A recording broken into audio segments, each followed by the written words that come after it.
This guy right here is our protagonist, a master assassin capable of wiping out an entire sect without leaving a trace. But just a few months ago, he was nothing more than an ordinary street vendor. Suddenly abducted by an assassination organization and thrown into a dark cell, his body paralyzed, which forced his sense of hearing to awaken to an extreme degree. Living in the shadows gave him the ability to blend in, coming close to actual invisibility. When he got hungry, he ate highly venomous snakes, eventually developing a body immune to all poisons. And anyway, enough rambling, let's get started. Cutting to a busy market, life was bustling as usual. A voice rang out and someone holding a basket of food muttered, "Is this all I managed to scrape together today?" The kid Bigon tossed an apple in his hand, feeling smug. "Not a bad day at the market, I guess." The boy glanced around silently, calculating, "Need to find a place to crash tonight. I'm Bigon, 14 years old. My name is Bigon, which means drifting moon. I'm an orphan, no father, no mother, a wanderer drifting through this vast world, without a single place to call home. No roots, no destination, just wandering back and forth alone. Is this the right way?" Suddenly, a tall figure blocked his path. He looked massive and muscular, shrouded in a black cloak that covered him completely. It was terrifying. The kid looked up in fear, wondering, "Who is that?" But the guy didn't say a single word. Just like that, by the time Bigon woke up, it was already too late. Having no parents and no home meant being kidnapped was all too easy. The kid jolted awake, eyes wide, trying to scan his surroundings. "Where am I? Who am I? I know I opened my eyes. So why is it so pitch black? There can't be anything wrong with my eyes. This place is so dark it's like there isn't a single ray of light. Where on earth am I?" Suddenly something slammed into his forehead, causing a sharp sting. He gasped, I can't move!"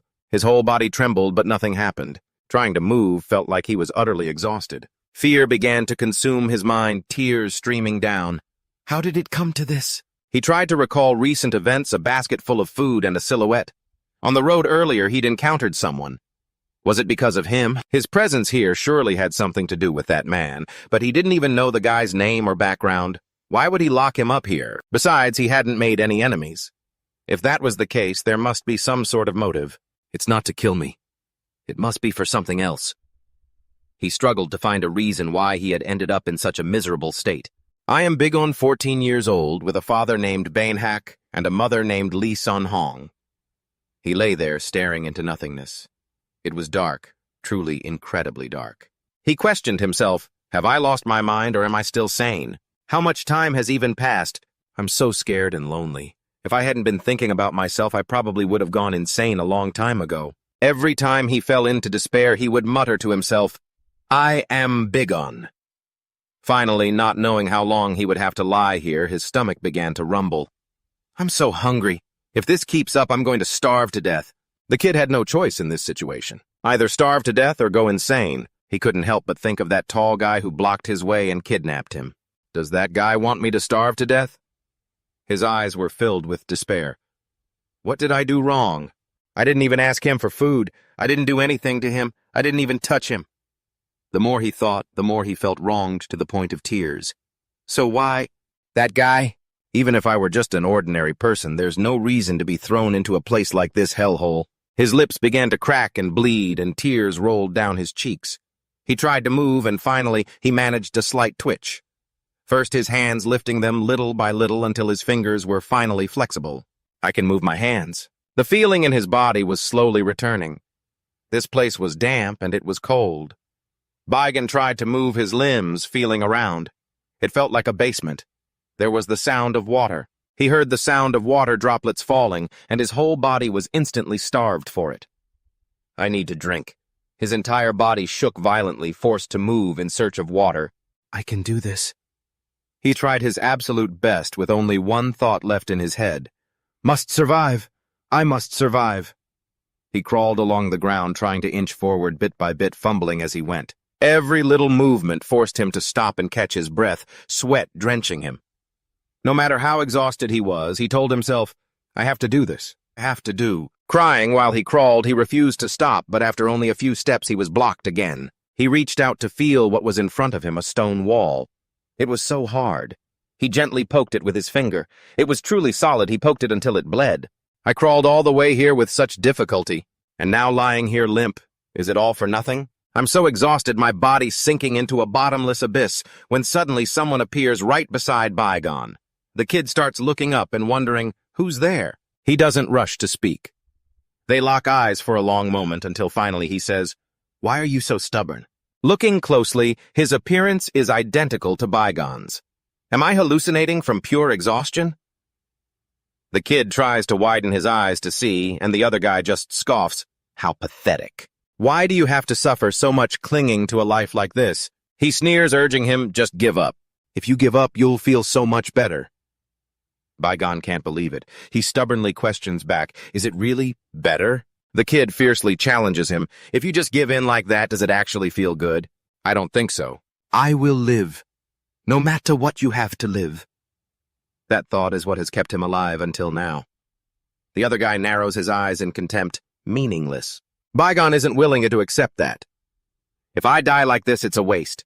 If I die without being able to stab the one who locked me up here, I won't be able to close my eyes in peace. I will live. I'll live like a beast, and I'll take revenge on every single person who turned me into this. The other guy asks, intrigued, you're really going to take revenge? What else I have to get back at the world? A spark flickers in the other's eyes. So you won't give up? Bygone has made up his mind. Never, absolutely not. Only then does the other guy smile satisfied and gradually fades away, leaving the kid alone in the pitch-black room. He jerks awake as if coming out of a nightmare, seeing nothing at all. He struggles to sit up, asking himself, what was that dream? Am I actually losing my mind? He gathers all his strength, tensing his muscles. I have to survive. I can't just lie here forever. He starts groping along the wall. This is where the water trickles down. Is this moss? I don't know if it's edible or not. But I have to eat it. I have to eat to survive. Just eat first and worry about the rest later. But while it might be edible, the fact that it tastes absolutely horrible is another issue. The taste is like hell itself. But his body doesn't show any adverse reaction, and that's what's important. Bygone, overjoyed, frantically claws at the moss on the wall. It's edible. I have to eat. He gorges himself while thinking, I have to survive somehow. I have to live. With his belly full, his body feels more agile, and he starts walking along the wall. His mind starts racing. Where is this? Based on his calculations, it's a square space of about 9 square meters. I'm still trapped. Someone locked me here. Suddenly, a strange sound echoes right in front of him. His heart misses a beat. Terrified, he stands frozen, glancing toward the sound. It's an iron door, but before he can do anything, a beam of light suddenly shines straight in. After being in the dark for so long, the sudden light makes Bygone unable to react in time. He hurries to cover his eyes. My eyes, but no matter what, I have to go. This is his ray of hope. He screams with all his might, over here, there's someone here! Just a little more, but then something appears in the light. What is that? The kid doesn't understand anything, and before he can react, the light vanishes as if it were all just a hallucination. Bygone's whole body is tense. He's drenched in sweat, breathing heavily, and there's a strange scent wafting through the space. His eyes widen in surprise. This scent. Is this food? It really is. There is a plate of food right in front of him, but it's clearly rotten fish and tea dregs. Pork, maybe leftovers. Through the mixture of smells, he can distinguish them. At least 5 types of leftovers here. There's no way one person would eat 5 types of scraps alone. So it's not just one person. That means there could be more than 5 people out there. He realizes the truth. These 5 people locked me up for their own purposes, so there's no way I'm the only one trapped here. It wouldn't be efficient to lock up just me in a space like this. So there must be at least 5 guards and many others in the same situation as me. Then what is their goal? The kid can't fathom it, but for now he just has to eat. He inhales again. That's spicy seasoning and pork. Sichuan food, huh? He eats the plate of leftovers clean. He has no other choice. It's better than eating moss. There's still plenty of time. I have to focus on eating to survive first. At any rate, the taste is better than moss. After eating, Bygone throws the plate to the ground. His stomach is full and his strength has recovered significantly. With nothing to do all day, I'll train myself. I've been trapped here for at least 4 months. Once a day, they open the small door and provide food. Other than that, they don't say a single word. They keep locking me in this narrow, dark space.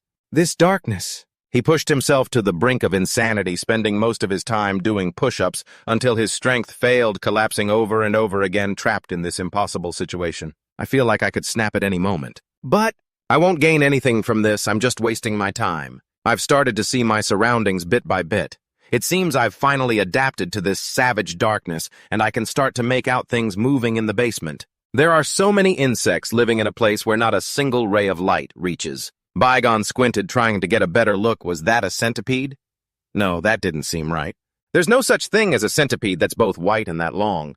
Suddenly it coiled tightly around his arm, and the boy jumped, looking over to see a snake with glowing red eyes. It flickered its tongue toward him, then suddenly bit hard into his bicep.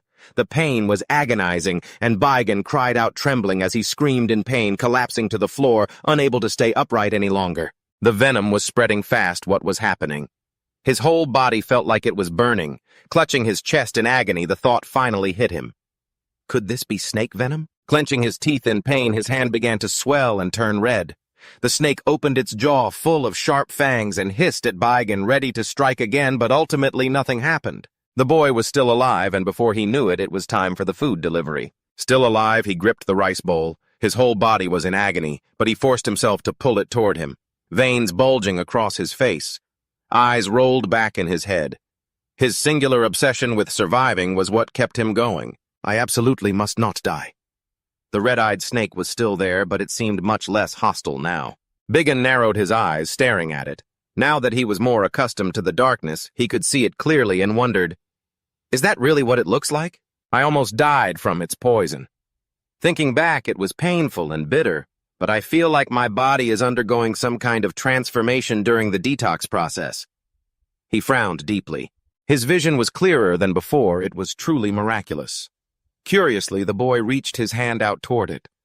Was this really thanks to the snake? When the snake saw him reach out, it hissed repeatedly, but the boy wasn't afraid anymore. I've heard that if you survive a venomous bite, you can become stronger if I can develop resistance, if only I had a weapon. With that thought, he willingly offered his hand to it. Bite me, he thought. Even as his body ached and the venom spread through his arm, making his veins turn a dark, vivid green, he focused on how his body was reacting. Was it useless? Did I need to be more careful? His body felt like it was on fire, and he was drenched in sweat. He gritted his teeth to endure it, but he could clearly feel that it wasn't as bad as the first bite. It seemed to be working. This was actually pretty interesting. Even though a snake's eyes degenerate in the dark, they are natural-born hunters, from stalking and approaching to subduing prey with sound, yet they aren't overly ambitious or showy. After finishing a meal, they don't make the mistake of threatening or hunting the insects gathering around. In this darkness, only the snake and I possess intelligence. Right then, the whole space seemed to shake. Bygone quickly stood up silently, hoping could this tremor mean... He finally understood. His eyes fixed in one direction, the door. It was open. He had to seize the chance to get out quickly. Outside was a long, pitch-black corridor. Bygone moved step by step, needing to walk about 2 paces. Before another cell appeared, that's why I couldn't sense any trace of humans. Without hesitation, he began opening the other cells. He couldn't see anything, so he tried sniffing the air, and the moment he inhaled, he was shocked. That smell, he recognized it instantly. It was the stench of rotting corpses. He couldn't identify them exactly. Looking at the skeletons, they seemed to be about his age. Walking further, he saw a large iron gate blocking the way. He had been walking for a while without meeting anyone but corpses until he came across a large locked door. The bar had been removed. He tried pushing it to see. No sooner said than done. Just as the boy suspected, it opened right up. He finally found living people, and not just one. He vaguely made out their bodies, straining all his senses to perceive them. First, just stand still and observe for a bit. Looking closer, it was 2 people, a boy and a girl. Seeing their age, he stepped forward immediately, and the 2 of them jumped in fright. Bygone ignored them and went to scout the area, continuing to look for people in here. It was exactly the same as before. The girl couldn't help but ask, "Who are you? Where did you come from?" "He and I are the only ones who survived here." Just by the sound of her voice, he knew she was looking his way. But she couldn't see him in the darkness. It seemed as if only he was shrouded in this shadow. He decided to introduce himself. "My name is Bygone. I was also held in one of the cells nearby." The 2 of them finally understood. "So you mean there are many other places like this? Tired of them just sitting there without bothering to investigate?" The boy nodded. "It seems so." "What are your names?" she replied. "I am Gyeogon, and he is Song Cheonggu." That was enough to know. There was nothing else he needed to learn, so he walked right past them. "Let's go." The two of them were still sitting there. Go where? There seem to be many more places like this one. The two of them finally gasped in shock. Oh my God! Biggin just kept pushing open every large door, moving on to the other areas.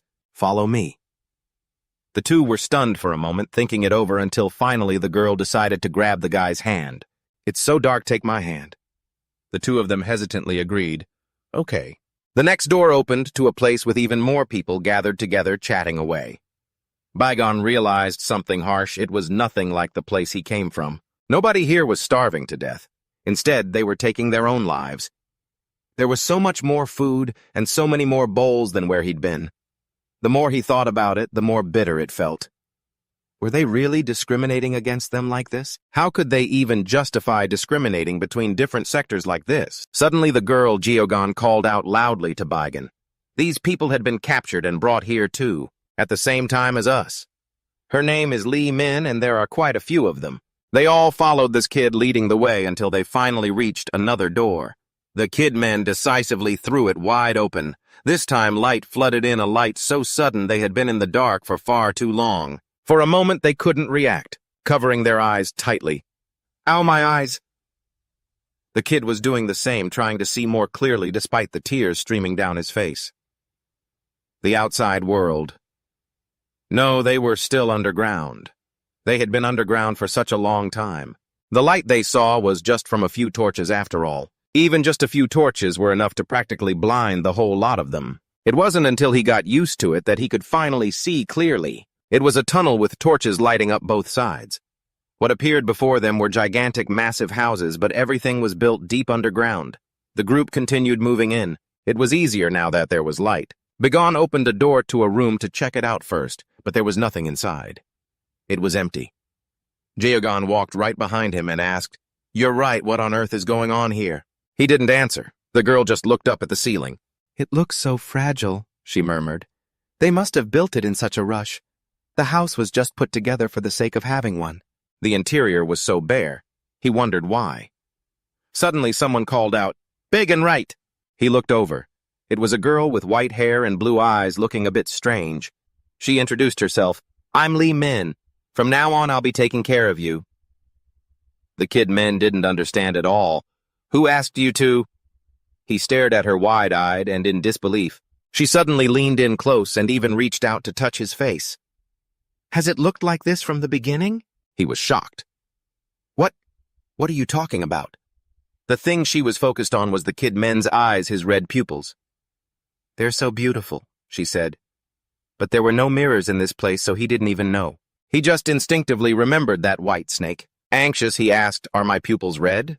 Are they really red?" He thought to himself, "Could it be that I turned out like this after being bitten by that snake in a place like this?" Being different from everyone else was not a good thing at all. Luckily, the girl shook her head. "The red color fades when there's a torch nearby, but it's still hard to see. It looks like you didn't even know.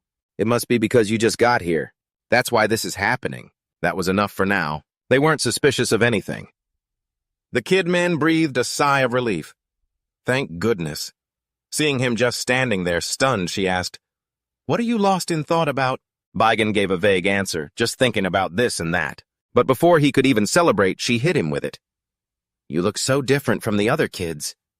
This scared him, and he had to ask immediately, "Different how?" She tilted her head and smiled brightly. "It's just something I noticed. We all look so bewildered, but you're the only one who seems so calm." As they were talking, Geogon walked over. "What are you two doing over here?" Lee Min replied, "Just talking, nothing special." The other girl frowned, staring at them intensely for a long time, then added, "The other kids have decided that from now on we're all sticking together." "What are you two planning to do?" Bygone didn't quite understand. "What do you mean?" She decided to press them. "You're going to come with us, right?" Bygone wouldn't agree that easily. He had to calculate things first. "Let me think about it." She was immediately unhappy. "Think about it. You're not planning on joining us." Her attitude was incredibly annoying. The kid men frowned serious and repeated, "I only said I wanted to wait and see how things play out." Hearing that she was a bit stunned, surprised, not understanding what he was thinking. Finally, she could only nod and agree. "All right. Feel free to come find me if you change your mind. And what about you?" Lee Min rubbed her chin, thinking it over, then let out a sound of agreement. Sure, why not I'll go with you. Sticking together makes it easier to survive than being alone, right? It suited the other two perfectly, a wise decision. Only the kid men noticed that they had been isolated from each other in the darkness for way too long. They don't look okay at all. Even I can't believe it. But the others... I've decided to distance myself and go it alone. From now on, I'll just watch them from afar. It's only been a short while since the kids first saw each other, and already several groups have formed. One group has So as its core member. Gelgon and Song Che Ongu lead a group. There's a group centered around Gel Indung, another led by Go Gel San, and one kid who isn't in any group at all. The others have started to notice Bigon whispering and gossiping. I heard he was in the zone where no one else survived. How could he have made it out when everyone else died? Could it be that he killed them all? And the truth is, he isn't part of any group. He doesn't even bother with them. He just quietly observes. No matter where you go, the world is always the same. I don't have time to worry about those people right now. He begins to feel along the walls of the place. I'm sure this house was built quite recently.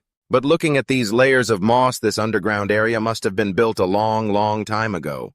And only recently has someone started using it again. Whoever they are, they've clearly got massive resources. This isn't something a normal person could pull off. Suddenly, Bigon notices a glimmer of light up above. I need to look closely. Is there light on the ceiling? The light grows brighter and brighter. The other kids start shouting, "Look up there! A basket is falling from the ceiling!" What inside those baskets? It's food. The whole crowd swarms like hungry pigs. It's food! Let's eat! Just then, a hand reaches out to cover the basket, shouting, "Wait!" It's the two of them, Gelgon and Song Cheongu. The others are blocked and furious faces darkened, cursing, "What the hell? Get out of the way." But she is adamant, her eyes shining bright. Why don't we just divide it equally among everyone? A guy with spiky red hair steps out from the crowd. Another one follows. That makes 3 of them now. It seems they are all of the same mind, each representing a different group. There are 4 groups, so there are 4 leaders plus Bigon on his own. They grin mischievously. Since we're the leaders, let's handle the distribution. Wait, before you do anything, what about Bigon? Since he's not in a team, he's basically his own leader. He opens his eyes wide and declares, "I'm taking my share too." As he says that, he reaches straight into the basket, but the red-haired guy grabs his wrist to stop him. "Put it down!" Bigon is not happy. He stares at him coldly. The guy deliberately glares, emphasizing, "No one is allowed to touch the food in the basket without our permission. Everything in the basket will be under our control." That really grinds his gears. They think they can bully him just because they have numbers. But Bigon isn't someone you want to mess with. He forcefully swats the guy's hand away. Without a word, he lashes out and jabs his fingers straight into the guy's eye. The others are so shocked they can't even react. Bigon is incredibly strong. He pins the large guy straight to the ground. His voice even more threatening than before, he asks, "What did you say? Say it again." One hand is crushing the guy's throat. He's choking him so hard the guy can't even speak yet. Bigon keeps asking, "I told you to say it again." The others see this and rush over yelling, "Bigon, let him go, you son of a bitch! Let him go right now." Of course he isn't scared. His face is dark as soot and his eyes are glowing bright red as he stares at the guy. He digs his hand deeper into the guy's eye, causing even more pain. The rest of the crowd is too terrified to interfere. They shrink back, trembling. He's gone mad. Right now, he looks just like that white snake hunting its prey. Gelgon calmly steps forward and says softly, "Please let him go.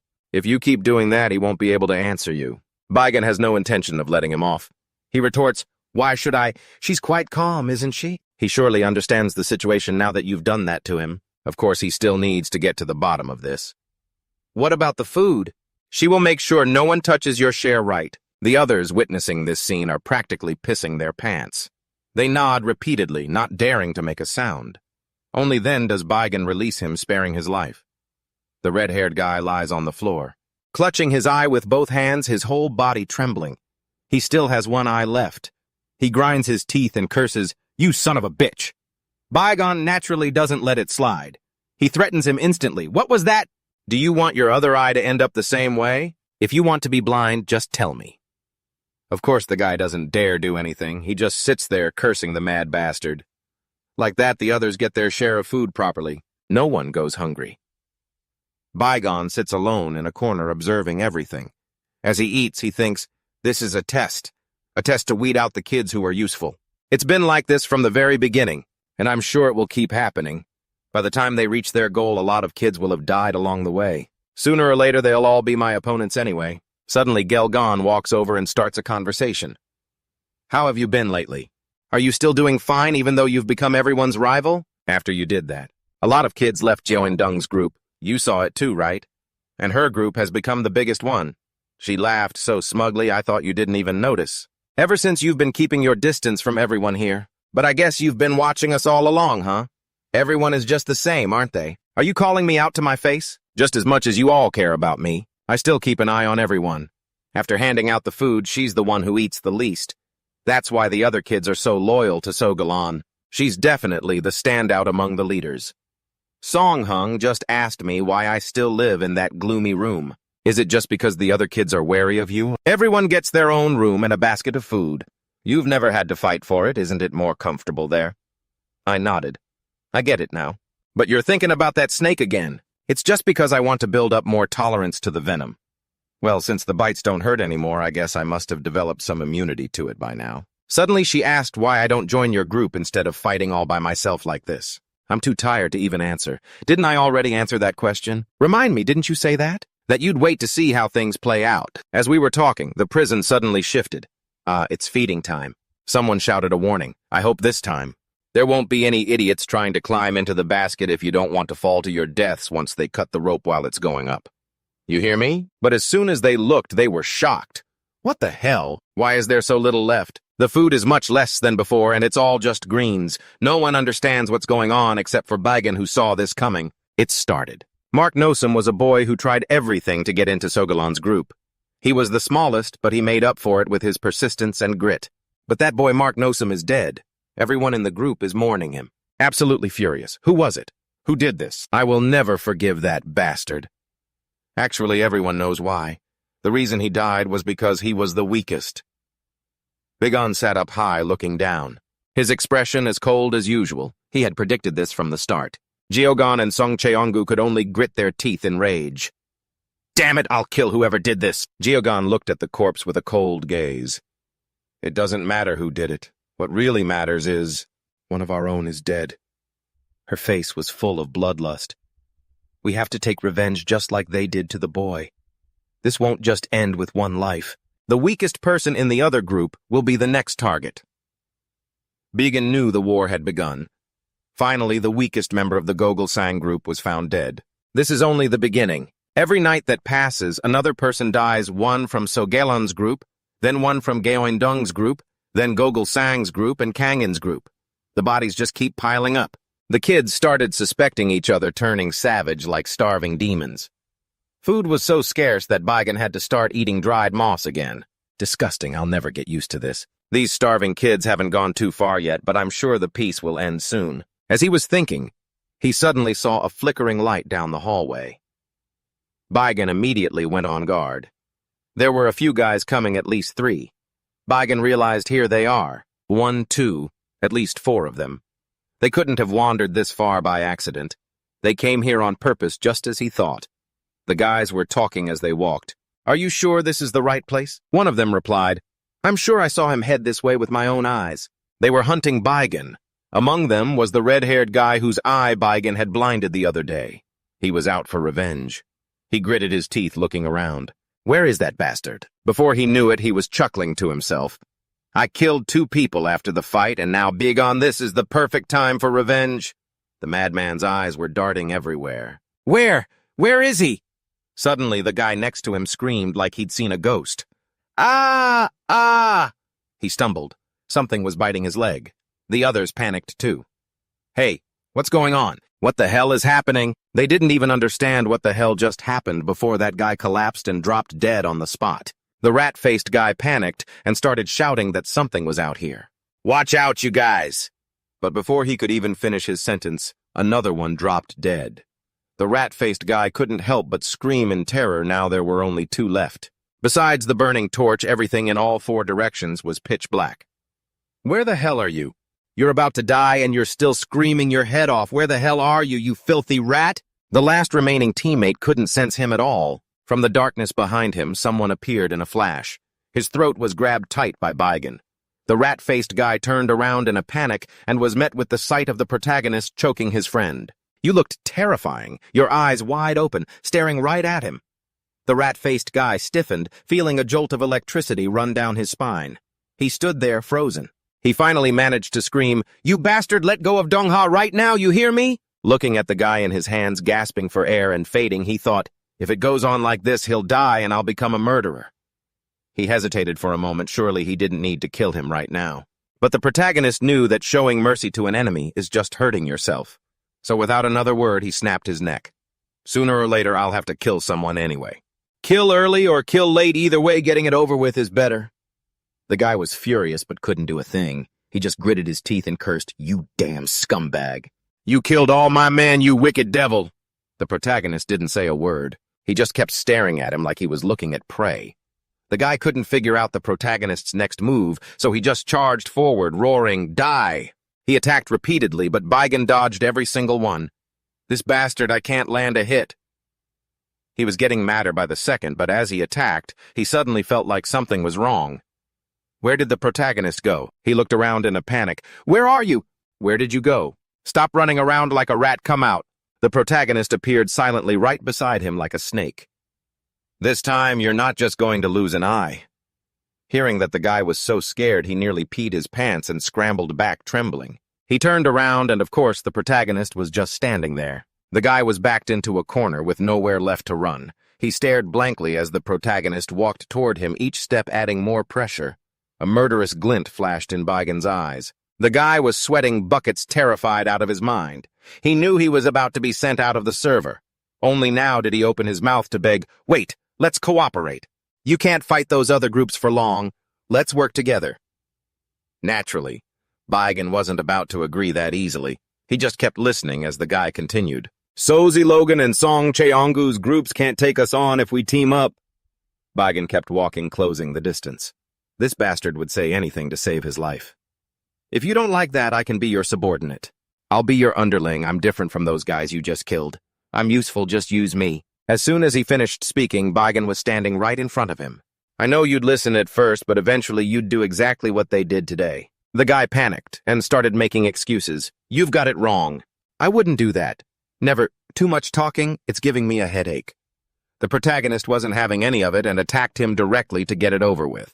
His hand moved quickly, hooking upward, striking his chin and snapping his head back. Before he could react, he grabbed his neck with both hands. "Might as well kill him now. How could he possibly survive this?" The guy was sobbing, tears and snot running down his face. He begged until his last breath, "Please spare me." But he didn't even get to finish before he became a soulless corpse right on the spot. After taking down all four of them alone, the protagonist was exhausted. Breathing heavily, he said, "The reason I killed you is because I'm still too weak." After saying that, he turned and walked away. It was true he was still weak, so he couldn't afford to keep guarding against him forever. Might as well kill him now to get it over with. The group of Jae Omin Jung had vanished. It was because of him and his close friends that the others had died.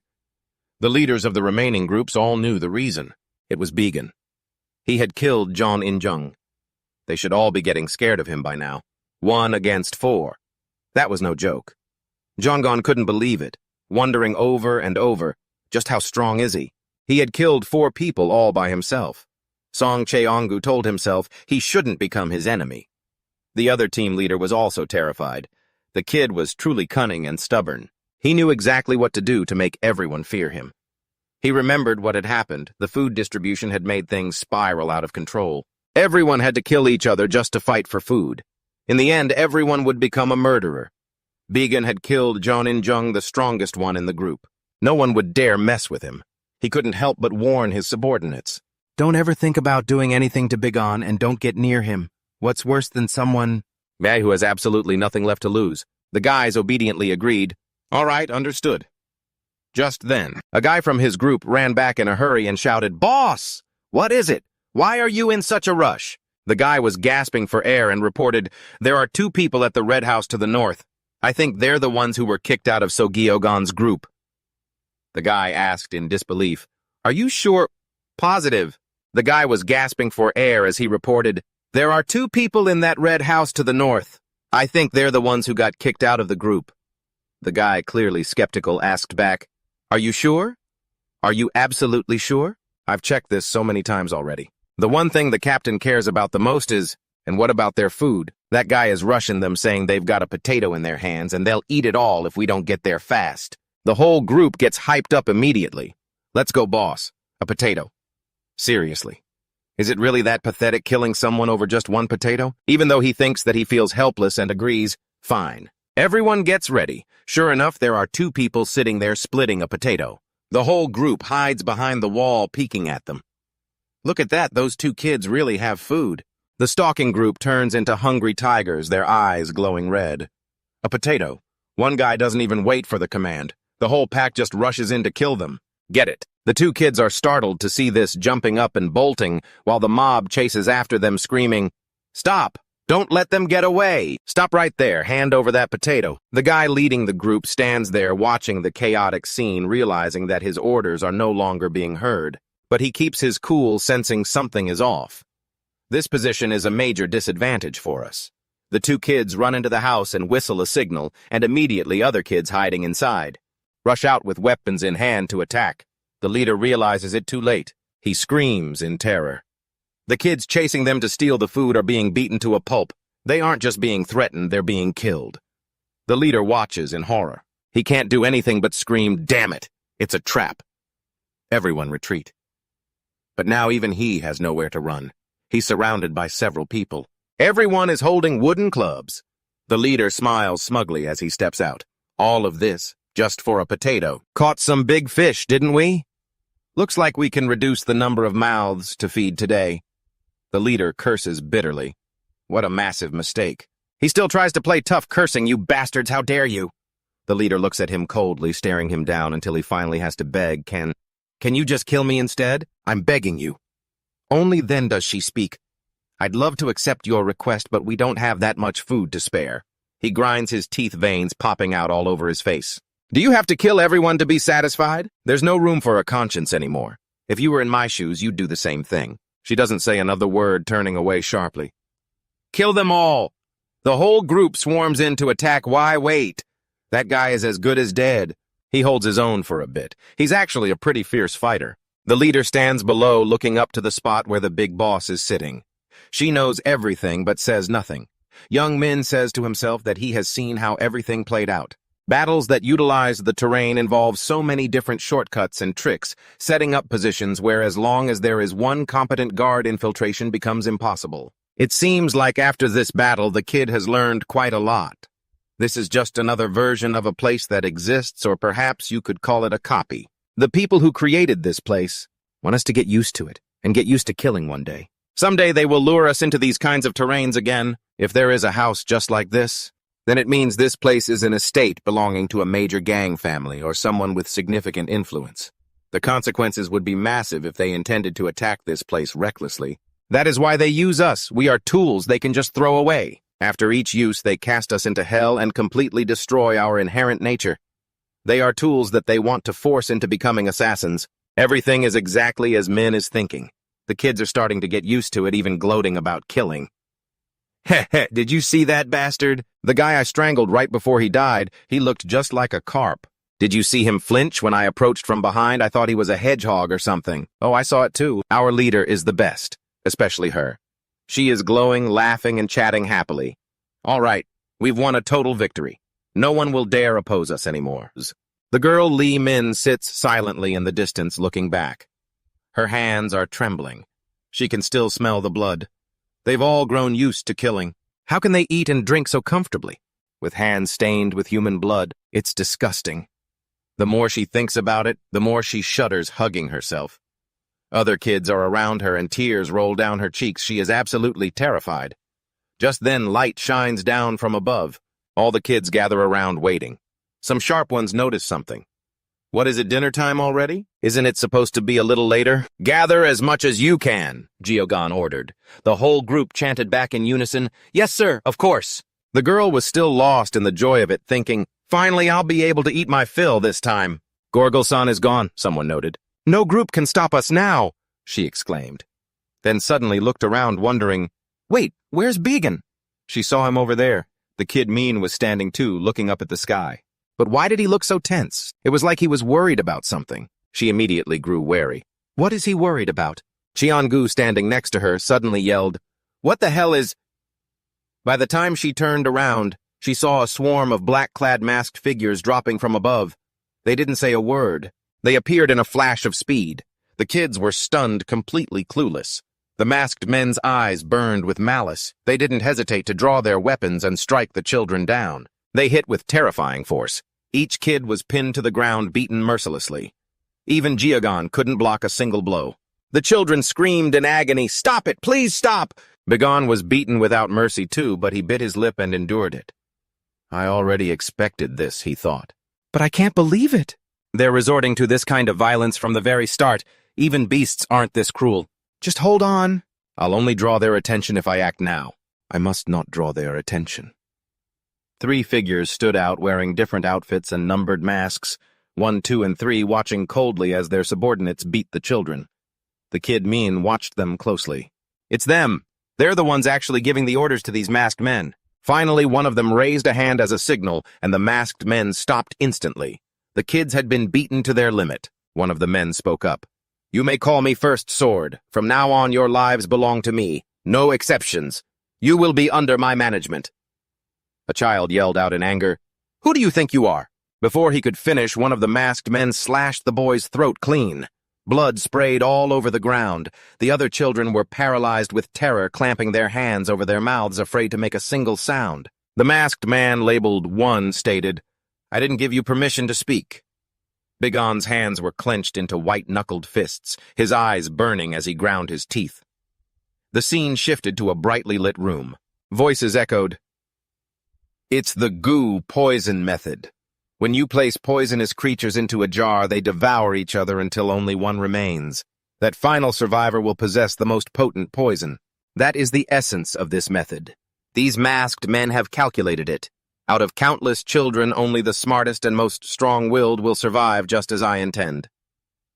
Number 1 asked, "Which one is worth our attention?" Number 2 replied, "So Gelgon, just as you expected. He leads the largest group, and his influence over the children is the strongest. If we don't completely crush his will, so he will be very difficult to deal with in the future." Number 1 ordered, "Pay special attention to him. Make sure he doesn't even think about rebelling." Understood. Also, Cheon-gu and Kang-in are quite noteworthy. Even though they are overshadowed by So-gelgon, they are exceptional in martial arts. Naturally, they were also keeping an eye on the kid Mien, the only survivor from District 1. Number 1 asked, "What about him?" The other replied, "If you mean Biggin, he's still alive." Number 1 nodded. "I know. District 1 had the fewest resources and the worst conditions. The one who survived that place won't be ordinary." He commanded, "Watch him very carefully." Number 2 bowed, understood. Now only Number 1 remained. He reached into his pocket. He only had 6 years left to complete the request before the deadline. He pulled out a shimmering golden document. I wonder why the captain accepted a request like this. It read, "To the captain of the Blood Spirit Corps' assassination request. Duration 7 years. Reward 500,000 gold taels. Condition: leave no trace connecting to the Blood Spirit Corps." Outside, the children stood around the building, looking up at the roof where Number 3 was standing. Radiating killing intent, he pointed his hand and ordered, "That flag over there is your target. The one who gets there first will be allowed to rest for one time unit, 2 hours. Conversely, the slowest one will find out what hell truly feels like." The reward was too tempting. The children charged forward like moths to a flame. It was the beginning of brutal days of training, raising young boys and girls to become assassins. If they couldn't endure this process, they would only die in vain before ever leaving this place. To survive, they had to endure at any cost, as expected. So Gelgon was the most exceptional. The girl quickly grabbed the flag, showing off her judgment and courage. Her execution and aptitude were top tier. Meanwhile, the masked men were observing and evaluating the children. They looked at Baigan. His performance was average. He didn't stand out much. It seems that's all he has to offer. Number 1 seemed slightly displeased. Was I wrong? I had higher expectations for the only survivor of District 1. Still, just in case, keep watching him. On the other side, Jeogon frowned in confusion, asking, "The splitting thunder technique. She looked at Min, who was reading a book, and asked, "Are you still reading that? You've already grasped parts of it, haven't you?" "The instructors didn't even say when to read it," he muttered, looking down at the book in his hands, feeling totally lost. She let out a huge yawn. "Aren't you tired, brother? Your stamina is honestly insane. Keep studying hard. I'm hitting the sack," she said, and bolted off. The kid should have known that number 1 had said the Fanloy mental cultivation technique was something the group had gone through hell to obtain. "This mental technique is easy to learn for newbies like you.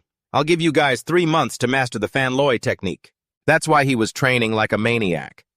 If you mastered the basics, you'd be reborn with a body capable of storing internal energy and sensing ki. Bigon trained day and night. He wondered, to sense ki, the instructors always say you have to train hard. That's what I need to do. For the kids, and even the instructors, this was the stepping stone. It's the first step to feeling ki, but none of them seemed to truly understand the Fanloy technique. Practicing Fanloy means tearing through lightning, but in reality, no human has the strength to tear apart lightning. This mantra is the speed of thought. In other words, maybe it means it's in the mind. If he interpreted it like that and practiced the Fanloy technique, then he would surely achieve something different from the rest. The life goal of the kid MNH was this: even if he learned martial arts before others, he wouldn't show it. He would live neither too flashy nor too weak, and he absolutely had to stay under the radar. I've made up my mind to live like that. Every day the kids practiced with each other using real lethal weapons. A kid holding a razor-sharp knife lunged at him, but MNH tilted and dodged. The attacker smirked wickedly when he missed.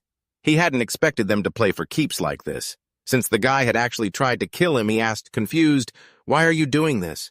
The other kid completely lost his mind, cackling, "Isn't it more exciting when we're actually fighting for real?" Min wasn't laughing anymore.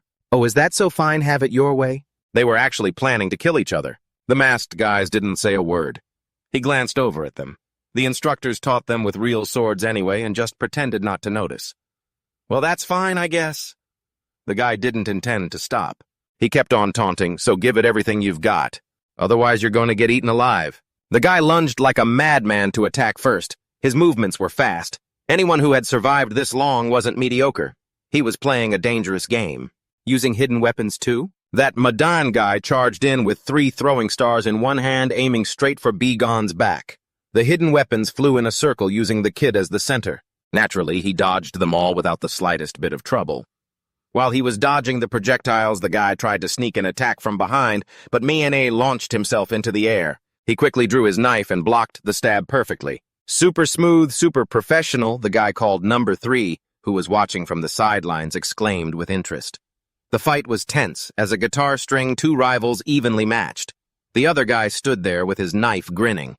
"Not bad, you blocked all of those." He continued to taunt, "But if you're just going to defend like that, it's not fun at all. Do something more interesting." After saying that, he charged forward like a bullet. This looked like a fight to the death. Bigon just had to accept it. Sometimes you want peace, but the wind keeps blowing. There was no other way. Min decisively dropped the knife in his hand. The sharp blade stuck straight into the ground. Number 3, watching the show, didn't understand what he was doing. The bastard thought he'd already won and lunged forward triumphantly.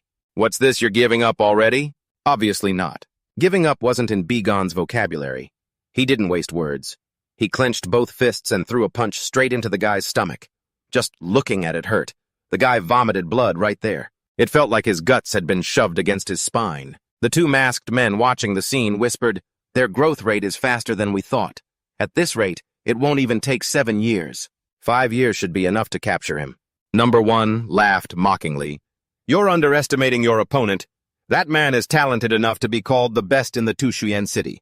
To deal with someone like that, if we make even a slight mistake or are negligent, the entire blood spirit group could vanish. Isn't that why the group leader brought them back? To train these kids who have no connection to the blood spirit group. Even if they fail, it won't leave any consequences behind." "I apologize, sir. It's not that I looked down on the target." Number 1 nodded. "I know. Even so, you must never lose focus." These guys, they were raising these children like disposable tools, squeezing every drop of energy out of them. "How is the instruction of the techniques going?" "No obstacles so far. Push them harder. A lot of these kids will die, but those who survive will become as strong as him." In the fight on B-Gon's side, his opponent finally collapsed. The two masked guys stood there just watching how things would play out. You weren't planning on killing him, were you? You just kept staring. Then one of the masked guys noticed and stepped up, asking, "Is that really what you did?" The air around them was thick with a murderous aura. It was number 1 and number 2. You didn't even notice them until now, panicking and wondering, when did they get here? The guy pressed a long sword against the kid's neck. I don't know why they did that, but the kid was sweating buckets. Suddenly, the sword moved faster than the naked eye could follow. How could anyone draw and swing a blade with such unnatural speed, just like that? The guy wasn't dead, but he was groaning in agony. You couldn't understand. Did you make a mistake? Did I go too far? In the end, all they want is to control someone like a puppet. If you mess up, you die. The kid should understand their intentions by now. Suddenly, he lowered his sword. Without saying another word, he turned and left, only tossing back a cryptic remark. An assassin leaves no trace, no matter the situation. Cracking your wrist and leaving a trail like that is no different than telling everyone your martial arts style and your identity. Remember this, never ever leave a trace. That's the lesson. The other kids nodded nervously, and the kid quickly shouted, "Yes, sir!" After that, you were completely exhausted. And there's never a single day of peace here. Time flies like a dog chasing across a field. 6 years later, this place is still the same. Biggin and the kids are still training here. The masked guys are the same too. They train them without missing a single day. Suddenly, he kicked right toward one side and the kid tumbled to the ground in pain. He warned the kid, "If I were an enemy, you'd be dead right now." The kid could only nod, understanding the point. Only then did he walk away. This was yet another training drill. Even though I've practiced hard, if I use the technique of erased existence, without enough experience, my cover will eventually be blown. The technique of erased existence is a skill for wiping away your presence by faking death. Most of the kids can't master this move. Caught red-handed, the guy let out a sigh of disappointment. Still a long way to go. Keep searching. Now only one person was left. He scanned every single inch of the area. But something felt off. He heard there were 5 people hiding in this spot. Isn't that right? No, wait, they have to be here. No matter how closely I look, I can't feel the presence of a living soul. Why is that? He slammed his staff into the ground in defeat. Forget it, we can't find anyone, let's go. Immediately, the ground beneath his feet shifted. Even he couldn't have expected it. And the kid hiding there was smug as could be, thinking, I'm hiding right next to him like this. The guy in the red cloak couldn't even tell who it was. Who is that? Bigon's voice rang out. So the master hider he couldn't find was you. You look so grown up now. You looked straight at him and asked, Is the training over? So can I finally rest now? The guy was completely flustered, stammering, Sure, I guess so. You turned to leave, but he called out, Hey kid. The scene shifts to another spot where a few guys are sitting around roasting food.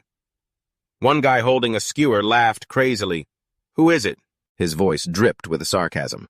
How could someone as noble as that end up here? Bigon glared at him, warning him. Your face is changing, is that the face of Dugang in? The guy dropped the act a bit, laughing as he bit into the meat. He's been rotting in the ground for a long time. That's exactly why I can use it. You calmly reminded him, if you keep doing that, you'll forget your own face. He just argued back, so what if I do? I can't even get out of this place anyway. But you insisted you can. He looked completely stunned, as if he couldn't believe it. But you didn't even bother to answer him anymore. The girl John Gon turned from the grill, saying, The food quality is getting better. Her face was dead serious. We'll be carrying out our plan soon. Of course, no one just feeds people here for nothing. Bigon the day has finally come. The old man sat in a brightly lit room and let out a long sigh. Phew. On the table sat the number 1 mask. This old man was none other than the first sword Im Sezon. He muttered to himself that over the last 6 years, 30 out of the 300 children they raised, they had become assassins. Regardless, the underworld is a brutal place. If they don't know how to kill compared to starting from the bottom of society, these kids are actually pretty lucky, aren't they? I'm getting up there in years, aren't I? Why am I feeling like this all of a sudden? Just as the door to his room swung open, number 2 and number 3 walked in. They looked at the old man surprised and asked, Why did you take off your mask? I'm Sa. John chuckled and waved them off. I just felt a bit suffocated. I've been enduring this for over 6 years after all. If you guys feel stifled too, feel free to take yours off. The two men looked at each other in shock. It was a godsend. They took them off immediately. Who wouldn't? These two were Gyeonggo Shinhang and Sangni Shin. The three of them sat gathered around a round table moments like these. Even if it's just a glass of liquor, it's enough to make me feel a pang of regret. Liquor, once we get out of here, we can drink to our heart's content. The time for us to get out is almost here anyway. The old men were visibly delighted. It was almost the 7th year. If nothing unusual happens, the kids will be sent off on their assassination missions and will finally be free from this place. M.S.A. John asked, "How are the kids doing?" "Better than expected. A few of them have already surpassed the instructor's standards. If we just use them once and throw them away, it'd be a real shame." The old ringleader felt cornered too. There was no other way. The contract had been set up that way from the very beginning. Now it's time to start the final phase. After saying that, he pulled a book from his coat and placed it on the table. The three old men brought the books in front of the kids. Naturally, they were still fully masked whenever they left. The orders were given: 3 of you must master this martial art, and the remaining 27 must secretly hunt down and kill the 3 who mastered it. The kids were instantly in a panic. No one wanted to be in the minority that the mob was ordered to kill. Whispers broke out. "So we're killing each other again. Damn it, we still have to do this until the very end." Sejon continued, "This will be the last time. Once this training ends, until you leave this place, you won't have to undergo any more training." The kids went silent, asking each other in disbelief, "Is that for real? Can we really get out of here?" Geogon's sharp mind was already cooking up a dirty scheme. If those 3 sacrificed themselves, the remaining 27 would be safe. The others could just rest easy until it was time to leave. Right. Biggin thought the same thing. This was clearly a poisoned bait. The person who learned that martial art would become the target for all the other kids. The level of that technique must be incredibly high, since it was the whole reason for the assassination plot. It was worth the risk, though. After weighing the pros and cons, he raised his hand and volunteered. "I'll learn it." 1 down, 2 to go. He was the only one who stepped up. Geogon looked over at him, worried. "Are you planning on becoming a sacrifice?"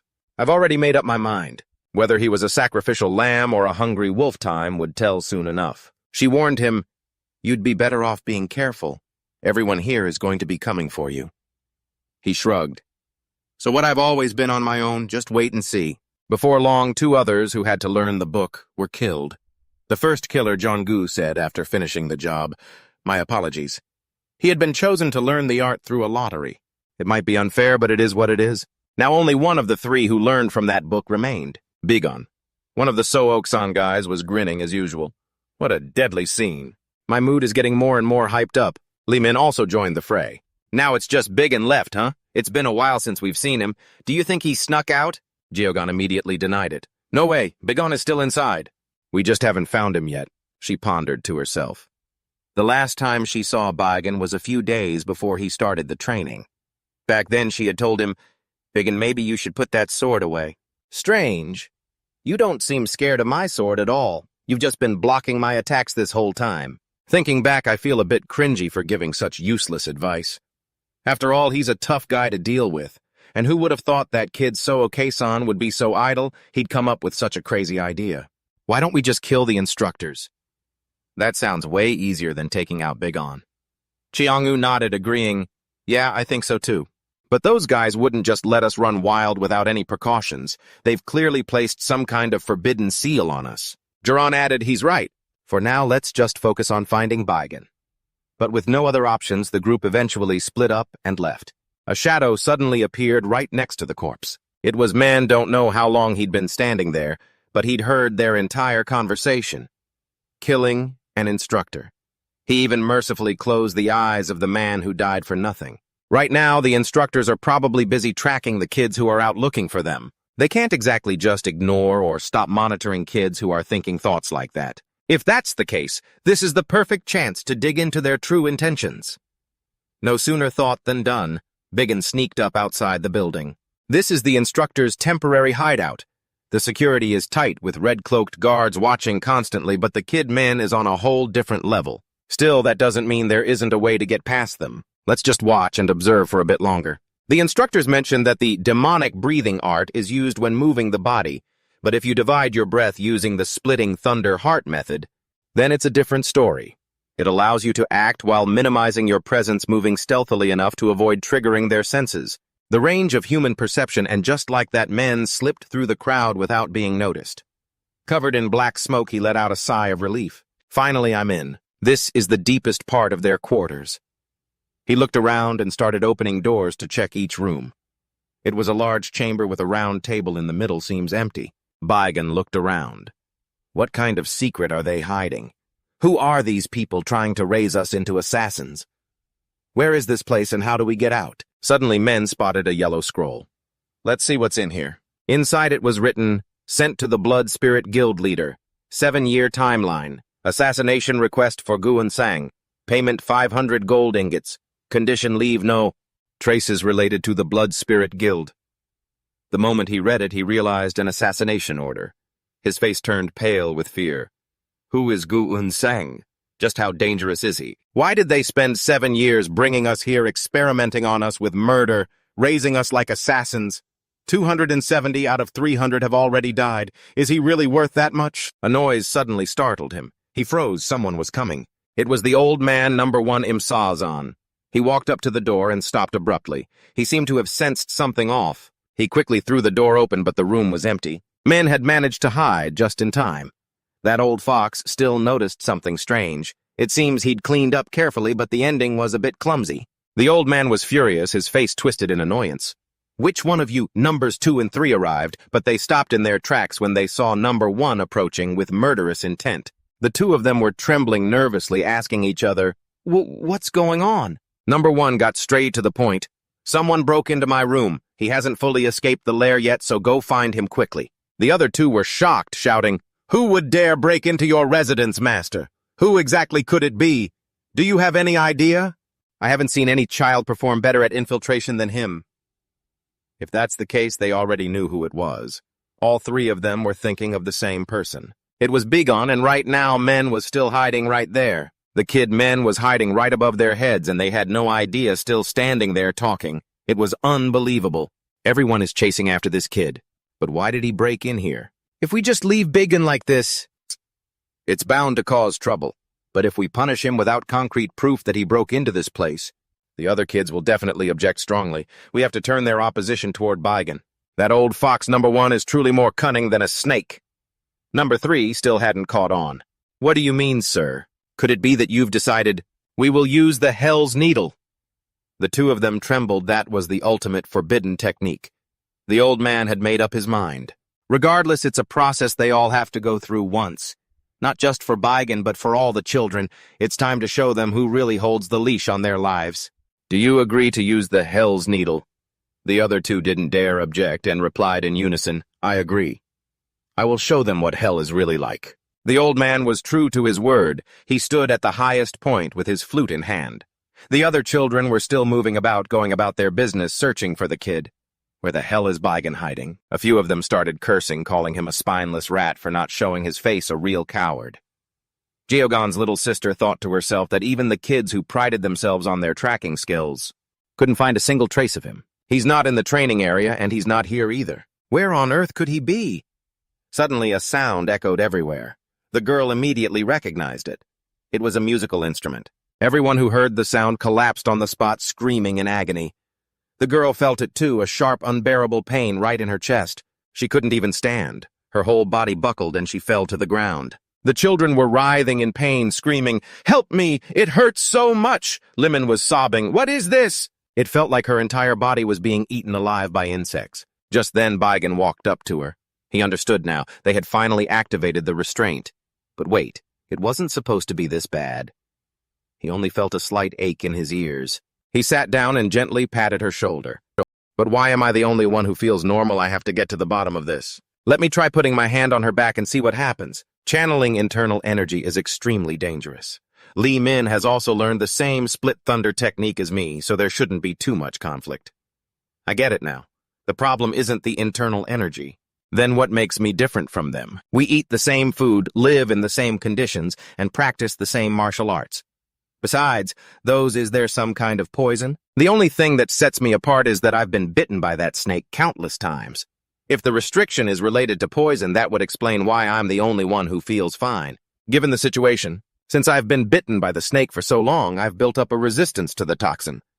But how can they awaken the dormant poison in our bodies all at once? They couldn't possibly trigger the poison with just sound alone. What if what's inside our bodies isn't just poison, but something like a venomous insect? What if they mixed the insect venom into our food and water and then used that sound to agitate it? That must be it. Right, there was a screaming sound earlier. Look, they're all collapsing over there. A group of guards in red cloaks is heading straight for me. Everyone is gathering right here. Biggin realized they were coming. What do I do? Should I make a run for it? Thank goodness I can think on my feet. If I run, they might discover my immunity to the poison. I can't let them see that I'm any different from these other kids. Thinking that, he quickly laid down on the ground just as they walked by. One of them recognized him and stopped to look. Biggin is here too. He even put on a great performance rolling around on the ground as if he were actually suffering. The old geezer Sazon, seething with killing intent, walked straight up and drew his sword. He must have intended to finish him off right there.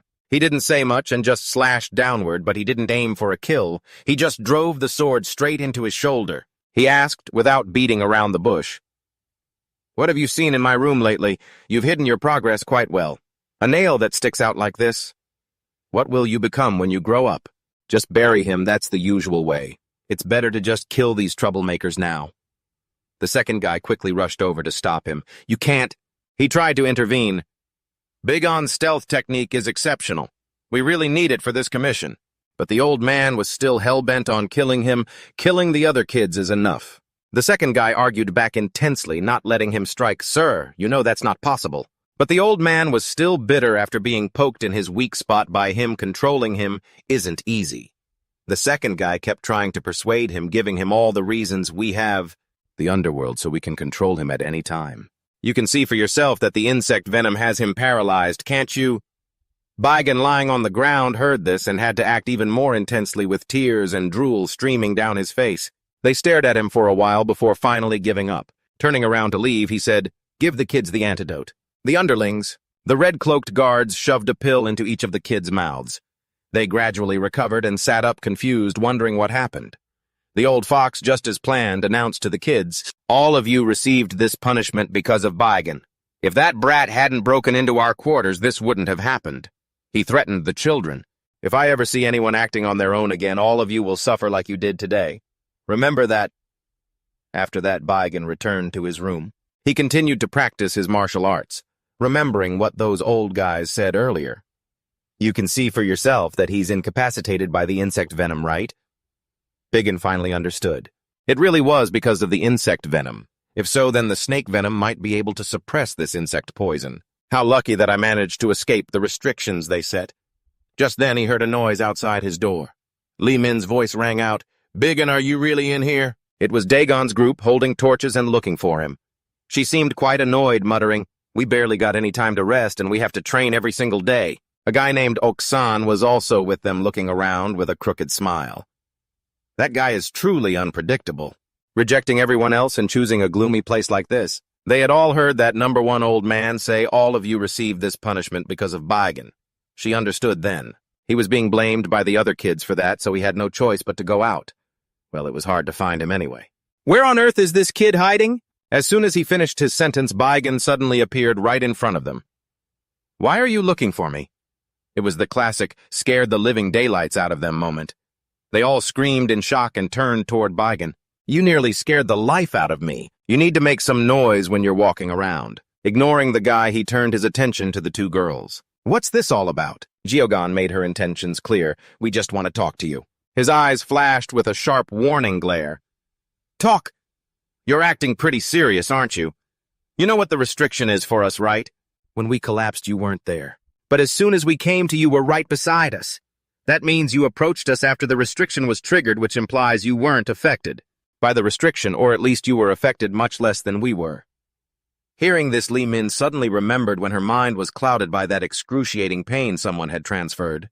Their internal energy to her, that must have been how she managed to endure it. She felt deeply moved. Was that Biggon's doing too? But Geogon kept pressing him. "You know, don't you? You've already figured out what the restriction does to us." He didn't bother hiding it and nodded. The whole group stared at him in stunned silence. Biggon told them, "I know what restriction was applied to us." Geogon shouted impatiently, Tell us, what is that restriction? Nothing in this world is free, he replied coldly. Why should I do that? Why should I tell you people anything? What's in it for me? You've got some nerve, they thought, considering they had been hunting him to kill him just a moment ago. Isn't this a bit harsh for teammates? Biggin looked at them with blatant disgust. Teammates? If you thought of me as a teammate, you wouldn't have relentlessly tracked me down and attacked me. Isn't that right? The three of them jumped, caught off guard. Then that guy Soksan, truly living up to his reputation for being thicker-skinned than the pavement, grinned widely. All right then, how about we become teammates starting now? I swear, no matter what happens, I won't abandon you and I'll consider you a friend. The two girls were speechless, turning to stare at him. Changing sides faster than flipping a pancake. Unbelievable. You're really going to just brush it off with a few words like that? He really is thick-skinned. He just kept grinning. To learn the sword, you need thick skin. You won't lose anything by having someone as capable as me as a friend. His eyes sparkled as he spouted nonsense. If you're looking for freedom, look for the Gongha Technical Corps. I'll pull some strings and help you out. The girls jumped in too. I'll think of you as a friend from now on as well, especially Geogon. She confidently placed a hand on her chest and declared, at least the kids following me won't be acting as your enemies anymore. Up until now, only Li Min had stayed silent. She couldn't bring herself to switch sides as shamelessly as the others. Her face flushed beet red and she finally managed to speak. I also have special feelings for Bigen. I will absolutely never betray you. Well, that settled it. He had no choice but to agree. Finally, he told them, it's a parasitic poison. The three of them were clearly caught off guard. We've all been poisoned. It's a type of dormant poison. It stays quiet inside our bodies, but it reacts to the sound waves of the flute and releases its toxins. The poison circulates through the blood and attacks the internal organs. The color drained from their faces. The thing Geogon was most concerned about was, then how were you able to avoid the poison's activation? Bigon kept that part hidden and gave a vague reply. I've always had a high resistance to toxins, so it didn't affect me. That's how it is. Now that I've told you everything, you guys should find a way to expel the poison yourselves. He had everything calculated. The more variables, the better. If even one or two of them could break free from the poison's control, it would create countless new possibilities. The more Li Min looked at him, the more she admired him. He really is an unpredictable kid. The more I pay attention, the more miraculous he seems. Geogon was a woman of her word and didn't ask further. Thank you. I will definitely repay you for this. If you ever need anything, just come find me. I'll do whatever I can. He nodded slightly. The others got the hint and started to leave. All right, we'll be going then. Only Li Min lingered for a moment, her face blushing with shyness. Li Soman. She placed a hand on her chest, her eyes wide. That's my real name. I hope you'll remember it. With that, she turned and walked away, leaving him to just listen. He didn't have a clue what she meant by that. But then suddenly a light from above shone down brighter than usual, and the old man, Saran, stood before the kids and made his announcement. Today we're heading out. The kids were both thrilled and incredibly anxious. Finally, the old man called out to Geogon. She raised her hand, shouted, "Yes, sir!" and he gave her his orders. The cultists go first, then it's your turn. You're in charge of leading them out. She was thrilled to be trusted and beamed, "Understood, sir." A large basket was lowered from above. The old man turned to watch the kids lining up nervously. Only a few of them had survived. They were stronger now, but they were rivals with real potential. Hardly anyone this strong could have survived, he thought, but he didn't really care. It had nothing to do with him anyway. His duty was done, and now he'd finally be rid of this miserable assassin life. Finally, I can retire. As the old man walked away, the kids finally dared to cheer. We're actually getting out of here. Geogon started assigning groups. The basket isn't big enough, so half of you go first. You go first, she said. Treobongin Sam and Inmo stood below, looking up, barely believing they were actually leaving. Finally, Geogon walked over to him and asked, "About to head out on your mission, right?" He nodded. "Yeah, I guess. Might as well use the chance to scout her out, too. What about the poison?" Surprising they did even better than I thought. A few of them have already neutralized the poison. Li Min knows a lot about poison, doesn't she? Li Min. The name reminded him of that white-haired girl. They were the only ones left. She walked past him. "That's right, we're heading out now, let's go." Geogon grabbed the rim of the basket and smiled. Hurry up and get in. We're the last ones. The basket was slowly pulled upward. Baigan looked down one last time. It was only now that he realized just how deep that basement really was. It wasn't just like hell, it was hell plain and simple. 7 whole years in a place like that. So OK-san yelled with excitement, "We're here! The outside world! We finally made it out!" The light grew stronger and stronger. Baigan suddenly realized the danger and quickly ripped his shirt apart. Everyone, if you don't want to go blind, cover your faces now. The others finally realized the danger and scrambled to follow suit. Damn it, hurry up, the kids who went out before us are probably blind by now. After years in the dark, the normal sunlight felt like staring directly into the sun. It burns. The light is too hot, the kids screamed in agony. Only once they were outside did they see they were being pulled up from a giant well with several men waiting for them. Seeing the kids rip their clothes to cover their eyes, the man smiled with satisfaction. I managed to create some useful tools, didn't I? It wasn't just their eyes. Any skin exposed to the light was scorched bright red. Baigan had never heard this voice before and wondered, who is he? The old man stared intently at them. He let out a sinister, smug laugh. I'm sure this will satisfy the client. Baigan kept his eyes squeezed shut. He couldn't see anything, but he could tell from the voice that there wasn't a hint of human emotion in it. The way he spoke as if he were superior to everyone else, this man must be the leader of the blood spirit cult, right? Baigan's guess was right. He was the blood spirit cult leader Kodu Jang. He coldly ordered, take them all to the carriages. First, transport them to Thanfong Temple so they can adjust. The men behind him bowed in unison. As you command. And just like that, they were all taken away. Baigan silently memorized the sound of his voice. He remembered it clearly. The blood spirit cult leader was the one who had twisted his life into this. He had planned it all. This is where you'll stay. You will adapt to the outside world from here. He wasn't done with his screening process yet. Rest assured you're out now. But for those of you who are lazy, I'll just end you right there. Baigan was assigned to share a room with Sooke-san. Ever since they arrived, Baigan had just been staring out the window, which made the others curious. He didn't even need to turn around to know they were watching him. He just said, arrange the sleeping spots however you want. Don't mind me.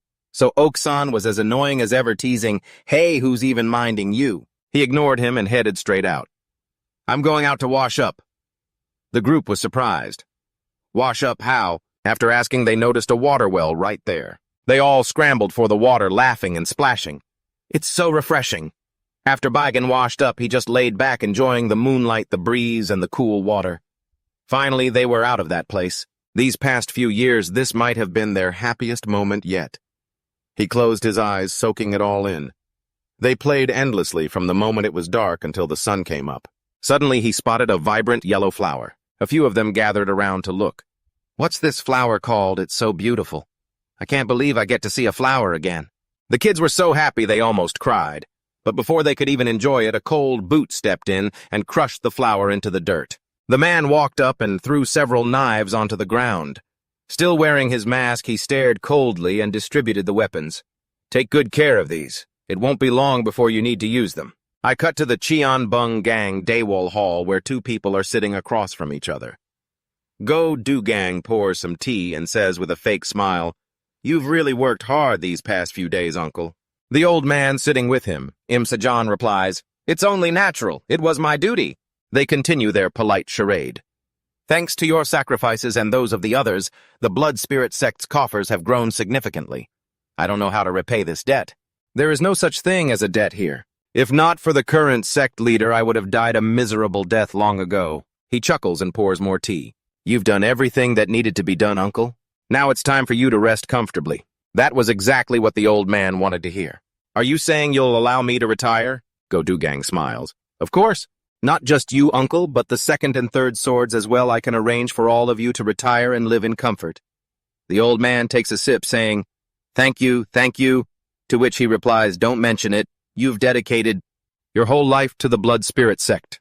It's the least we can do to show our appreciation. The old man falls silent for a long time before muttering, it's a waste to throw them away after only using them once.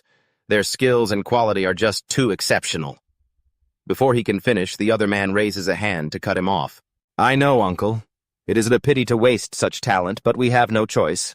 Our relationship with them ends here. Do you even know who the client is? Go.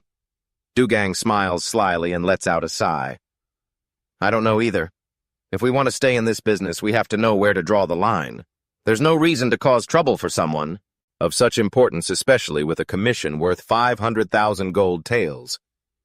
He had already calculated it all. To bring the Blood Spirit sect on par with the strongest assassin group, the 100 Ghosts, even the slightest caution wouldn't be enough. Just thinking about it made his eyes turn blood red with excitement. If we just completed this one request, the Blood Spirit sect will take a massive leap forward. If that happens, taking down the 100 Ghosts won't just be a dream. Meanwhile, on the other side, Bingon, dressed in black assassin gear and holding a sharp dagger, hears a guy named So-Oksan staring and smirking at him. What are you thinking about so intensely? Are you shaking because you know we're about to head out on a mission? Bingon can't be bothered to argue and replies dismissively, To some extent, I guess. The guy clearly just wants to pick a fight, mocking him. There he goes, lying again. You shaking. Even the stray dogs in the village would laugh at that. Bingon retorts, If that's the case, then you seem to be the one shaking. You're talking way too much nonsense. Stung by the remark, the guy screams back, Humph, who's shaking? We're like hunting dogs starving for prey. I'm actually dying to get to the mission and take someone out, so we can finally pay back all the hard work we've put in lately. Seeing them like this, Bingon doesn't bother saying anything more. Just then a shout echoes from outside. Now immediately grab your gear and move out. From this moment on, you will follow me secretly to this location. Bingon can no longer hide the excitement in his heart. His whole body radiates killing intent, his hands clenched tight. Finally, they all dive into the night like moths to a flame. Without a sound, the masked man monitoring them thinks, they're doing well, and they haven't fallen behind. The leader is none other than the second sword. He smiles in satisfaction. You've raised them well, but it's such a shame.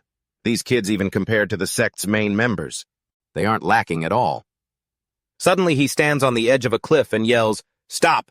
Everyone hide here! Instantly, the whole squad vanishes without a trace. He looks up and surveys the area. Your target is at Mount Guy. If you follow my directions, and you'll find a place just like the one you grew up in. Your target is the person inside Daywall Hall. The kids hear this and realize immediately if it's Daywall Hall, it's clearly the small shrine on the outskirts of Jella County. We're passing through the road to get there. Who on earth is in Daywall Hall that it took 7 years to turn us into assassins? Bingon is dying of curiosity, but before they could even carry out the mission, one of them gets stabbed to death instantly. Bingon watches this completely shocked. What the hell? Truly the first shock of a lifetime. Good thing Bingon was hiding well or he'd be dead too. The person killing them is a muscular guy wearing only pants holding a staff. Every single strike kills an assassin instantly. It's that real. The assassins were hiding, but they never expected anyone to dare camp out so close to Mount Chongxiong. How bold. This brute is none other than Jogin-ok, and he isn't alone. Those assassins hiding near Mount Qingcheng are truly bold. That big guy is Jogin, and he's not the only one here. There are still a bunch of them left. Those are the ones who attacked the Than sect. Find them and wipe them all out. Bingon stood there panicked. We're in deep trouble now. First things first, we have to get out of here. Staying here is just handing them our lives on a silver platter. These guys were cunning. They were stabbing their sharp spears deep into the ground to find anyone hiding underneath, and honestly, they were actually hitting people. Just as they jabbed a few times, a whole group of assassins burst out from the dirt, scattered and regrouped after breaking through the encirclement. They were moving as fast as lightning. The other guys just stood there stunned. They were too slow to react. It took a moment before they finally started shouting at each other to go after them. Jogin-ok, watching this, gritted his teeth in rage and hurled his long spear straight forward. And somehow he actually managed to impale another assassin. His skill was no joke. The more he hit, the more hyped he got. It was like he was playing a game. He snatched a spear from the guy standing next to him. Hand it over. He shouted, "Next!" as he threw it, and hit another one. This bastard didn't know the meaning of fatigue. He'd killed countless assassins. Every "next," he shouted, meant another person dead. He wore a wicked grin as he launched his final spear. The last person he targeted in the group was now Baigan. He was running like a madman, only to look back and see the tip of that spear right on top of him. He quickly threw his body to the side and dodged it. He actually managed to avoid a one-shot throw from that guy. So far, he was the only one who had done it. The guy didn't stop throwing, and Bigon didn't stop weaving and dodging. He even took the chance to kick one of their sharp spears right back at that arrogant bastard Joganuk. Everyone else just froze. What was that just now? Before they could even process what happened, Bigon, who was standing right behind them, sent that guy to the afterlife. That bastard had thrown spears and killed so many of his comrades. Now Bigon was breaking as many necks in return. One spear that Bigon kicked back flew straight toward Joganuk, but he wasn't afraid at all. The spear missed and slammed into the dirt without even ruffling a hair on his head. But the force Bigon put into it was massive. The spear shattered the ground right where he stood. That guy snapped his string of red prayer beads, screaming, "Look at this! Chase him, don't let a single one escape, kill them all!" Bigon was feeling the pressure. Confronting all of them at once was too much for him. He had to get out of there first. Besides, almost all of that guy's minions were dead anyway. There was no way anyone was fast enough to catch him.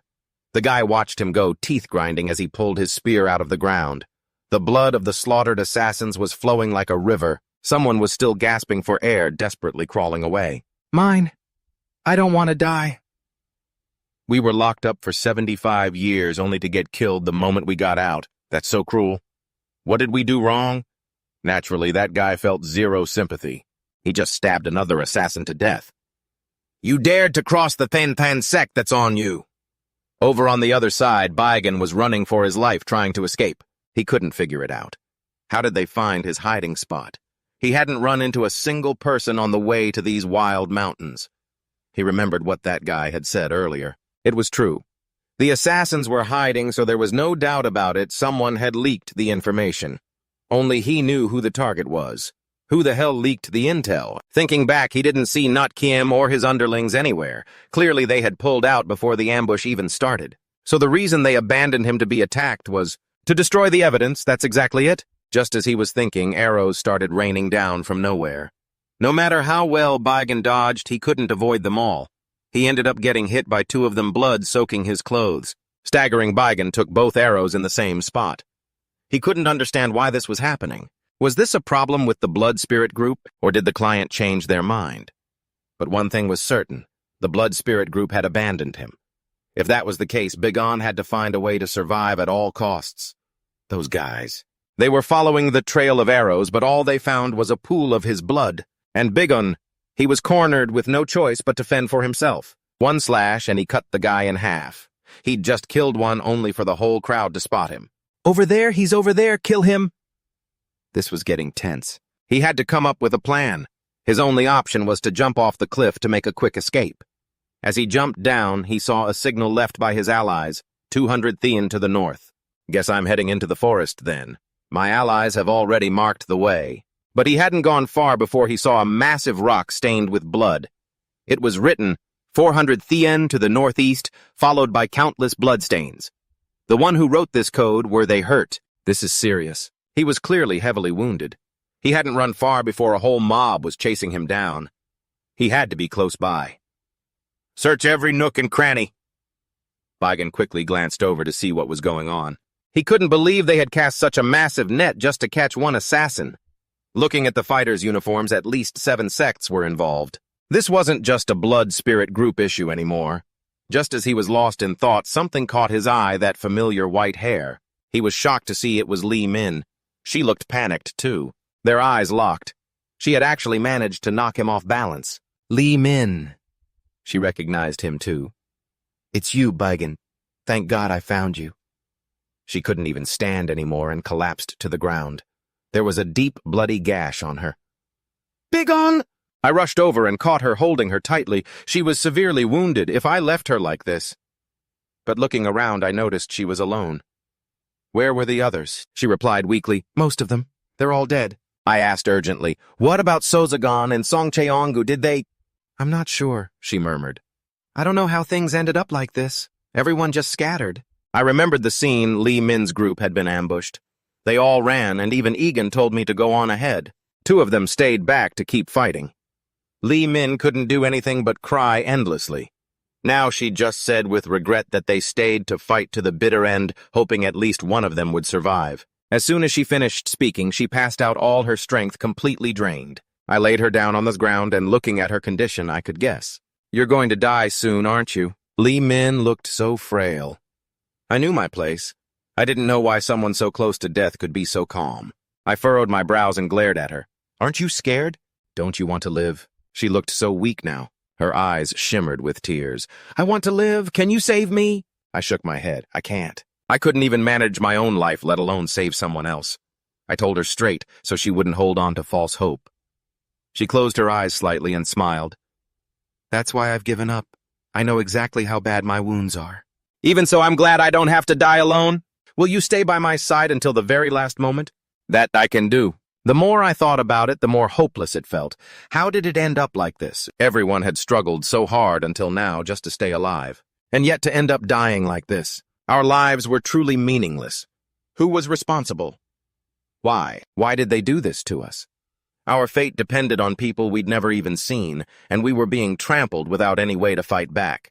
I hope they feel the same hatred and disgust I do. It was all because of Goguen Sang. I knew for sure he was the one behind that 7-year imprisonment, but Lee Min didn't know anything. The target we were supposed to assassinate was a man named Goguen Sang of the Thantan sect. Someone had commissioned the Blood Spirit group to kill Goguen Sang, which was why we were kidnapped and raised as assassins. For 7 years, they had been trying to erase us the things that were no longer needed in the plan they were crafting.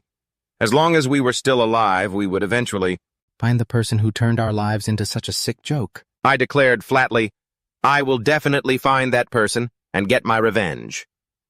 It was only at the moment of her death that Lee Min finally knew the truth. So that's how it is, I had a feeling. "Biggin, if it's you." She used the last of her strength to place her hand on my cheek.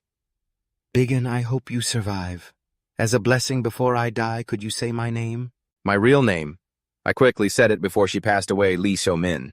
Just hearing that, she seemed satisfied. "Thank you. I've always wanted to hear you say it." With that, she closed her eyes and took her final breath. Witnessing my comrade's death, I was filled with rage. I don't know who did this, but I will wipe them all out. My eyes turned bloodshot and my face darkened. So watch me. Watch what I do to them. As the scene shifted to another location, Goguen Sang was holding a piece of paper listening to a subordinate's report. "The long-range vision has been expanded. They'll have a hard time escaping. To think we really have to clean them all up. It's a bit of a waste considering how much effort we put into raising them all this time only to throw them away." People had thought of them as a disposable card, but I never thought I'd have to discard it without even using it. "Won't this place be in danger too?" "Because of the client." The fourth sword reported, "I don't know the exact reason, but they have chosen to destroy everything. If they want to keep the secret absolutely airtight, wouldn't it be much safer for them to eliminate us all completely?" "What you say makes sense, but they won't be able to find this place. We just need to stay here and wait for the bloodbath to blow over." The fourth sword asked, "What is the true identity of the client?" He replied, "If I wanted to, I could find out at any time, but we must know our limits." The four swordsmen wondered about the true identity of the client. He replied, "If I wanted to know, I could find out any time, but we must know our limits. Or, at the very least, they've already sent a warning letter like this one." "There's no need for us to cross the line," Gujiang said, waving the paper in his hand. Zijian immediately recognized it as a tracking scent. "Someone has put a tracking scent on this letter." A tracking scent is a special aroma created to follow a specific target. No sooner had he finished speaking than his nearest subordinate collapsed and died on the spot. The whole room was in shock. "Everyone move back. We can't take him on. Wipe them all out. Don't leave a single one of these filthy assassins alive." But more came pouring in from outside, all of them screaming, "Open the kill zone!" Now the two of them were surrounded by a mob of bald-headed men. Gujiang's face turned purple with rage veins bulging on his forehead. "Zijian, your words have come true!" Zigan hurriedly shouted, "Leader, retreat!" But where was there left to go? He gritted his teeth and asked, "Where to?" "Anywhere, as if that made sense. If they left now, they'd just be hunted down." Annoyed, he swung his fan directly at his disciple. "Don't you know who they're really after? They came all this way because of me. Do you really think they'll let me escape?" He looked livid, his eyes shooting blood-red streaks. "You dare to cross the line?" With one hand, he drew his sword and pointed it out. "I'll show you." Having said that, he charged forward first. The bald mob watched, startled and shaking with fear. With one strike, forget it. He cut down the bald men standing in front. If you dare to bite us, you know what the outcome will be. He yelled to his cohorts, "Everyone hang in there just a little longer. If we hold our ground, we can win." But then someone appeared and flicked their hand, a golden light enveloping everything. No, you won't have that chance. This person's strength was considerable. Gujiang's eyes widened as he watched the old person strike. It had turned into a massive ball of energy flying straight at him. The man had no choice but to slash straight forward, the two forces, red and gold, collided, sparks flying. The room was filled with thick smoke and dust. Gujiang was injured, coughing up blood. Such powerful inner energy. He gritted his teeth, wondering, who is this? The person who reduced him to this state was a woman. A low-level assassin like you. How dare you casually call my name? As he saw her face clearly, he recognized her immediately. You're Dong Hasa, the iron-hearted assassin. So the one who commissioned this was... Before he could finish, the woman shrieked, cutting him off. She panicked and threatened, "If you say one more word, I'll cut that tongue out." Now the fool understood. Could the commission have come from the Ime sect? It was too late now. He should have realized this had something to do with them earlier. He regretted holding back. He regretted not investigating the client's identity. Because of his own misjudgment, he had brought this disaster upon himself. He pointed his sword straight at the woman, threatening her. "But this Gujiang, even if I die, I won't die alone." She stared at him coldly. "How does a mere assassin dare to—" The two traded blows frantically. Their strength was well matched, and neither feared the other. The woman hadn't expected the leader of the assassin group to be this impressive and talented. It was fortunate they were fighting head-on in broad daylight. If she had been ambushed at night, she wasn't sure she could have beaten him. "This guy and those assassins from before won't let me off easily." She made up her mind. She had to finish them. Die. She decided to unleash her most dangerous move. This attack isn't bad at all. A massive storm-like gust of wind flew straight toward him, blowing him far away. No way. Old Gujiang couldn't block it. Is this the end of the blood spirit group? I have always lurked in the shadows, killing countless people, and building the blood spirit group into what it is today. I even thought that before long I would capture the big skin, a person even the masters of the martial arts world fear. He couldn't believe it. Is everything ending like this? But his desire to live was too intense. He roared, "I am Gujiang, leader of the blood spirit group. I must survive." Alone, he gripped his sword, wanting to confront the tornado. He slashed wildly left and right. In the end, he only managed to fall backward. He realized something was wrong. Which bastard dares to interfere? For a few seconds, he lost focus, and Dong Hasa attacked him. This time, he couldn't react in time. The swirling tornado hit him squarely, spraying blood everywhere. All of Gujiang's disciples watched the newcomer and screamed in terror, "Leader!" After dealing with the leader, the bald men turned to finish off the masked underlings. Gujiang lay flat on the ground covered in blood, but he wasn't dead yet. He was still trying to scream, "No!" An old woman holding a staff appeared behind Dong Hasa. The woman clasped her hands, turned around, and bowed. Disciple Dong Hasa greets the master. Baja brought two people along holding long black staves. On them were carved crows. She glanced around. "Just a bunch of low-life assassins. Why waste time on them?" She hurriedly explained, hoping her master would forgive the delay as they had put up a fierce fight. Watching this, the man named Gogan Sang was furious and bellowed, "Nine painting abbess, you!" He shouted right into the face of the old woman walking toward him. "How could you do this to me? How could the Ime sect treat our blood spirit group like this? We trusted you. You're lower than animals." Facing death, his mouth was still sharp, throwing insults without missing a beat. The more he cursed, the more he provoked the old woman, and a murderous aura began to radiate from her. "I don't know what kind of nonsense you're spouting," she said, turning to order her underlings to take care of them. No sooner had she spoken than the oldest master, Imsa Doan, was struck down by a slash straight to his chest. He collapsed in agony. Ever since Nine Painting Abbess became sect leader, she had expanded her influence and grew stronger. The old man stared intently at the one who had just killed him. "Your name is... You're the one who killed him." It was a young woman in a green dress with long black hair. Unexpectedly, she answered a dying man like him. "Rong Xiulan." The old man's face turned pale. He was nearing his end. "Among the disciples of Nine Painting Abbess, I heard there was a disciple with the looks of a fairy and exceptional talent. So that person is you. The young woman shook her head, acting modest. That's just an exaggerated rumor. Imsa Doan, feeling bitter, looked up at the sky. I've been an assassin for 15 years, and it was all for nothing. Even the top disciple of the MA sect is someone I couldn't defeat. With that, the old man died on the spot. A lifetime of evil deeds retiring to the 18th level of hell seems fitting. Seeing him dead, Rong Xiulan turned and walked toward the old woman. She was scolded immediately. You're too slow. Why bother wasting words with trash like that? The young woman humbly lowered her head. Please forgive me, sister. Just then 2 bald men brought someone in. This man was the leader of the newly trained assassins. He was also the one who had approached Mount Qingcheng. The old woman turned to him, getting straight to the point. How many of the assassins you led are left? Even facing death, the purple sword disciple remained defiant. Why would you ask that? You don't need to know. Answer me now. He had a comeback for every word she said. I don't know either. The old woman was losing her patience.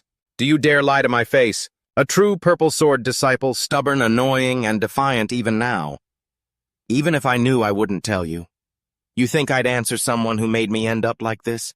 His words made the old woman's blood boil, and she unleashed her inner energy. It turned out he was just an assassin trying to act tough. She grabbed him by the hair. Just her standing there felt dangerous. She glared, hissing, One last chance. I'll ask you again, how many? Before he could speak, blood splattered everywhere. His head was about to explode. Now, even if he were as hard as stone, he'd pass out. 28. He was in such pain he begged for death. Just kill me now. Naturally. As soon as she said it, the old woman sent him off to the afterlife. She turned to her disciple and asked, How many have died in total so far? 24, mistress. 4 remain. The old woman resolutely ordered, Leave no trace of future trouble. Yes, master. She specifically addressed the beautiful disciple Seolan. You have a very important role to play from now on. You know that right after dealing with this matter, I will send someone to the Qingcheng sect to set the date. Meanwhile, you prepare for the wedding. The young woman couldn't say anything but yes, submissively following orders while the old woman threatened. Everything is for the sake of the sect. But the young woman's expression remained indifferent, whatever she'd go along with whatever the old woman decided. Scene shift to a dense forest. A murderous aura moved as fast as the wind, darting from tree to tree without making a single sound. He stopped on a thick branch to observe below. It was Begon. He realized they had reinforced their defenses. If that's the case, I'll have to sneak in. He was all alone now. All right. If you want to die by the Jianghu strategy, I'll grant your wish. When he said this, he looked fiercer than chili pepper. His eyes were blood red and he was gritting his teeth. The next day at the Jianghu strategy, a servant boy carrying a basket walked out. 2 guards stopped him and asked, Are you out gathering herbs again today? You went yesterday, didn't you? The boy could only reply, Yes, I don't know what happened, but he said to prepare plenty in advance first. The 2 guards kindly advised him. There are no issues for now, but the atmosphere is very chaotic, so you must be careful. The boy was still optimistic, smiling happily as he answered, Who would dare touch the Qingcheng sect? He walked into the forest, bouncing along, looking around. Let's see. First, I'll start with the nearest Taoist temple. Just as he wasn't paying attention, Begon pounced from behind like a starving demon. He grabbed his throat with a crushing grip, showing no mercy. The guy was already at death's door. He didn't even know who was attacking him. Who is it? Begon didn't say a word, just kept squeezing his throat until he foamed at the mouth. Who dares to do this on Mount Qingcheng? Begon's eyes were blood red. He pressed a knife to the man's throat, forcing him to answer, You're a disciple of the Qingcheng sect, right? If so, nod once. The guy was scared out of his wits, tears and snot streaming down his face as he nodded like a chicken pecking for grain. Baigan lured him, I'll let you go, so answer honestly. Tell me what I want to know. Don't think about anything else. Whatever you want to do, I'll end your life faster than that. The guy was a coward, trembling on the ground, his feet bleeding from the scrape. Not daring to cry out, he waited for him to calm down a bit before Begon began the interrogation. Who are you? I am Jogin, a 3rd-generation disciple of the Qingcheng sect. Begon immediately asked, Do you know who Gogun Sang is? The moment he heard that name, he jumped in fright. Could you mean Uncle Master Gogun Sang of the Gosheng Cheon School? Do you think An doesn't know about the Cheonseong secret? Tell me everything you know. Is it true that Gogunsang is the greatest genius the Cheonseong sect has ever raised? That from a young age he mastered most of the sect's energy techniques and reached a supreme level? I've heard that even the great masters of the past were personally interested in teaching him. Now An understands. A wise master of the Cheonseong sect, huh? Pathetic. Isn't that obvious? They must have invested 7 years into you lot for a reason. 7 years. After saying that, the guy scrambled to beg for his life. I told you everything I know, please spare me. He just realized something was wrong. His body wasn't moving the way he wanted it to. An was right behind him, yet he still dared to think about escaping. I have to get out of here, Gogunsang. Standing behind him, he performed a secret technique on the guy's face. What is he doing? When he turned back, Gogunsang's face looked exactly like his. The guy was completely clueless, just standing there frozen, thinking, is that me? If you look closely, you can see some parts are a bit stiff, but at a quick glance, it's indistinguishable. What the hell is he planning? Does it go this far? Even the guy himself was impressed. Anmin's disguise skill was flawless. Just like that, you've got a new identity to slip into that hellhole. A guard noticed him. Oh, is that you, Gogunsang? Why are you back so soon? An, under his new identity, made up a quick excuse. I left something behind. The guards just grumbled to themselves. Is that guy's head in the clouds or what? Get a grip, man. An just gave a quick nod to end the conversation and successfully slipped past the gate. Inside, the streets were bustling with people. Under that guy's skin, he blended into the crowd. Not a single wolf-eyed guard suspected a thing. The deeper he went, the more intense the killing intent radiating from his body became. Finally, he reached the stairs. Is it here? The residence of Gogunsang. This massive private villa is the Sangcheongung, the heart of the Cheongseong sect. There were at least 2 guards at the door at all times. Inside, the old men sat around a meeting table. The sect leader Wu Ling spoke up. Is the situation outside under control? One of them turned to answer, it seems the search for the intruder has ended. The old man was furious the moment he heard that. Those intruders, they actually dared to cause chaos in our sect. Brother, do you think there's any logic to this? The second-in-command of Cheongseong Goginbi turned to declare, of course not. I suspect this might be someone else's conspiracy. We still lack accurate information to draw a conclusion, so I have sent the disciples to gather more intelligence. Every old man's face was tense. Regardless of whose scheme it is absolutely unforgivable.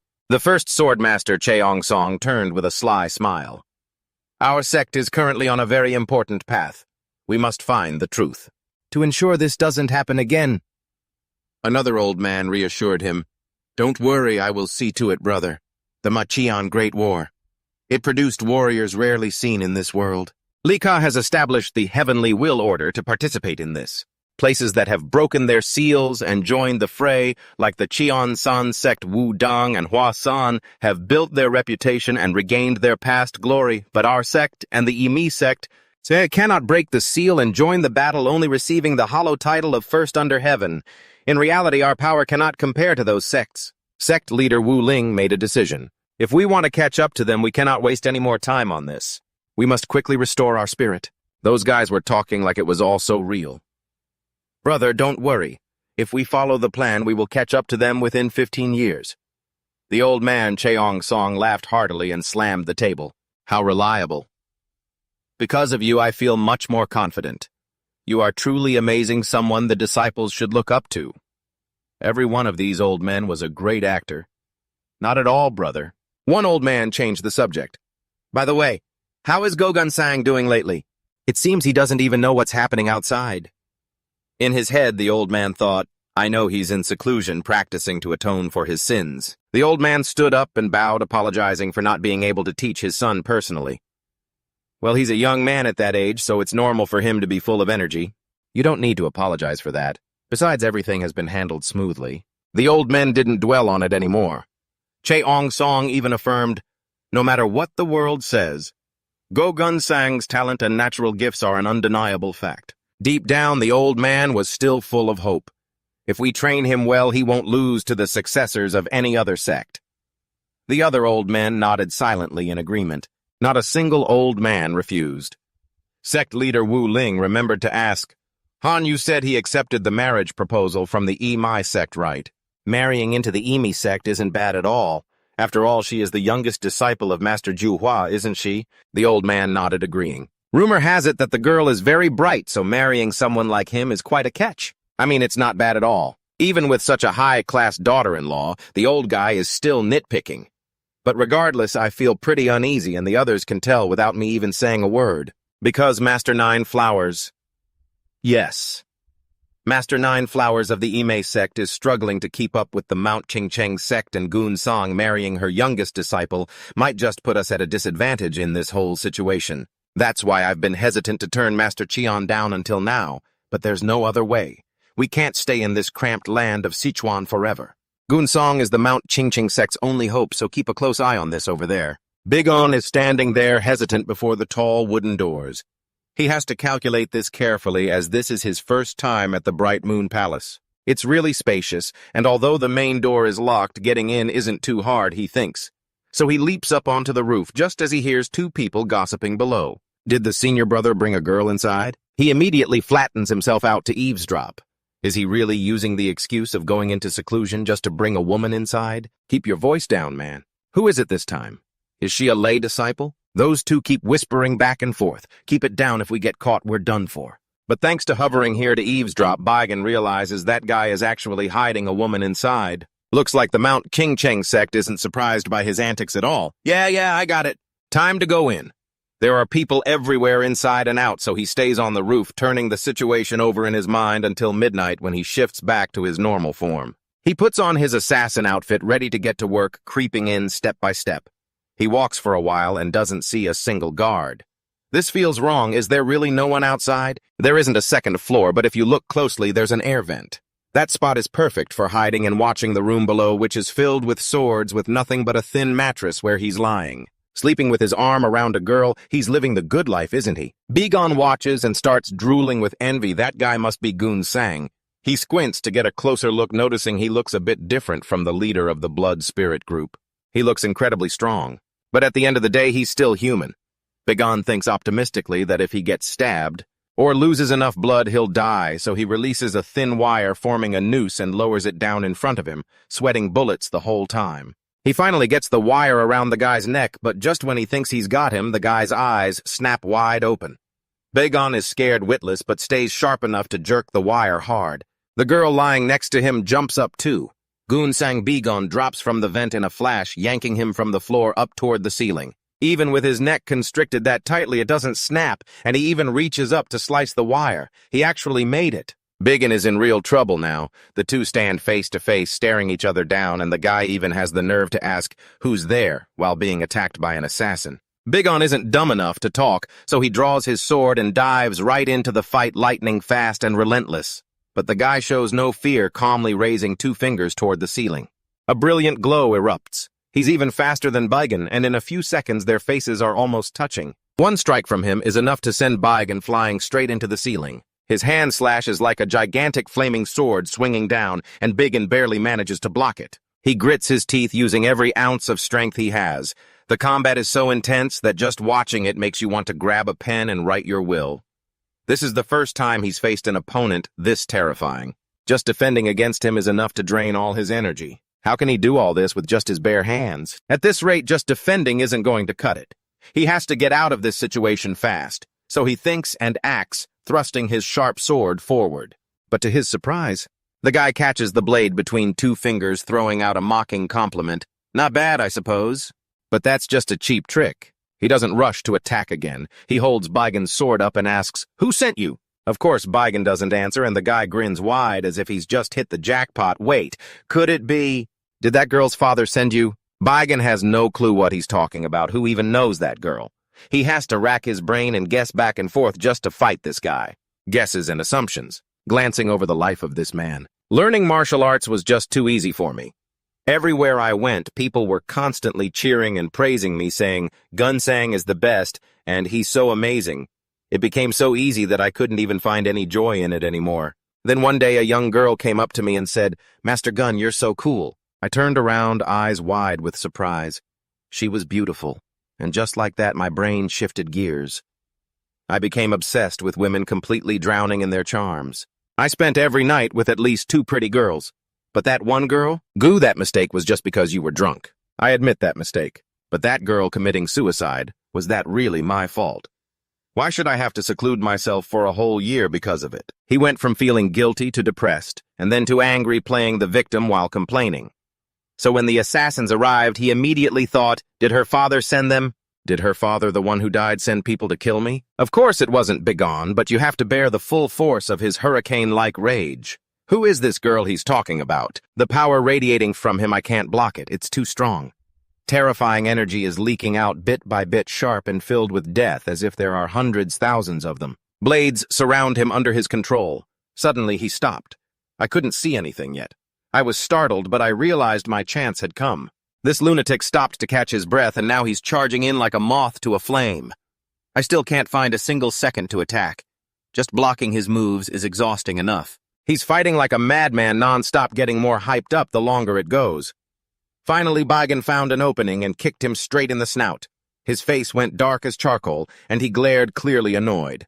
This is so annoying. You keep hopping around like a bug. But no matter how much I jump, I'm still pinned under his foot, and he's reaching out to recall those massive blades in the room. His eyes are wide, devoid of emotion. He calmly passed judgment. Playtime is over. Go to hell. Begone wasn't done yet. He gritted his teeth, struggling to break free. He dodged a slash and scrambled away, starting another chase. The kid ran straight toward the sword scattered in the room. He grabbed one at random and threw it at him. The guy blocked it effortlessly, saying, "That's a neat trick." I kept throwing blades to keep him at bay, but no matter how many I threw, I couldn't land a single hit. As expected, that didn't work. My small brain needs to think of something else fast. Begone drew several knives at once. There was no other way. I had to keep on the offensive. I threw them non-stop this time, launching multiple blades at once instead of one by one. He didn't even dodge them individually. He just summoned a surging wave to deflect them all. I couldn't even block his normal attacks. Dealing with this situation is just impossible. Begone was pale as a ghost, having no clue what the hell that guy was planning. He gritted his teeth, glaring in pure fury. Screw it. He had to play his last card, the damsel in distress move. It was a bit pathetic, but he didn't care. Begone zipped over and hid right behind that girl. The guy looked at his girl being used as a human shield and got madder than a hornet. "You dare pull that stunt!" He unleashed a massive surging wave of energy, blasting them apart and separating the two of them instantly. Die. Even while hiding, the girl couldn't escape his attack. In that split second, with his life hanging by a thread, Begone suddenly remembered that day. "Among you 3 must master this martial art." Geoghan ignored him and asked, "Do you want to become the sacrificial lamb yourself?" Back then, he was incredibly confident. He held up the book and boasted, "Just wait and see, will I be the lamb or the wolf?" Now was finally the time to use the secret techniques from that book. He went head to head. Why the hell should he be afraid? Gunsang was stunned, staring in disbelief. "A guy like you? How could you possibly—" Now it was his turn to be spooked. "No way! That's impossible. A nobody like you. How could you block the secret sword technique of the Ching Cheng sect? The 72 sword breakers, only Begone knew them, and he knew exactly how to block them. Everything I learned was just how to live or die to survive. Even though my achievements might lag behind yours, I'm confident that I can break your technique." He kicked it into high gear to boost his winning odds. As his hair whipped around, he dodged every single water wave strike the guy threw at him, then suddenly zipped right behind his back. The tide of the battle shifted. He grabbed the opportunity without missing a beat. "Gotcha!" He spun around, pulling off an artistic move, running his sword straight through the guy's gut. Even as Gunsang coughed up blood and was on the brink of death, he still couldn't believe it. "How could you—" Begone didn't waste another word. He finished him off right there. He won the fight, but he was absolutely exhausted. Covered head to toe in the enemy's blood, he left. The next day, the whole place was in an uproar. The underlings were running around like crazy, with wailing and crying filling the air. The guards outside had been doubled. Gunsang's body lay in the middle of the room, covered in a white sheet. His father had arrived. He wailed in agony, calling out, "Gunsang, what happened? Why did this happen? Oh, primordial heavenly lord, why are you testing our sect like this?" The old man clutched his son's face and wept. The 2 old men stood talking, and after finishing, the one called senior brother Wu Ling Genren turned and said, "Speak, junior brother." The guy snapped, I will deal with that kid. As he spoke, he glanced in another direction at the girl who had been sleeping with Gunsang the day before. She was cowering in the corner of the room, tears rolling down her cheeks in terror. Junior, what are you saying? That child is also a disciple of our sect. Do you really have to eliminate her? Two old men start to disagree. This is about Guksang's reputation, specifically the rumor that he was messing around with a lay disciple while in seclusion. If the outside world finds out about this lay disciple, Guksang's reputation will be completely ruined, and more importantly, it will ruin our reputation too. The old sect leader is naturally unhappy, but he can't deny it. He's seething with killing intent, his eyes burning bright. Losing one disciple was bad enough, now they want to kill another. It's hard to swallow. The masked man is adamant. He refuses to back down, saying there's no turning back now. Guksang has already been killed. The sect's reputation is going to plummet soon. That is, if we do nothing. The two old men start calculating. Surely someone is behind this assassin. Someone who stands to benefit if Guksang and the Mount Qingcheng sect are disgraced. They will definitely profit from this. We must stop this. Having said that, it finally dawns on the old sect leader. He retracts his killing intent and reluctantly nods. Suddenly, someone rushes in, shouting to stop him. Brother, you cannot do this! No matter how important the sect's reputation is, it isn't more important than a human life. Besides, isn't that girl a lay disciple of our own sect? The masked man is frustrated by the opposition glaring coldly at the girl. Do you all think the same way? If we keep going like this, not only will we fail to catch up to Shaolin or Wudang, but our sect will fall even further behind them. The crowd goes silent, pale, and unable to argue. The old sect leader can't say anything either. He's resigned to it. Fine, have it your way. Guksang's father, acting as the executioner to vent his rage over his precious son's death, firmly grips his long sword and steps in front of the girl, Before killing her, he hypocritically apologizes. Don't blame us, this is something that has to be done. The frail girl can't do anything. Her face is soaked with tears, trembling as she tries to beg, help me. But the old men stand there, none of them reacting at all. They look like ghouls ready to tear her apart. Finally, he strikes with his sword. Wuling Genren can't stand it anymore and rushes over. Brother, stop! But he can't stop him. He can only ask what on earth he thinks he's doing. The old man, still in shock, doesn't know what to do. With bloodshot eyes and a trembling voice, he stammers, Then what do you want me to do? Guksang wasn't just the hope of the Mount Qingcheng sect, he was everything to me. How could a father just stand by and watch Guksang's reputation be destroyed? He falls to his knees in despair. You can scold me if you want. Call me narrow-minded if you must. As long as I can protect my child. Meanwhile, the old hag from the Mount Huashan sect hears the news that Guksang is dead and goes ballistic, cursing that this shouldn't have happened. She grits her teeth, eyes wide with rage. An assassin killed Guksang! That makes no sense. Her disciple, listening, turns pale as well.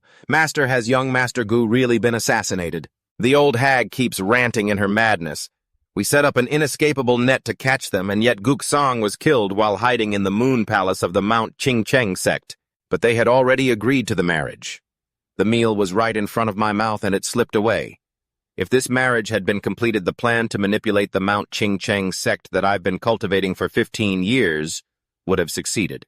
Her disciple Dong Ha chimes in, We cannot let the assassin who killed the young master go unpunished. This secret, that must not be leaked. We must eliminate him. The old hag quickly calms down. She needs a cold head to plot her dirty schemes. Even if she didn't, she had already requested assistance from the Mount Qingcheng sect. Take the disciples and join the search net immediately. She obeys, bowing with folded hands. Leave it to me, master. She doesn't forget to taunt the girl. The marriage is off. You must be happy, right? The old hag stares intently at the girl, trying to read her. Of course, the girl dares not show her joy, keeping a serious, well-acted face. That's impossible. My husband is gone. There is no way I could feel happy. The old hag's face twists like a rag, eyes flashing, husband. Before walking away, the girl drops a line that can't be refuted. Since the marriage was accepted, he is my husband. The old hag is left speechless, unable to say another word. The scene shifts to a golden, sun-drenched rice field. A young man walks along singing happily, looking at the blue sky and the golden earth, enjoying a peaceful, prosperous, and abundant life. But the fun is cut short. He is blocked by two glowing swords. The soldiers bark, Halt! The young man's face turns gray. He's confused. What is going on here? Why is it like this? The two guards glared at him, their voices stern. We're hunting a fugitive. Reveal your identity right now. The guy pointed ahead, acting honest as he stammered, I'm Jiang from that village over there. I'm just on my way home. After finishing his work for the day, the two guards asked skeptically, It's still early and you're already done with your farm work. That's right. My work today was just weeding and I've finished. The guard turned to the captain to double-check. What do you think, sir? The captain glanced over, saw nothing suspicious, and nodded to let him pass. The young man bowed repeatedly, saying, thank you, while backing away. But just as he passed, the captain's sharp eyes suddenly lit up.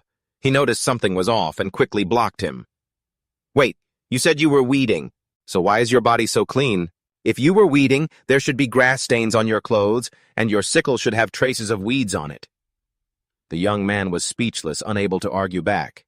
That's why I said it. The whole group immediately grew suspicious. He's definitely the assassin we're hunting.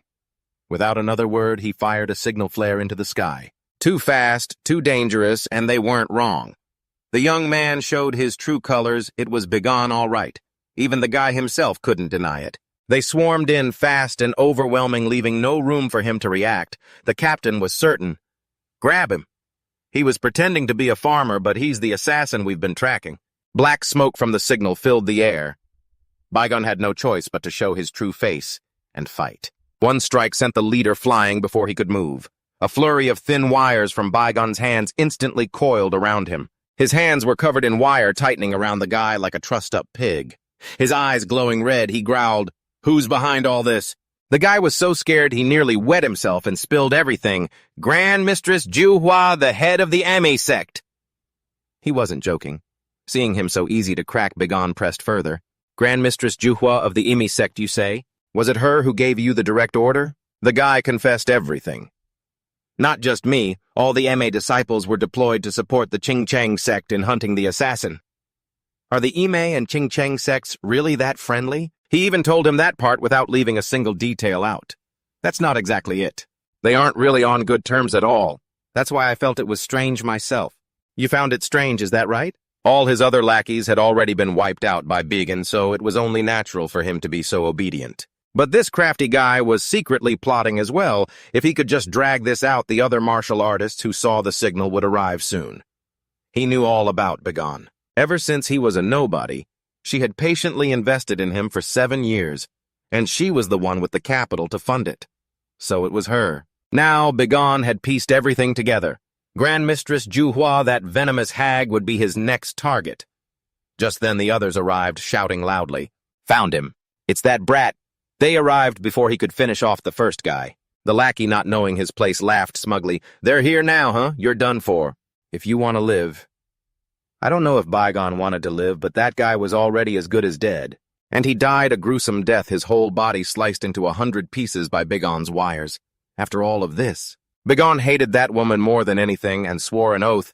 Grand Mistress Juhua, even if I die, I won't be dying alone. Over on the other side, a bald henchman bowed his head to report, Rumor has it the assassin broke through the blockade of the Ching-Chang martial artists and escaped, sir. Dongha heard this and felt a headache coming on. More and more things keep happening, don't they? No matter where we go, people like these assassins keep popping up. She ordered her men to mobilize all their forces to hunt him down, but a cold voice cut her off. No matter what we do, we won't be able to catch him. It was Dong Selen speaking. The other woman glared at her with extreme annoyance. You're the one who just showed up, right? Standing there full of killing intent, she asked. What do you mean by that, Selen? The girl replied bluntly. Even if you cast a wide net, you won't catch him. At you. I think this assassin is much stronger than we imagined. If we keep going like this, we will only ever be looking at his back. Dongha, unconvinced and dismissive, snorted, then what should we do? She had already calculated that part. We must predict the path he will take. That was something she hadn't thought of. You're saying we predict where he's going and get there first to wait for him. This Selen was clearly much deeper than she appeared. I can roughly guess a few places. The assassin must be exhausted and worn out by now.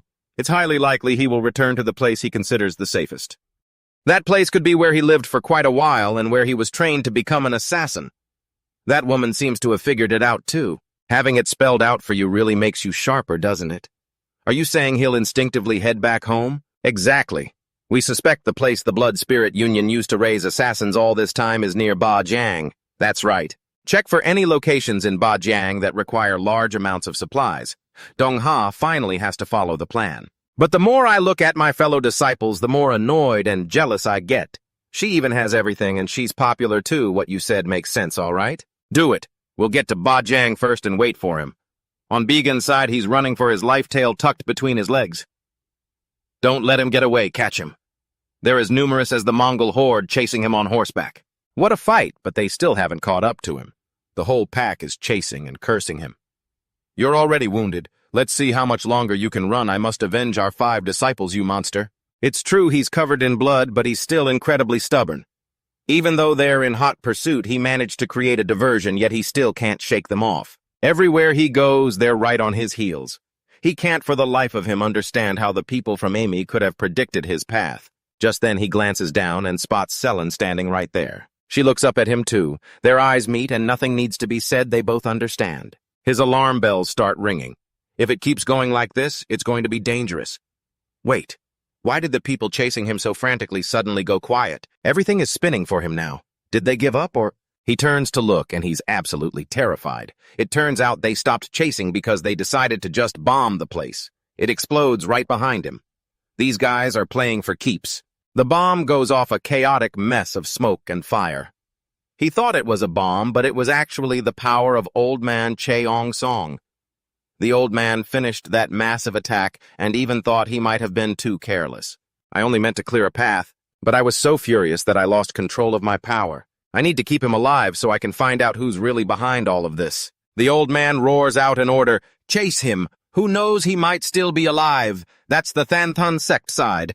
As for Ime Dong-ha also makes her move the moment she sees him pop his head out alive in the smoke and fire. She's grinding her teeth in rage, unleashing a strike meant to kill. This blow is so powerful it sparks gold. Old Man Cheong-song sees it all. The guy was lucky to escape death. But she's attacking with the intent to kill.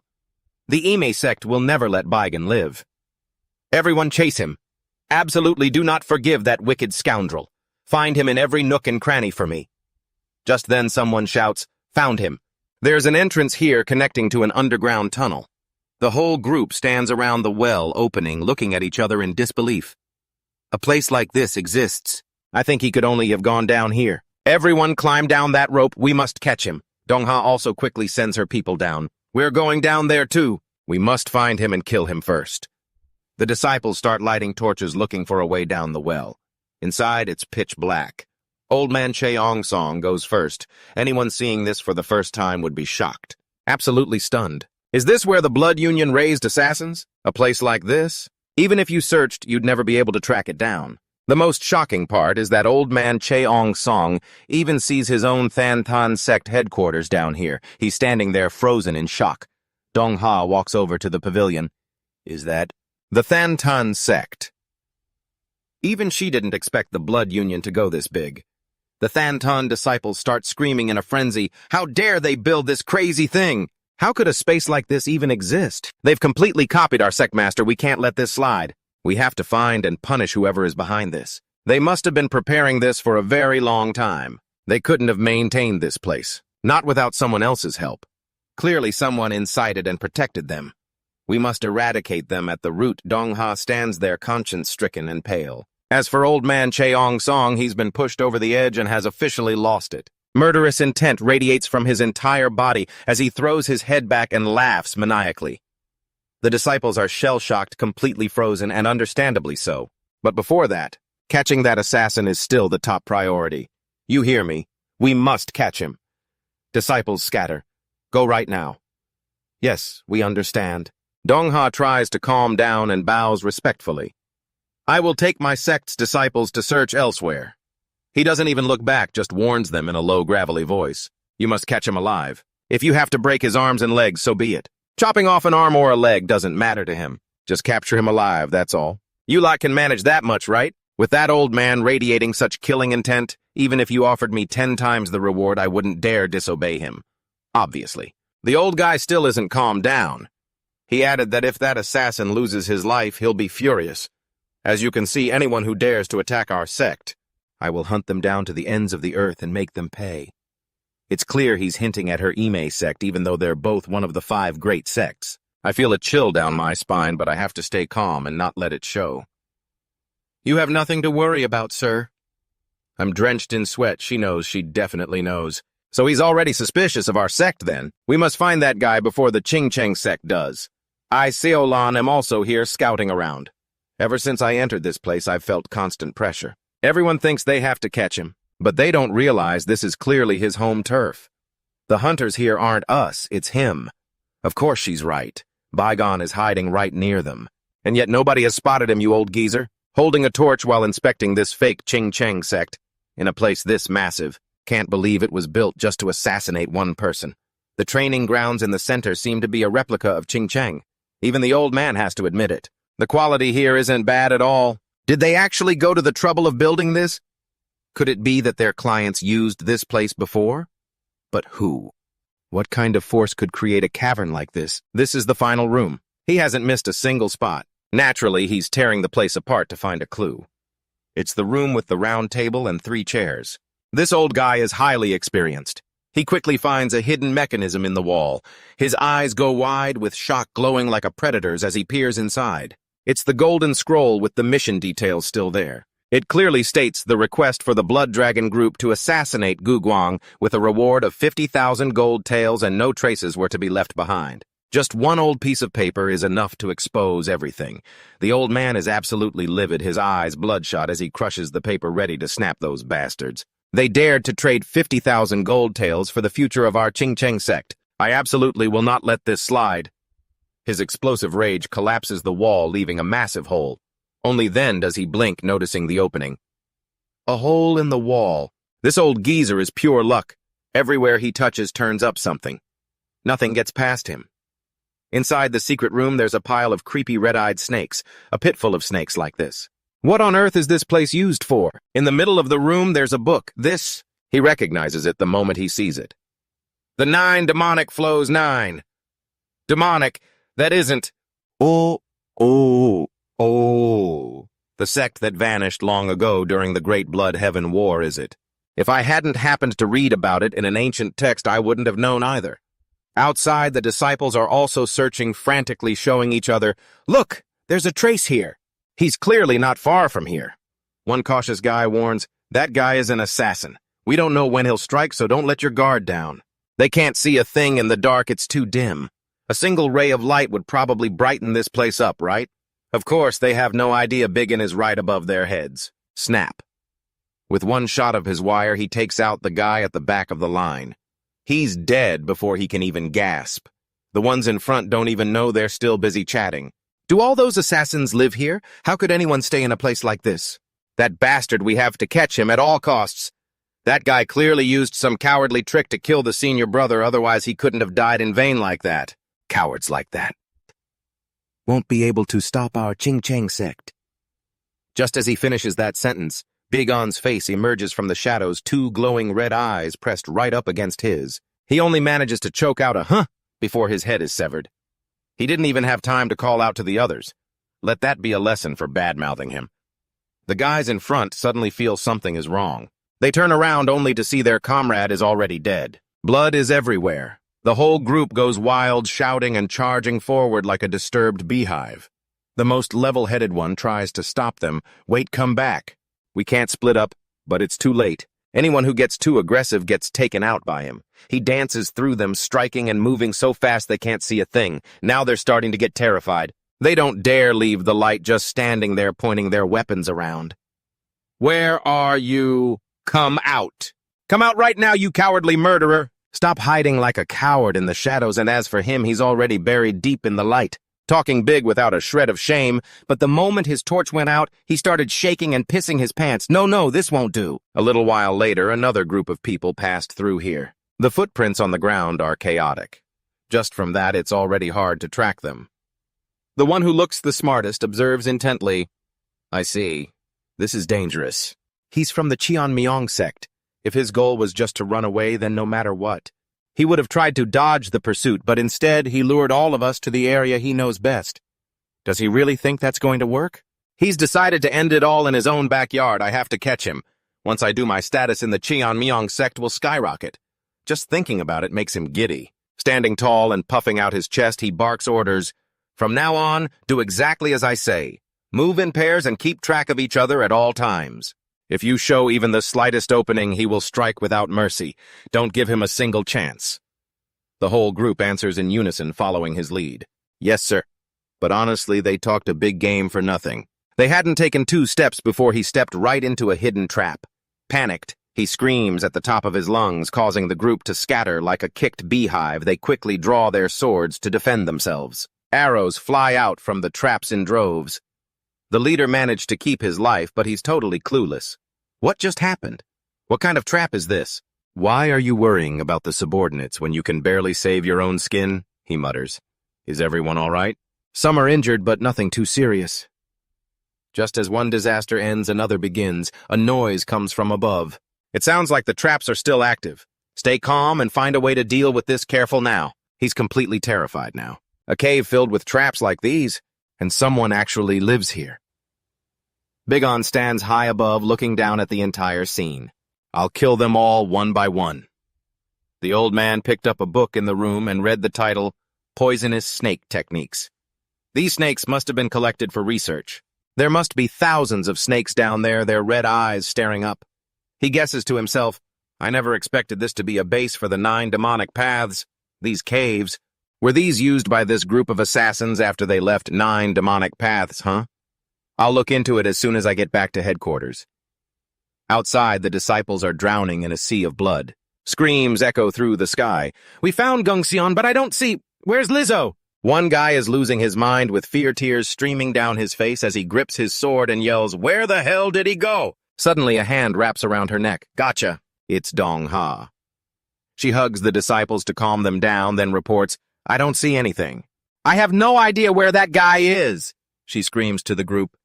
Stay calm, don't panic. He's injured, so it's hard for him to move. The longer this drags on, the worse it is for him. Don't split up, stick together. Bigon hears every word. That's right. If this drags on, the only one at a disadvantage is me. So this time, he charges straight at the group. I'll end this right now. The first target is obviously the ringleader, but she's no pushover. As he creeps closer, she spots him. Where is that bastard? Quick as lightning, he attacks from the side. Keep dreaming. She guessed his position instantly. They immediately start trading blows. He's injured, so his ability to dodge has weakened. But how could he just let her get the upper hand? For every hit he takes, he strikes back 10 times. He ducks to dodge a blow and jams his fingers straight into her eyes, a clean hit. If she isn't blind, she's definitely crippled. Blood splatters everywhere as she shrieks in agony. Damn it! Bigon is covered in blood. She was only a warm-up. Not satisfying enough. Suddenly a voice comes from right behind him. Nice move. Lucky, huh? Bigon feels his skin crawl. Lucky. That was 7 years of training, you idiot. He doesn't forget to mock her. Your intuition is pretty good, isn't it? You must be Sailran. I've heard that name a lot. Surrender. What do you think? The word surrender has never existed in his dictionary. No more talk time to fight. He whips his wire out to attack immediately, but she still manages to dodge. 4 eyes lock onto each other. He looks at her with contempt. Surrender. If I surrender, will you lot spare me? Yeah, right in your dreams. She freezes in place. I can see it, you know. You guys never intended to let me go. If you were going to let me go, you wouldn't have hunted me down to silence me. She couldn't even argue back. You already know where we come from, don't you? Bigon doesn't just know. He hates them to the bone. 9 Flower Abbess. You're tied to all of this. That woman is a true demon. Even after you beat her half to death, Dong Ha, that brat is still mouthing off. What is she even rambling about now? Why sell and subdue that guy? She hesitated, thinking it over for a moment, but finally decided to act. Although I'm not exactly thrilled with my master on principle, the young master you killed was meant to be my fiancé, so I have to take revenge. Her power is truly overwhelming for someone as severely injured as you. Going head-to-head against that kind of pressure right now is basically suicide. My brain kicked into gear retreat first, but before he could even take a few steps back, a massive explosion erupted right beside him, blowing him clean off his feet. This overwhelming attack, it clearly wasn't the Hua Mountain style. With just one strike, flames poured down like molten lava. Bigon was blasted straight into the stone wall. Everyone watched, jaws dropped with no idea what was going on. A figure stepped forward.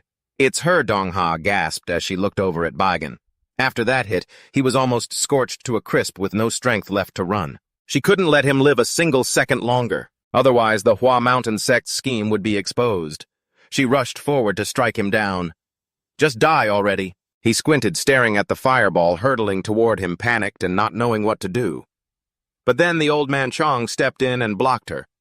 "Back off." She was absolutely furious and shrieked, "Master, we have to kill that man.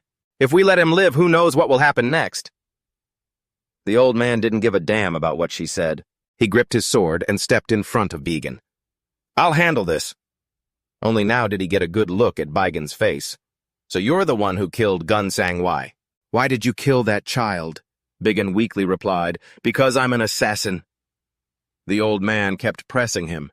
"Even if you are an assassin, don't you have the ability to tell right from wrong?" All the resentment he'd held for so long, for the first time he spoke up. "I've been locked up in this place since I was 54. The idea of being able to tell right from wrong was a luxury he couldn't afford. The old man understood that to an extent. "Are you saying you had no choice?" Baigan let out a mocking laugh. "Someone raised to be an assassin, how could you not understand?" Was the old man blind? He couldn't even see the desperate will to live in his eyes. Despite his words, the old man secretly felt a pang of regret. His eyes filled with a cruel, cold glint. If you'd been taught better, you could have been a real talent. Since he couldn't get anything out of him, he grabbed items directly from Baigan's chest. Baigan hadn't expected him to find that letter. "You're pretty good at digging, old man." The old man handed it to him. "It seems you knew from the very beginning. Still, I need to confirm something. If that's the case, you probably know who the client is, right?" "Who could that be?" Hearing him say that, Baigan felt a surge of triumph and shouted, "Isn't it because you were guessing the same thing that you stopped them?" And from finishing me off. Hearing that, the old man got it. But without proof, there was nothing he could do. His gaze turned sharp as he glared at the Ching Cheng sect members behind him. The whole group felt the burn of his glare shaking in their boots. Just then, a few disciples ran up. "Grandmaster Master, are you all right?" The old man looked at the ringleader, Chong Myong. "Why are only a few of you here?" They scrambled to explain, "We're sorry we fell into that guy's trap." Just hearing it was enough to make your stomach churn. To think that Baigan, all on his own, had thinned out the Ching Cheng sect's ranks so much. The old man sighed heavily. "Oh, the madness is flaring up again." His eyes blazed with intensity. He didn't have the patience to talk to him anymore. Giving you a quick death would be too easy. With that, he grabbed Baigan by the leg and dragged him like a slaughtered pig. "Before you die, feel a pain even worse than hell. Maybe that will atone for your sins. Everything you've done to the disciples." But who knows if Baigan even heard him. He was still grinning. "Atonement, you say? Will those 7 years of my life compensate for the life I had while they were controlling me? Who's there to pity him? This life is crueler than lime." The old man dragged Baigan all the way into that room full of snakes. A trail of blood stretched from inside to out. He looked at the starving snakes swarming below, suddenly softened, and turned back to ask, "Do you have no intention of atoning?" Baigan didn't say a word. He just flashed a toothy grin, mocking and defiant. The more the old man looked at him, the more bitter he felt. He sighed, speechless. "You really aren't worth breathing the same air as me. You can wallow in the torment and pain of all your sins right here." He threw him straight into the pit of snakes below. The snakes went wild, surrounding him like starving tigers, their eyes glowing red. "Enjoy your meal, boys." They tore into Baigan's flesh, filling their bellies while he was just too exhausted to care. He shut his eyes tight, letting whatever happen happen. The old man didn't look back for even a second. "Let's go. Lock this hellhole up tight. Absolutely no one is to enter. And no one is to use this place ever again." Baigan was left all alone in that room. It felt like time had looped back 7 years to the first time he woke up a pitch-black space, nothing but him and the snakes. Except this time there were more of them and they were biting a lot harder. His entire body was in indescribable pain. Not a single inch had escaped their bites, yet his mind remained filled with the sheer willpower to endure. Never had he been thrown into a snake pit like this before. Is this it? Am I going to be eaten alive by these snakes? As his body began to react to the snake venom, he noticed one snake that hadn't bitten him. It was slithering on his stomach, staring right at him. If it wasn't going to bite him, he'd eat it. Instead, he reached out and grabbed it. He opened his mouth and shoved it right in. Like that, the two of them just kept consuming each other endlessly. As time passed, the corpses in that pit had all been reduced to dry, bleached bones. In that chamber, there was one white snake left along with another person, long, snowy white hair and a gaunt frame. The snake lunged toward Bigon, and out of habit he bit its head off and ate it right on the spot. After eating so many white snakes, he was no longer any different from them. His skin had turned ghostly pale, his eyes were blood red, and his fingernails and toenails had grown long. Every last snake in that place had been devoured by him. Once the eating ended, the rebirth was complete. Bigon had returned more dangerous than ever, and the world outside had changed significantly as well. On a bustling street, a soldier was suddenly kicked from the second floor, crashing hard to the ground in agonizing pain. He sat there coldly watching. "I told you, didn't? I just take a 3-day break." Who knows when he learned to play these games with the women at the brothel? Fed up, he sat on the bed and glared at them. "Leave me alone. Stop trying to lay hands on me at every turn." The men standing there were fuming, their faces boiling with rage, yet they couldn't do anything to him. They didn't dare to get close. What kind of deadly technique had this guy used? A massive man in red robes clenched his fists and cursed at him. "Do you think you'll get out of here unscathed after laying a hand on a martial artist from the Than Ngok Pavilion?" Bigon didn't care. Thin threads of wire flashed at his fingertips. Than Ngok Pavilion, never heard of it. As soon as he finished his sentence, those two men were sent straight to the afterlife. The woman left standing there was trembling with fear. With just a flick of his wrist, he had neutralized the martial artists of the Than Ngok Pavilion. What kind of master in Sichuan province could do this? Something clearly wasn't right. She looked at him in terror, her attitude shifting instantly as she pressed her palms together and bowed. "My apologies, noble sir. Please forgive this humble one for being blind and failing to recognize your greatness. Spare them, I beg you. We promise never to bother you again." But he didn't say a word, just cast a wearied, disgusted glance at her. The more she looked at him, the more terrified she became. She didn't know what else to say. Could a human being's eyes truly be this cold? Looking into that gaze was like staring directly at a giant serpent. Bigon held up 3 fingers toward her. "This is the 3rd day. I hope you won't bother me again." Now the 2 men were finally released. It turned out they weren't dead yet. They hastily knelt. "Yes, we understand." The old woman still wanted to ask more. "May I ask for the noble young master's name?" He grabbed a beautiful woman into his arms and said, "Bigon." With that, he was finished. He put on a brand new set of clothes and left the place. The 2 women saw him off ecstatic. "Noble sir, I've packed some food for you for your journey. Please eat it when you get hungry." He didn't say much, just grabbed the bag and left. After he was gone, the woman was still in shock. "Who on earth was that guy?" The woman who had been in bed with him for 3 days and 3 nights finally spoke up. "He just showed up here out of nowhere. Do you have any idea what his background is?" The 2 of them watched him go, filled with curiosity. Even the death warriors couldn't identify him. The martial arts world was becoming more and more dangerous. There was killing intent everywhere. He didn't know how long he had been walking when a heavy rainstorm broke out. Bigon sat by the window frame of an old house to rest. Truly, the scenery outside was beautiful. He sat there in silence, reflecting. Over the past period, he had never forgotten the past, not even for a single second. Because of that past, he was able to keep moving forward. How resilient he had become. Every second of every day, Bigon had never forgotten those cruel wretches. Once he reached Chengdu, he could learn more about the Thantan sect and the Ma sect. While he was lost in thought, a shrill, screeching voice suddenly rang out. "What is this? This is so annoying." Before him was a group of 2 men and a woman running through the rain and bickering loudly. "I told you to hurry up, but you didn't listen." "Amitabha, we've finally found a place to hide from the rain, haven't we?" "Stop arguing." One of the women in the group was incredibly sharp-tongued, yapping away without stopping. "I'm soaked. What are we supposed to do now?"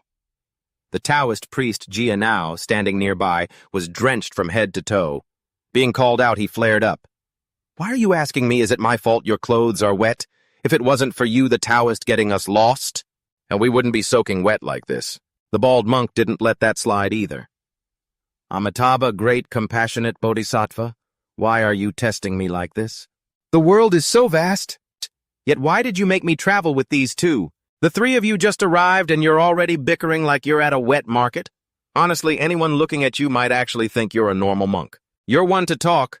Why are you starting up now?" She was really getting worked up, her mouth firing off like a machine gun when she suddenly stopped and turned toward the guy next to her. Oh, we have a guest here, too. All this time, the guy had just been sitting there quietly watching the drama unfold. The three of them crowded around him. Oh, wow, so someone was already sheltering here before us, Amitabha. She even put on that love-struck face of hers. He's so handsome, who would have thought we'd find such a gorgeous guy on this desolate mountain? The dark-skinned guy smirked triumphantly. It's only because I'm the one who led the way that you got to meet him. You should be thanking me. This made her furious. You guys are way too loud. Her face shifted faster than a flipping pancake, and she turned to him with a beaming smile. Hello, meeting like this must be fate. May I ask how to address you? I'm Heo Jiang-du. The guy turned to her indifferent. Begone. Her face instantly flushed red, her eyes turning into hearts. Oh my God. The dark-skinned guy beside her looked embarrassed. Here she goes again. She always goes crazy whenever she sees a handsome guy. Anyway, nice to meet you. You can just call me Gu the Taoist. Amitabha. This humble monk is Hyeseong. They were true extroverts, immediately prying. Hey, where are you headed, Chengdu? Oh wow, what a coincidence, we're heading to Chengdu too. That girl was quick to jump on the opportunity, trying to rope him in. It would be so great if we traveled together, don't you think? We'll treat you well if you come with us. Baigan didn't answer right away, deciding to observe them a bit more. The more he looked at these three, the more they seemed like a mismatch. But when they needed to attack, they would likely be an incredibly coordinated team. Their central position seemed to be held by Heo Jiang-du, though she didn't really look like the leader. Still, they didn't seem like bad people at all. Most importantly, he knew he could take all three of them on by himself. After weighing his options, he decided fine. He kept wondering to himself what on earth could be binding these three together. He was just too curious. So he went along with them purely to satisfy his craving for drama. Naturally, once the rain stopped, they had to go together. They all headed to the boat landing to continue their journey. Thank goodness the rain stopped early so we could leave right away. The girl Heo Jiang-du had barely stepped onto the boat before she started complaining. Traveling like this is so incredibly inconvenient. Old man Gu the Taoist couldn't stand it and started arguing again. Good grief, you really do talk a lot. They were squabbling like crazy, but the moment she turned back to him, she became sweet and sycophantic. So, why are you heading to Chengdu? Begone replied vaguely, just to meet some old acquaintances. The whole bunch immediately swarmed him, eager for gossip. Who are they? Maybe I know them. Naturally, Baigan didn't give a straight answer. I just have a debt to settle with them. A debt you owe them? No, they owe me. They were asking too many questions, so he turned the tables to shift the focus. Why are you heading to Chengdu, miss? She did the same, keeping it vague. We're just going there to do some trading, and it doesn't always have to be goods you can see with your eyes. Looking at them, they didn't seem to have any inventory on them. With that kind of attitude, he'd have to be an idiot to believe her. The two men then asked, But what about your sect young master, Bigon? I don't have anything like that. Just all by myself in that cave for the last few years. He answered honestly. In the martial arts world, that was hard to believe. Wait, you just said you don't have one. Yeah, is there a problem? It's not that, but... Gu the Taoist hadn't finished his sentence before his face changed, his brows furrowing tight. Baigan looked the other way, not even bothering to engage with them anymore. The boat continued to cut through the waves. No one said another word. Bigon sat in a corner observing everyone there. Heo Jiang-du, still obsessed with his looks, took the initiative to ask, What are you looking at? Just looking. The colder he was, the more obsessed she became, leaning in closer. You just sitting there like that is enough to make someone's heart flutter. Bigon felt nauseated. If you're going to keep talking nonsense, go somewhere else. She was still thick-skinned enough to keep pestering him. This is ridiculous. Are you trying to make me lose my cool? The others were sitting to the side, watching the two of them. Are you just going to let that slide? Old man Gu the Taoist just sighed, unable to do anything. Do you really think the master of the world's blood would be seduced by someone like that? Every action had to be carefully calculated. That girl was getting bolder moving in and getting handsy with Bigon. She looks like a vicious spider, so why do I find this so adorable? So scary? So scary? Gu the Taoist even felt haunted on his behalf. Regardless, the guy was incredibly suspicious. Because he was the quiet type, this must be quite exhausting for him. Hyeseong, who knew nothing of worldly troubles, sighed. I guess so, huh? Suddenly, the whole group on the boat swarmed to one side, staring. What's that? A boat is coming. The commotion caught everyone's attention. Over there it was pirates. They raised their swords high and yelled, "Just grabbing the rice on that boat is enough to fill our bellies." "It's about time." The sailors turned pale with terror, screaming, "Damn it, it's pirates! Everyone grab your weapons!" Civilians were pissing their pants, scrambling to find a hiding spot, crying out, "Oh God, it's pirates! Help someone save me!" Gu, the Taoist who knew martial arts, couldn't just stand by and watch. He stepped forward and asked, "Looks like we're in a real pinch, huh? Need a hand, Eid?" The sailor looked totally stunned. "Who are you?" "We're in the middle of a crisis and you're still standing there grinning and trying to look cool. Who I am doesn't matter. What matters is what I can do." Seung, the bald old man traveling with him, caught the drift and jumped into action immediately. Instead of waiting for the pirates to board, he leapt onto the enemy ship. "Now who's the one getting boarded, huh?" The pirates were caught off guard, their legs locking up. They clearly hadn't picked a lucky day for a raid. The bald guy was a powerhouse, taking them all out quickly and cleanly. The pirates, close to death but still arrogant, screamed, "Kill him!" The whole mob charged at once, yet they couldn't even touch a single hair on Hee-seung. The others watching had their jaws practically hitting the floor. Gu, the Taoist, preened like he was the star of the show. "See that? That's my boy." But then the bald guy's next words hit deep.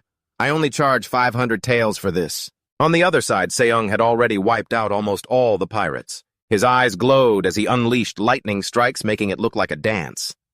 After a few flashy moves, only one pirate remained sitting there limply with soaked pants, trembling and raising his hands in surrender. Ready to finish the job, the bald guy saw the coward couldn't be bothered anymore and just brushed off his clothes and walked away. With a spring in his step, he jumped back to their boat. That was the cue for Gu, the Taoist, to collect his fee, shaking the heavy money bag with a wide grin. "Good work, Hee-seung, you two are a perfect team." Remaining calm, he pressed his palms together. "Amitabha, next time please call this poor monk Lanju. Yesterday, Gu, you were betting on my life and teasing me, weren't you? If I didn't go along with it, I'd probably get an earful later. But once the business was done, it felt like something was missing." "Wait, where's the girl?" The bald man looked over. Ah, there she was. Surprisingly, Heo Jangju and Bigon were still sitting in the same spot, just chatting away. Ignoring the chaos entirely, she kept running her mouth. "Young man, where are you headed once you reach Chengdu? Care to travel with us?" He maintained his usual look of annoyance. "I'm better off alone."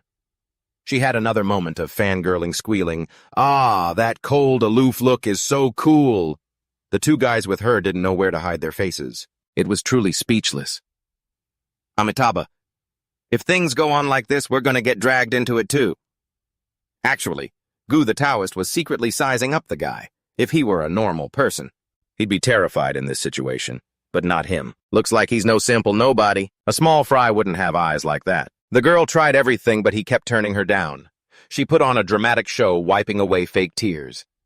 "A beautiful girl offers you her company, and you say no, how cruel." "That's just too mean." Bigon calmly shot back with a sharp retort. "No matter how beautiful a rose is, it still has thorns." She was annoyed at being shut down, but instantly put that bubbly smile back on. "Well, it's still pretty, though." "That's enough." Even though he'd been sitting there playing dumb, he knew they made their money through intimidation. That display of force earlier was clearly just to flex their status. Chengdu must be a place full of conflicts. The Ime sect and the Qingcheng sect surely wouldn't just sit by and ignore all that trouble, right? Are they facing some kind of difficulty? Time for you to rack your brain and cook up some dirty schemes. Better be prepared, especially if you don't want to end up paying the price like me. The more he thought, the more cunning his face became. His snake-like personality was coming out. By dusk, they finally arrived. They said their goodbyes. Gu the Taoist asked, "We have to head into the city first thing tomorrow morning. What about you?" He remained as aloof as ever. Rejecting the offer to travel with them, he said he'd find a place to stay for the night. Heo Jangju wasn't having it. "Oh, what a shame. So we really can't travel together. I have things I need to prepare on my own." He gave a vague, polite promise. "If I'm ever in Chengdu, I'll get in touch." Only then did she brighten up and leave. Remember that promise. Once they left on horseback, Bigon walked straight toward a large building nearby. As soon as he opened the door and walked in, he immediately drew the eyes of everyone in the tavern. Every single one of them was leering with lecherous grins. The manager came out with a bright smile. "Welcome. Would you like a room or to order some food?" "Both, but I'll order the food first." Yes, right away, sir. Bygone just sat there, yet he radiated such an ethereal glow, fair skin, light hair, slender build. It was enough to make the scumbags in the tavern want to take advantage of him. Damn, how can a guy be this pretty might be better looking than any woman?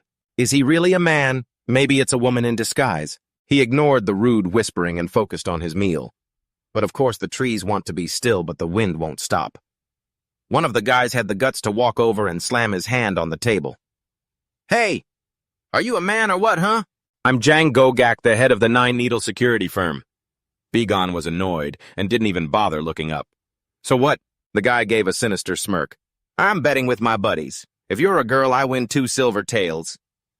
Trying to keep things peaceful, he replied calmly. Then that's a shame. You just lost your 2 taels. He let out a sigh of disappointment. So you're actually a man. The more you lower your voice, the more they'll push you around.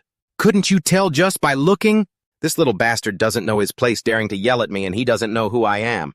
Strip him down and check. Once I'm done, I'll buy everyone drinks, whether you agree or not. He lunged forward with a wicked grin. Where should I start checking? Obviously right here. Gon wasn't about to sit back and let them do as they pleased. He flicked his chopsticks with a sharp, decisive snap. In less than a second, he had driven a chopstick straight into the guy's eye. The thug recoiled completely, demoralized. The guy fell backwards, screaming in agony. The others went pale, frozen in shock. Just because they teased him, he didn't hesitate to stab someone in the eye. Pain-stricken and humiliated, the guy shrieked, "You bastard, my eye!" Gon walked toward him, nonchalantly twirling the chopstick holder, his voice laced with icy disdain. "You've got eyes, but you might as well be blind. If that's the case, you don't need them at all. So let me take the other one off your hands." Terrified, the man scrambled backward, waving his hands frantically. "What? No, you can't!" But Gon wasn't about to let him off the hook. He was right in his face in a flash. Faster than a blink, another chopstick flew out. Without a second thought, he drove it straight in. Blood splattered everywhere. Just like that, 2 taunts, 2 eyes gone. The rest of the gang was both terrified and furious, screaming at the top of their lungs. "What the hell is wrong with you, kid?"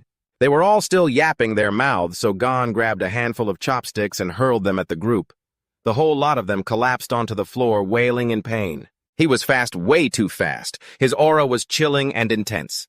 You have to take responsibility for your own actions, don't you think? As the scene shifted outside to the street, people were going about their business as usual.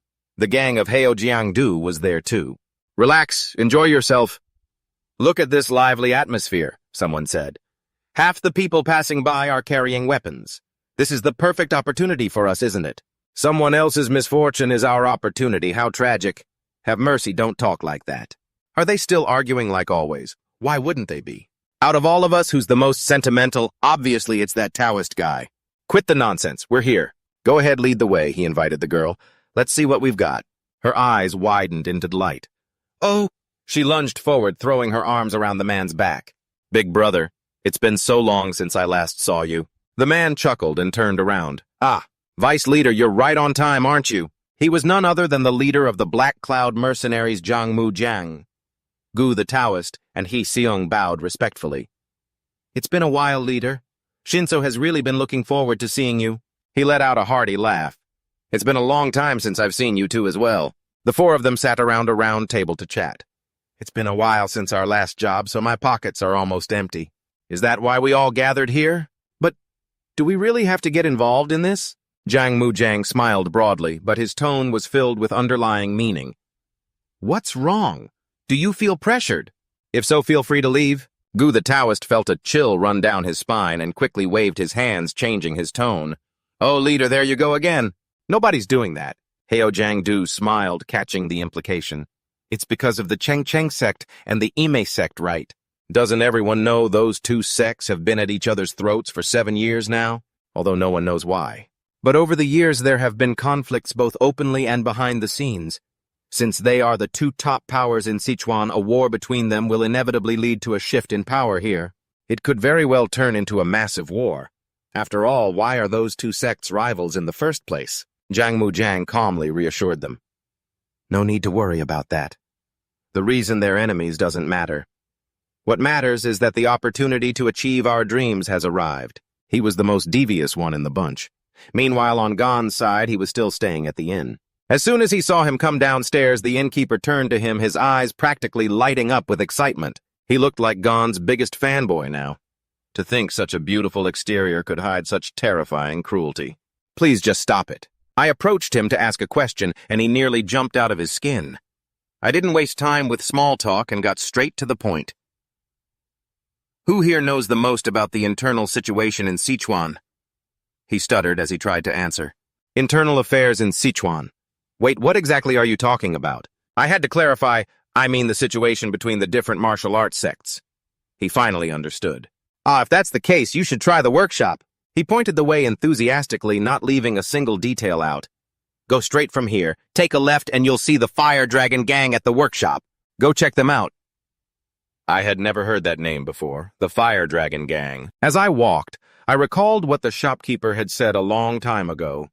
The soldiers of Sichuan City once banded together to form a sect, and all the sects in Sichuan have been dealing with the Fire Dragon Gang for a long time. If you have questions, go to the workshop, buy a decent weapon, and the Fire Dragon Gang will give you a proper answer. Suddenly, the rhythmic clanging of a hammer caught my attention. I curiously stood outside the door to watch, wondering to myself, that's strange. Why does the metal have such a clear sound? It's so crisp. Just then, a loud booming voice roared out, Hey, what do you think you're doing? Who gave you permission to use the hammer however you like? I already told you. You are absolutely not allowed to touch the hammers here.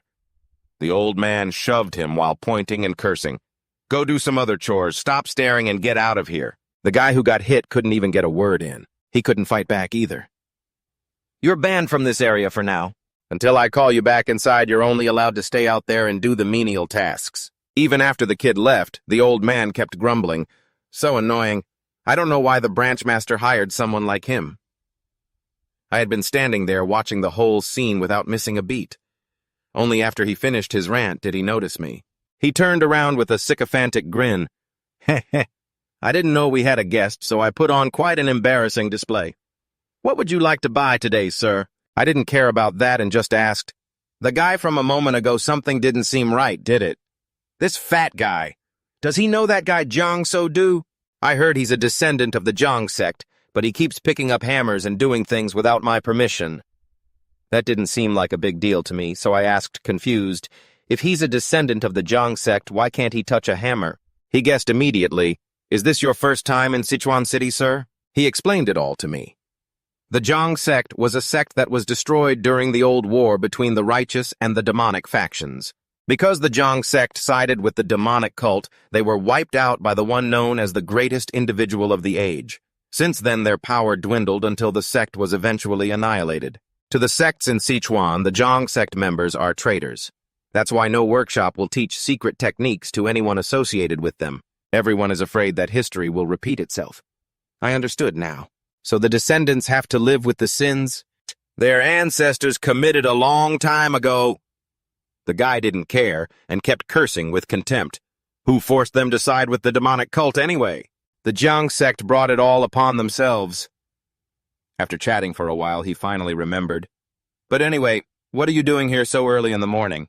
Follow me. All the weapons forged in my workshop are displayed inside. I realized, you seem to have a lot of orders for weapons lately, don't you? At the mention of that, his eyes lit up. Heh heh, ever since the Emi sect and the Qingfeng sect officially declared war, the number of orders has doubled. The atmosphere in Sichuan City has become tense, but for us, this is a business opportunity. Now everyone in the workshops is busy churning out weapons for the various sects. He was clearly excited as he led me along. Suddenly, I stopped and looked over toward the corner of the yard. The guy from earlier was being ganged up on and beaten by a group of people. You cursed wretch carrying the dirty blood of the Jiang family in your veins. You're going to end up just like your Jiang sect. You idiot, you don't know your place. And all because of one mistake. How dare you touch the hammer without my permission? Just as he was being kicked into the dirt right in front of Jiang So-do, I threw a dagger down. It was me. I looked at the group coldly. Humans are truly much more brutal than animals. I decided to wake him up. Once you give in, they will torture you to death. If you're used to enduring it, then just keep living like a pathetic dog. He heard me and stared wide-eyed at the dagger. His mind was torn apart. Seeing him not move, I asked again, "Do you want to live like this forever?" The other guys were annoyed by what I said. "Who the hell are you? Stop spouting nonsense and get lost. This is internal business for us in the Fire Dragon gang." I didn't care at all. I couldn't be bothered with these small-time thugs. I just kept my eyes on him. He's only got eyes for that guy. "How do you plan on living your life, huh?" Jang So-doo's jaw dropped as he ignored the others, but they were fuming. One of them stepped forward, snarling, "Are you looking down on us, you brat?" Before he could even finish, Jang So-doo lunged at him and bit down hard on his neck. It looked like he had successfully messed with this guy's head. He bit down without letting go, ignoring the barrage of insults. "You damn piece of trash, what the hell is wrong with you?"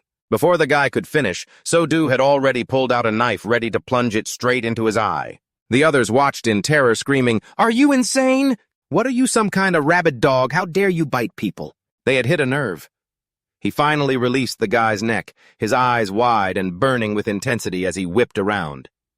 "When have you ever treated me like a human being? To you, I'm nothing more than an animal." The thugs were trembling in their boots, but they still tried to act tough. Do you think you'll get away with this?" Jang So-doo didn't care. If he dared to do it, he was ready to face the consequences. He retorted coldly, "Go ahead and do whatever you want. I'm tired of being beaten by you people for no reason at all. But remember, I will hunt down anyone who dares to lay a finger on me again." The whole group was speechless, tail between their legs, and scrambled away, yelling, "Damn it! Just you wait, we won't let this slide." Once he chased them off, the boy couldn't hold on anymore and collapsed. Biggin immediately caught him and, following his directions, helped him back home. When they arrived, he was still exhausted. Biggin looked around and complimented the place. "It's quite a nice home, isn't it?" Despite being drained, he retorted immediately, "You like this place? Are you mocking me?" How could he possibly understand the hellish nightmare that place was? To me, this place is already like a palace. The place where I lived was nothing but snakes. Just snakes everywhere. Biggin didn't believe him for a second. "Give me a break, stop lying. Do you think I'll feel comforted hearing stories like that? Believe what you want." He walked straight to the door. "I have somewhere to be, so I'm leaving." He reached out, trying to stop him. "Where are you going?" He didn't answer, just shot a look back. "Are you always this nosy about other people's business?" The guy was surprisingly thick-skinned, laughing it off. "Being concerned about others is just human nature, isn't it?" He couldn't help but chuckle. "Is that so? I guess you're right." He started to open up, telling him about the people who owed him, those who had used him, abandoned him, and even tried to kill him. Biggin immediately guessed the motive. "So you're looking for revenge?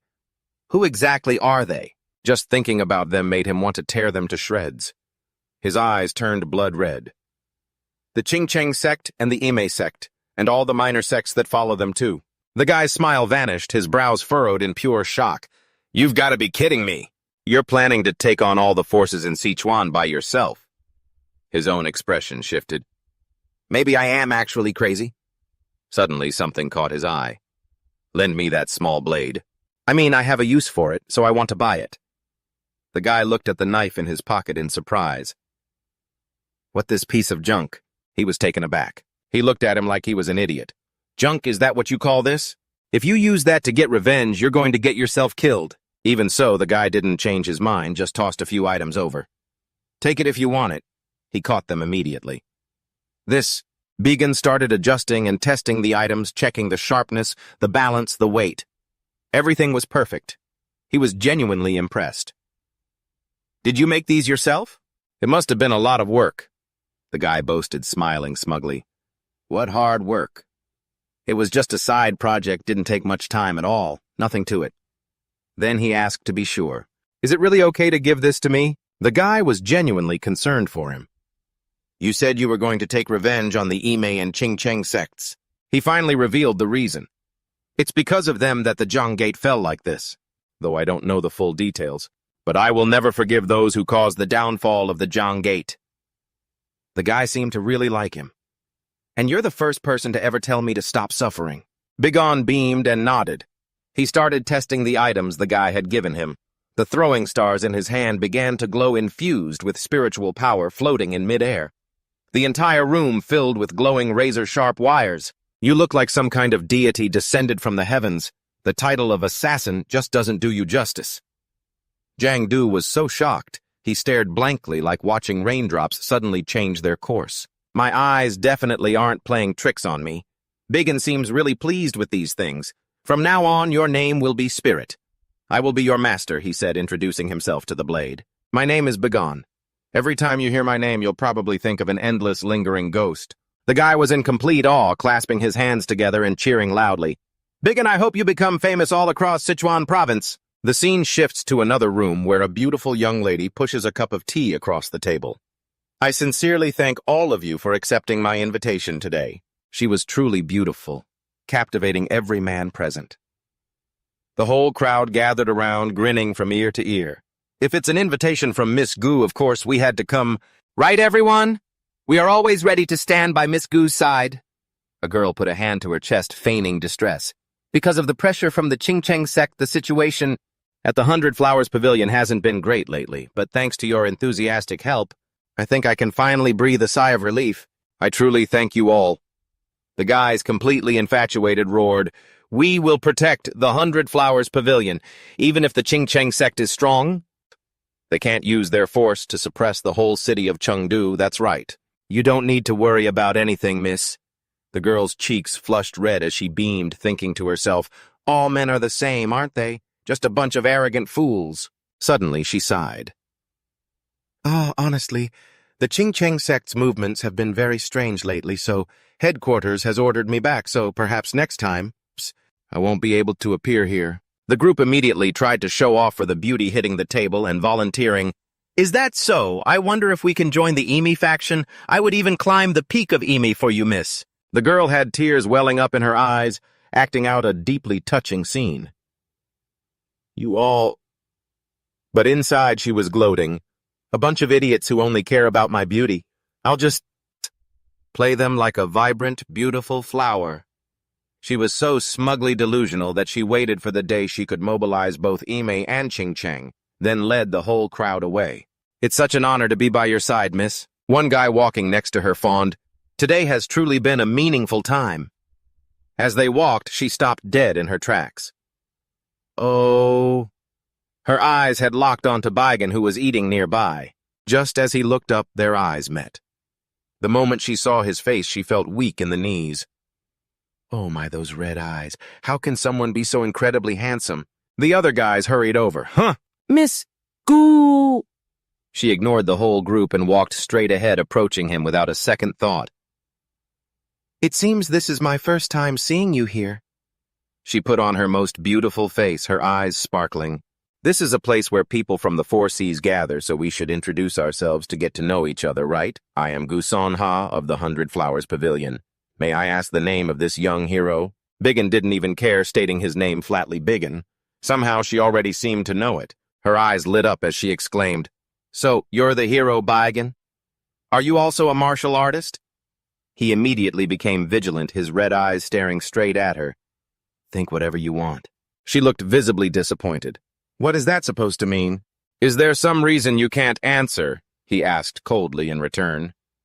Do people who meet for the first time usually ask such prying questions? Another guy, not taking this well, rushed over. Hey, how are you talking to Miss Gu? Aren't you going to apologize to the miss right now? Bigan, looking annoyed, tilted his head. Apologize.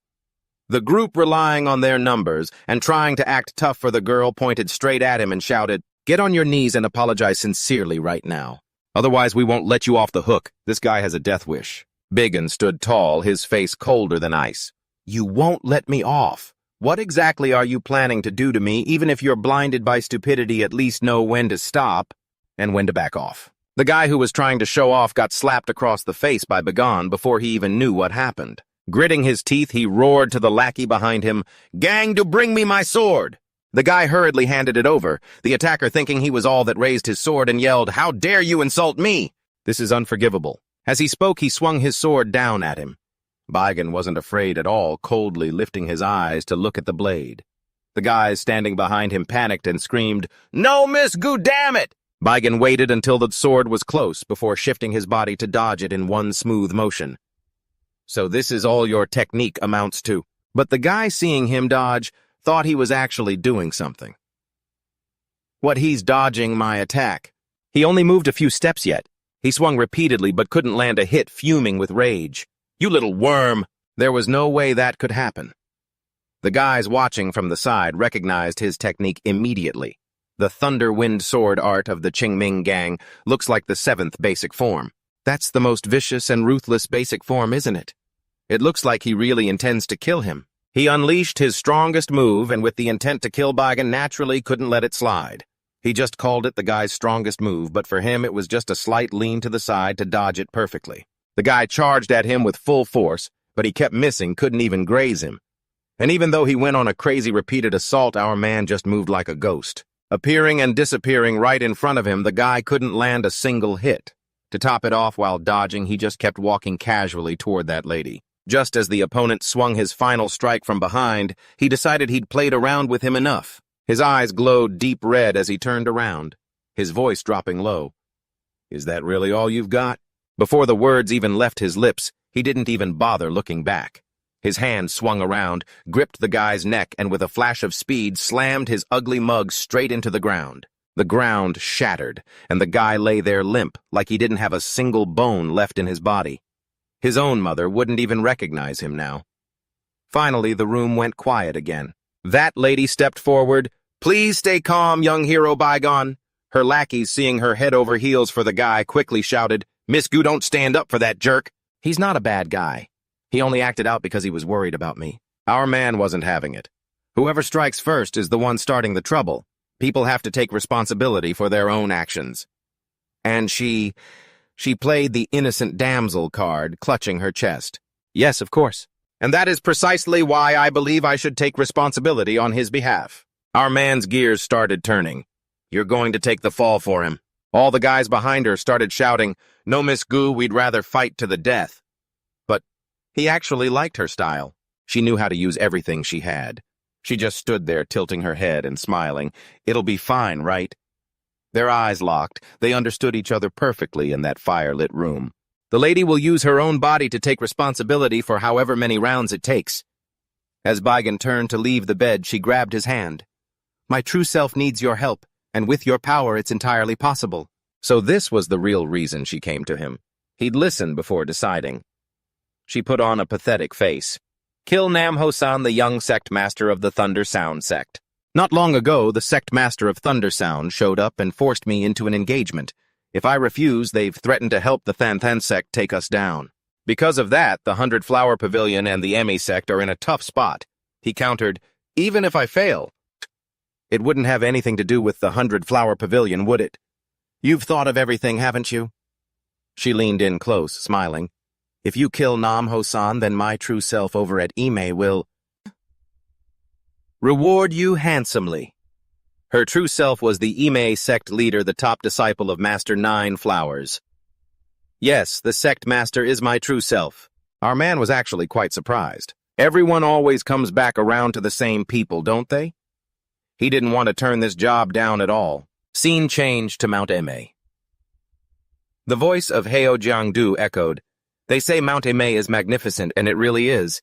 But if you lose this battle to Thanthan, everything goes up in smoke." They knew exactly what their fate would be if they were driven off Mount Emi.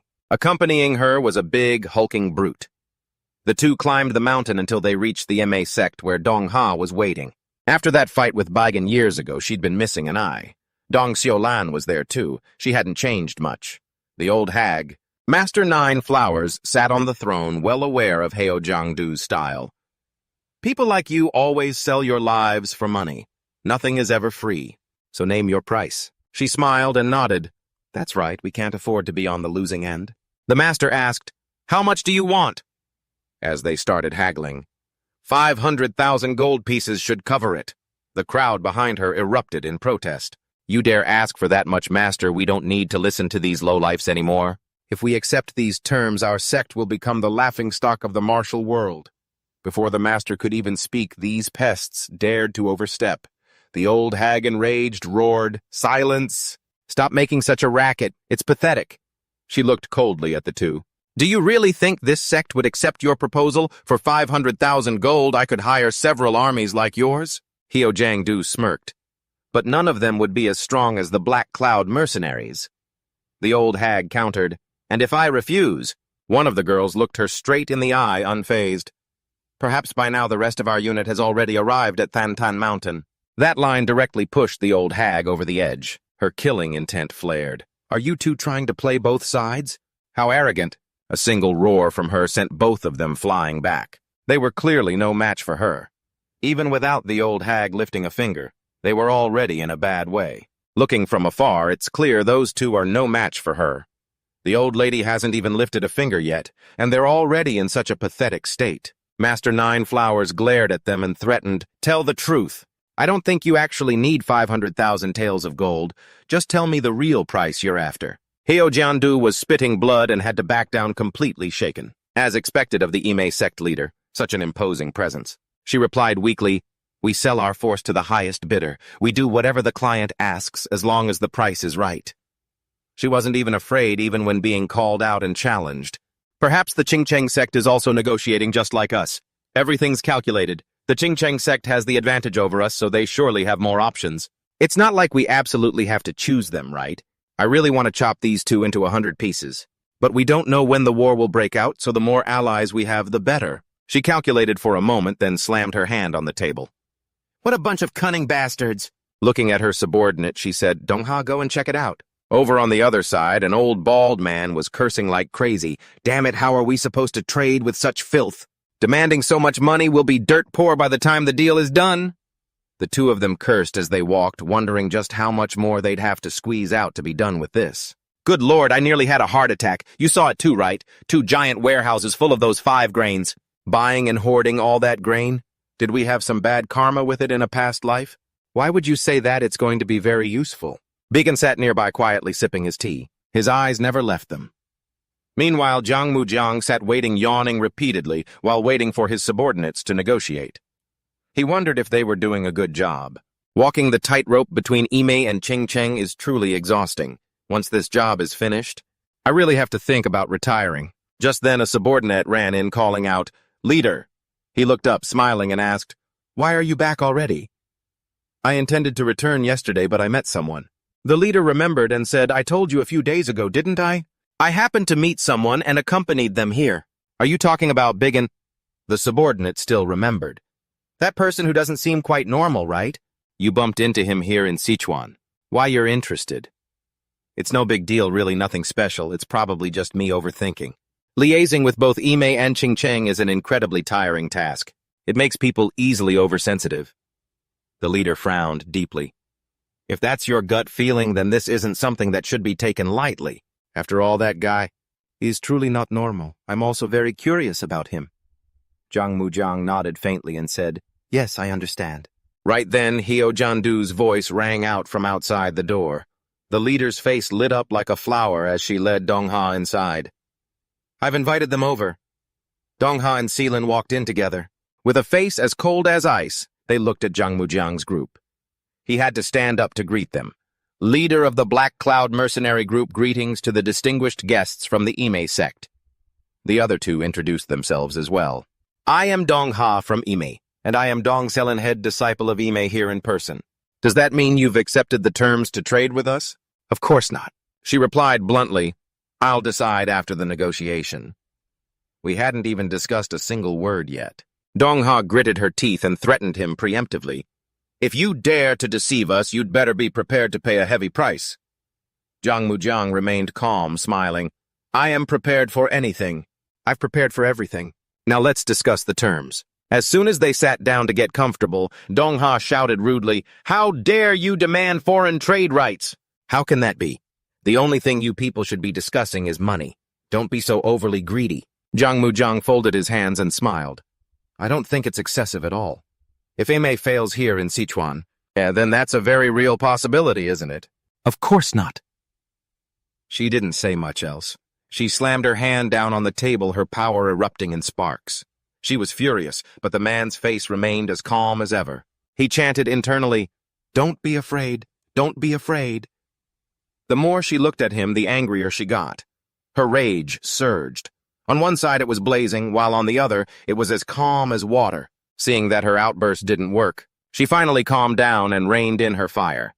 Only then did Jiang Mujiang stand up. "In that case, we will concede on the foreign trade rights, so we won't need the 500,000 gold taels. There's no need to compensate for the table or the teacups. Just help me find a spot near the western plateau. Dong-ha seemed to catch on quickly. Is that your true objective? Are you looking for a place to settle down? He seemed to answer honestly, you all know how it is. We're just wanderers. No sect wants us hanging around their territory, right? She nodded. Our sect feels the same way. That's why we'll set up base near the western plateau far away from the Imi sect. Surely that's acceptable, isn't it? Dong-ha's face went pale. She stared at her opponent, her mind racing.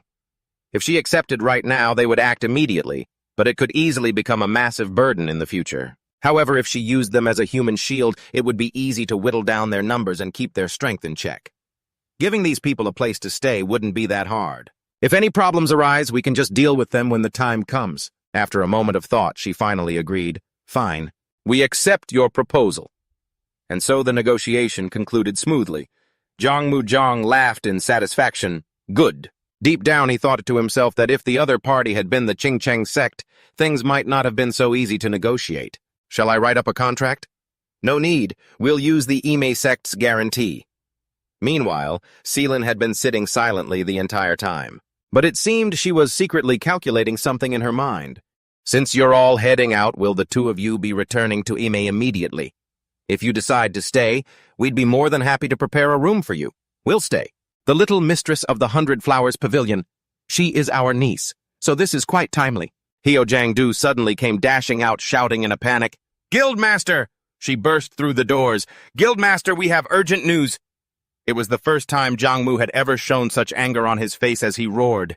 Deputy Guildmaster, no matter how urgent things are, you shouldn't act like this.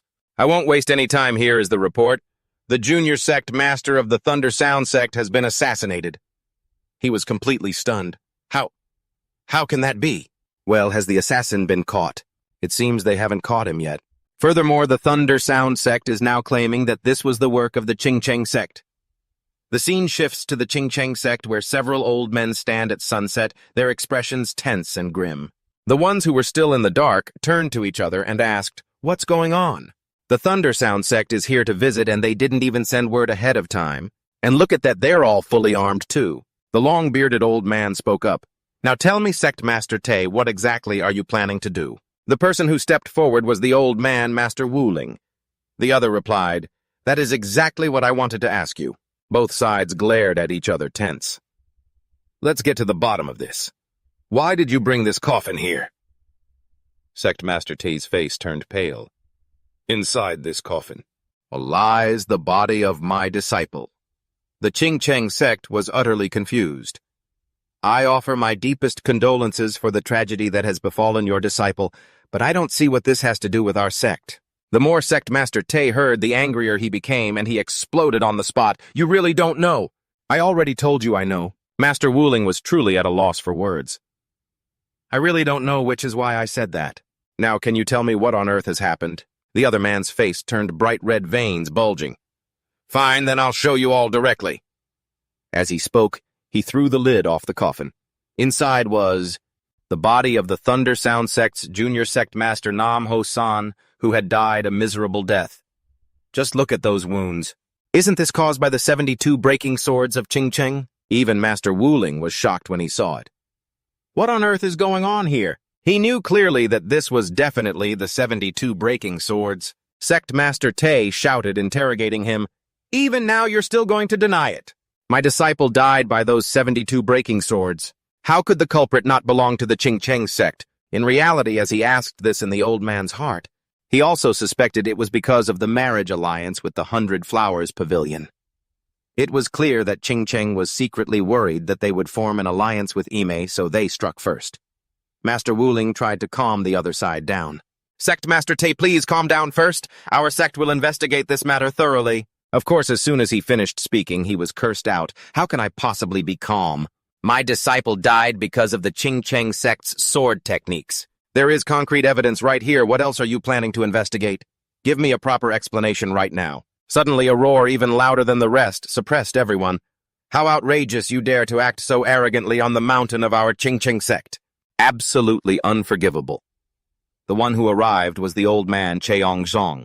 As soon as he finished speaking, he prepared to strike, ignoring Master Wuling's attempts to stop him. No junior brother, But Cheong-song had already lunged straight at Sect Master Tay, striking in an instant, giving no one a chance to intervene. Sect Master Tay couldn't react in time. He took a hit, vomited blood, and fell backward. "Stop acting out here!" After throwing the punch, he glared and threatened the whole crowd. "Do you think our sect is a joke? How dare you put on a circus act here, huh?" Master Wuling, unable to control his younger brother, was annoyed and scolded him. "Junior brother, why would you attack him?" Cheong-song didn't care. He turned his back on them completely. They wouldn't even let us examine the situation before they started acting up. Once it's controlled, it wouldn't be too late to look into the situation. The old man couldn't understand it. He turned his head and wondered when exactly did his junior brother change like this. He's become so much more vicious and cruel. He used to be cold, but he wasn't this violent. On the other side, this crowd huddled around Sect Master Tay. "Sect Master, are you okay?" After taking the punch, he behaved and asked in a weak voice, "Is this really the intent of the Ching-Cheng sect?" Overpowering them with force so they couldn't even offer a single word of rebuttal. Even the venerable Master Vu Lin didn't know what to say. In the end, he could only order his disciple to try and talk to the junior brother, saying as soon as the young sect master wakes up, we can offer them shelter for a while, and also summon Cheong-gyeo to Chengdu. The current situation is anything but normal. That guy took the order and left immediately, saying, "I understand." That evening, the two of them walked down the long, pitch-black hallway, whispering to each other. Did the Ching-Cheng sect really kill Namho-san? These are just martial arts traces, aren't they? Could it be a fake?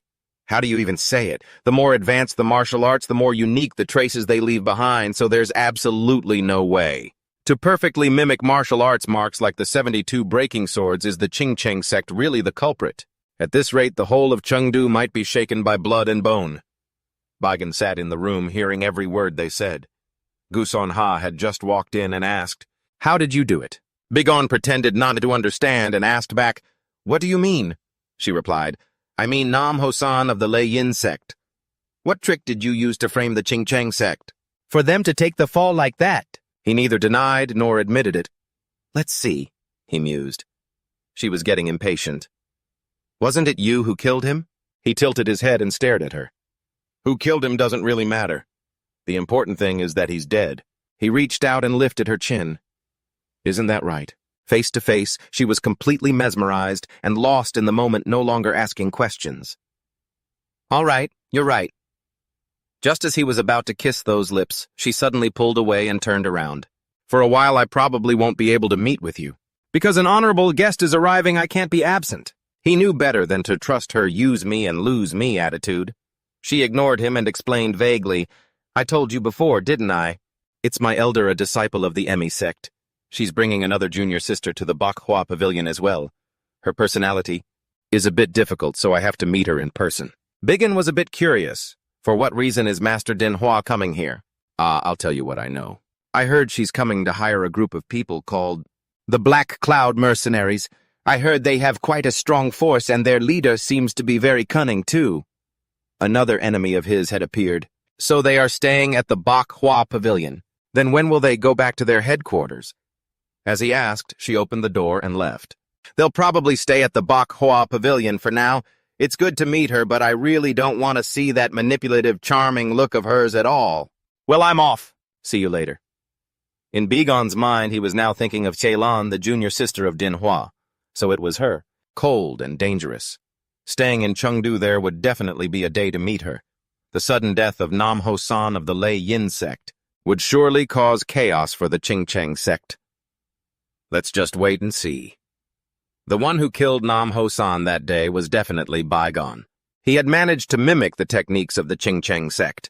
After the previous assassination attempt, he had killed Namho-san all by himself. As the scene shifted to that deadly room, Qiandong was investigating. The young sect master of the Lei Yin sect was killed here, right? No, this is more brutal than anything I've seen before.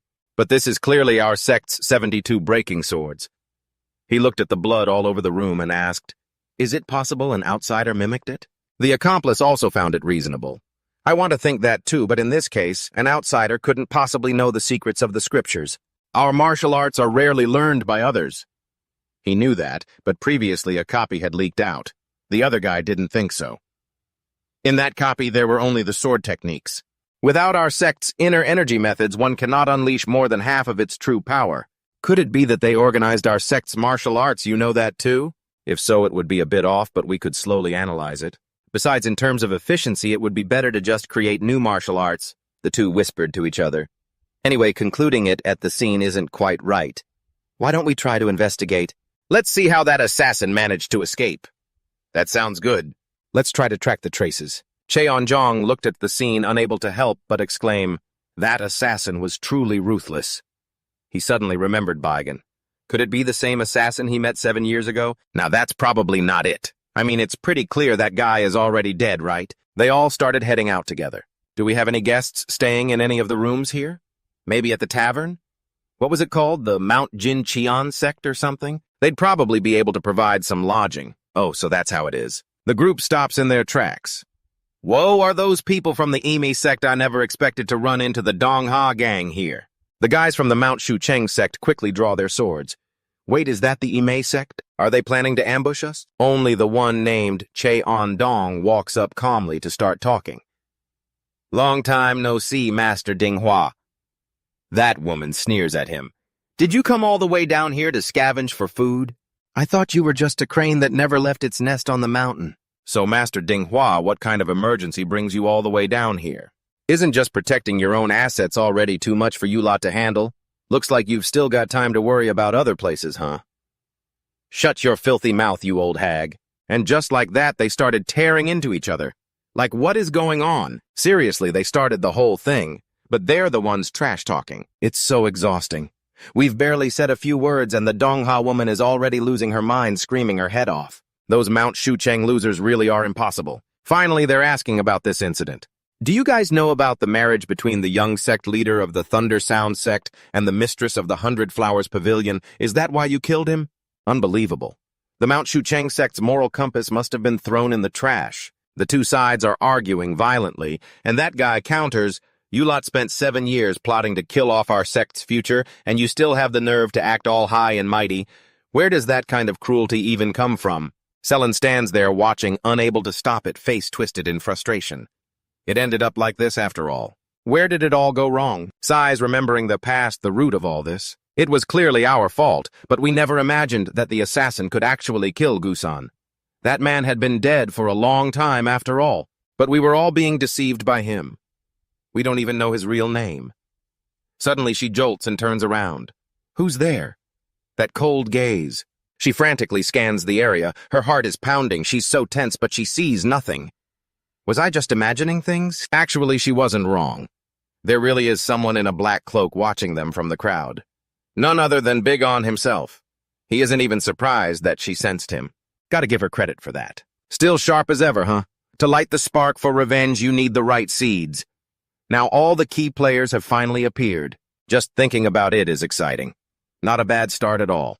I'll make these fish pay. That night, Lanju runs over looking worried. Where on earth have you been? Why are you just getting back now? I've been waiting for you forever. Big On tilts his head, looking at her. Is she really just acting Lanju isn't alone? She's with Jiang Mujiang and the Taoist Gu. He looks at the whole group and smiles. So it's not just you here, huh? The four of them sit around a round table. Jiang Mujiang beams, I am Jiang Wu Liang, the leader of the Black Cloud mercenary group. I've heard of your reputation for a long time, Master. It's an honor to finally meet you. This must be fate. Let's eat together. Big On looks at him, thinking to himself. So he's the leader of the Black Cloud mercenary group, huh? He keeps wearing that fake, flowery smile. Our Lanju here has been quite interested in you, Master. That's why I really wanted to meet you in person. Having met you, I can see that your prestige is truly not to be underestimated. Even though your clothes and appearance are quite flamboyant, they can't hide your unparalleled aura. An aura like that is naturally hard to hide, but just a glimpse is enough to see that you are no ordinary man. That woman beams, see, I told you I wasn't wrong. He's not ordinary at all. After all that nonsense, he finally gets to the point. Let's get straight to business. I really want you to join the Black Cloud mercenary group. Big On doesn't seem interested at all, his eyes glowing red as he glares at him.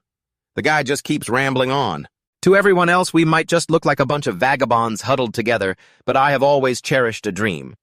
And that is for the Black Cloud mercenary group to be officially recognized and become a formal sect. To achieve that, we are always looking to recruit talented people. Whatever you desire, Master, I will provide. He then looks over at the girl, trying to seem enthusiastic. If you want it, young master, I am willing to hand Lanzhou over to you.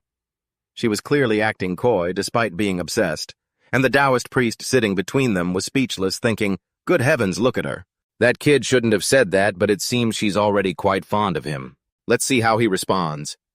He put on an eager, gossip-loving expression and took a sip of water, but unexpectedly the man didn't give anyone face and said bluntly, I don't find anything attractive about it. The guy watching the drama choked on his water.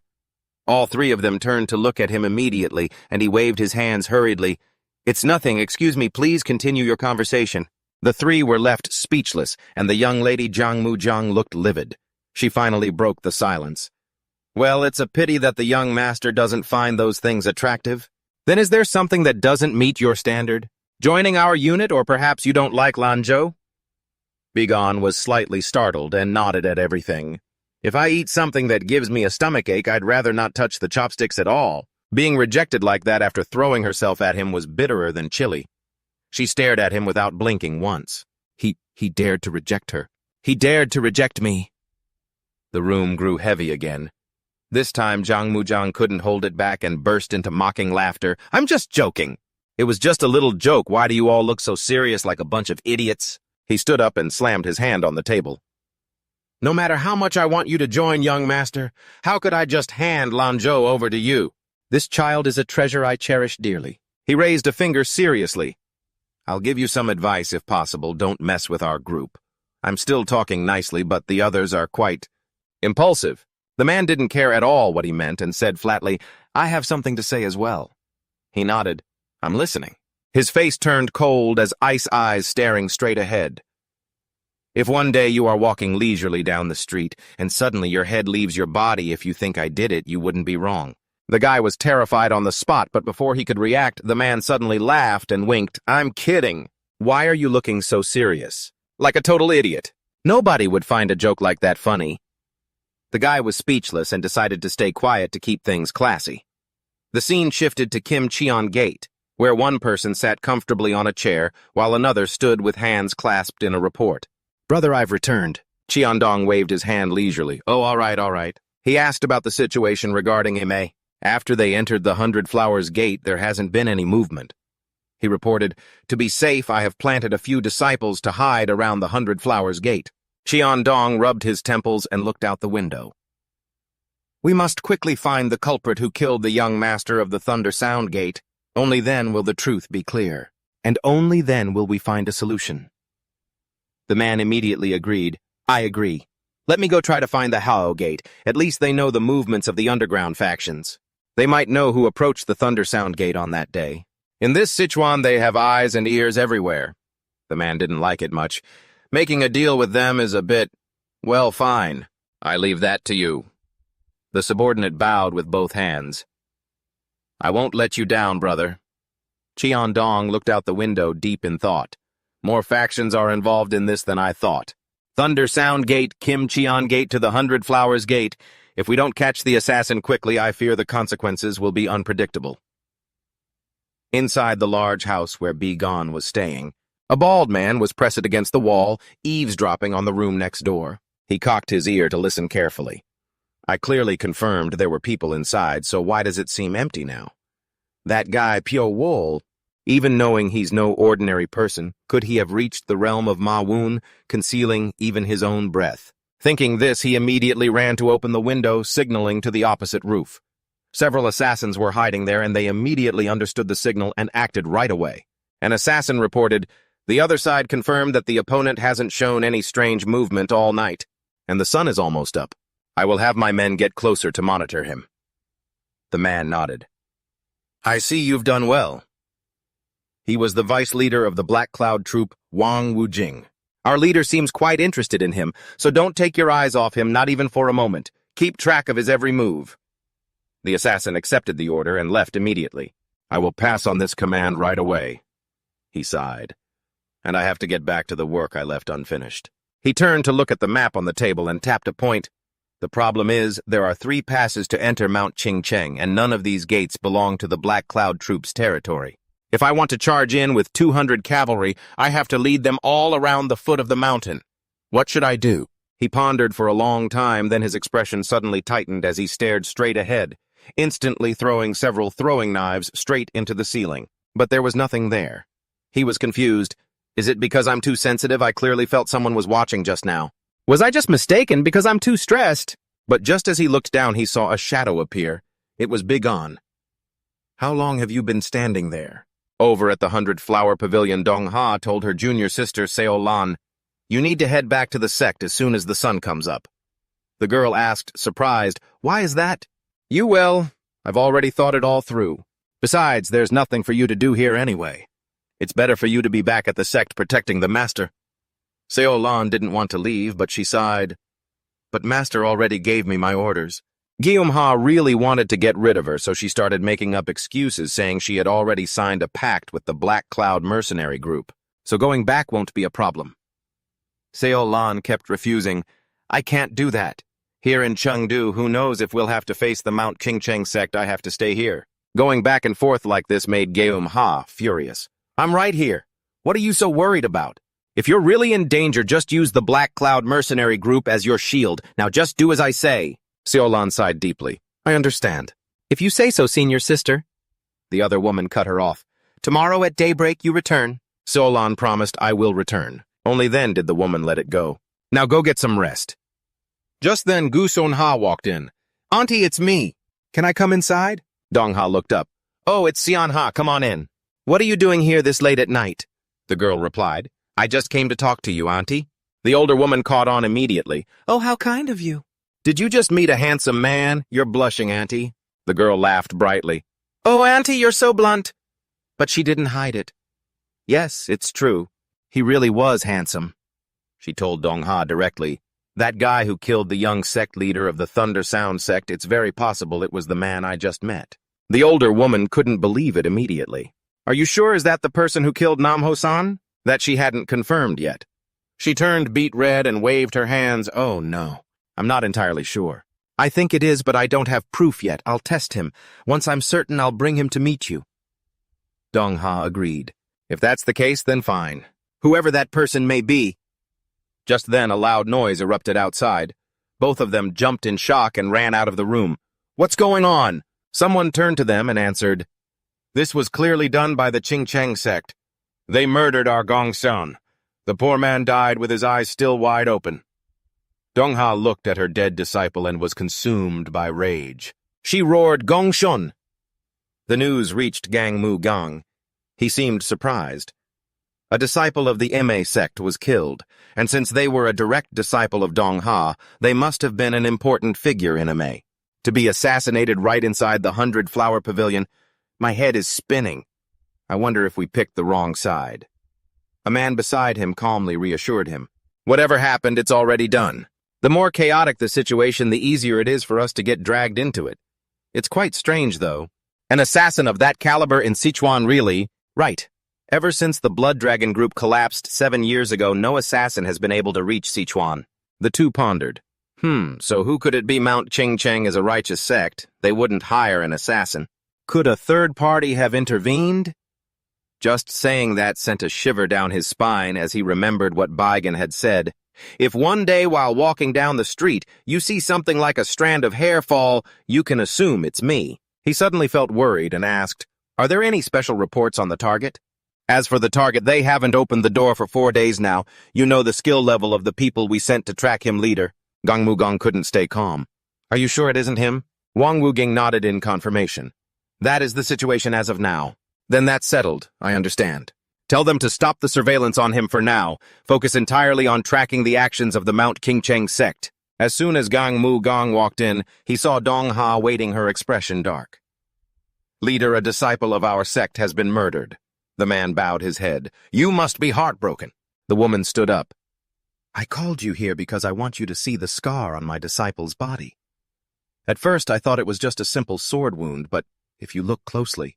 The mistress stood up and said, I summoned you here because I want you to see the scar on my disciple's body. At first I thought it was just a simple sword wound, but if you look closely. Zhang Muzhang took a serious look and immediately noticed something unusual. What on earth is this? This thing is incredibly thin and razor-sharp. It couldn't possibly be a sword. Could it be a wire? But a wire wouldn't be able to cause skin to dry out to this extent. Rongha stood behind him and asked, "Have you ever seen a wound like this before?" He was stumped and honestly replied, "No, I haven't." She couldn't believe it. "To think that someone with as much experience as you wouldn't know? Can you at least guess who it is?" Biggins' name immediately crossed his mind, but he quickly dismissed it. It couldn't be him, could it? His face darkened and he bowed his head. "I'm very sorry, but I cannot give you the answer you're looking for." She shifted the conversation. "When will the entire army enter the city?" He replied. "We will gather everyone within 2 days, but once the cavalry enters the city, they will immediately be on high alert." She was never the patient type, and even that set her off. "So what if they are? We can just crush them in an instant." A panicked Zhang Mujiang shouted, "Are you suggesting we immediately start a war on every front?" She was fuming with rage. "I already said I would pay you exactly what you wanted. What's the matter, scared?" She was beyond livid now. "I swear I will never share the same sky as Than. Her fury filled the room, and the man didn't dare say another word. He bowed his head. "We understand," but all her bluster and rage could not stop the revenge plans from that guy. The misfortune for Zhang Mujiang hadn't ended yet. As soon as he got home, he received terrible news. What in the world is going on? He looked at his subordinate lying on the bed with both eyes bandaged and was absolutely fuming. How could this happen? A girl, Hyo Jong-du, sat to the side and bowed her head. "I went to find that jerk Bygone, but he showed up and ruined everything." His face turned beet red and he slammed his hand on the table and roared. "Stop rambling. Give me the details." She was tense, her whole body shaking as she remembered what happened. Back then, Bygone was sitting in a restaurant eating noodles. She went to find him first, smiling coyly as she asked, "Is it delicious?" She even tried to seduce him with a wink. The moment he saw her, he looked visibly annoyed. According to Jang-du, it seemed he wasn't going to be allowed to eat in peace. "What do you want?" She stood by the table and spoke nonsense. "I'm just here to ask if you're doing well." Is that not allowed? Of course he wasn't stupid enough to believe that. He countered, "Is that really all?" She acted cheerful. "We were a bit rude that day. You must have been pretty rattled, right?" He shook his head coldly. Nothing to be rattled about.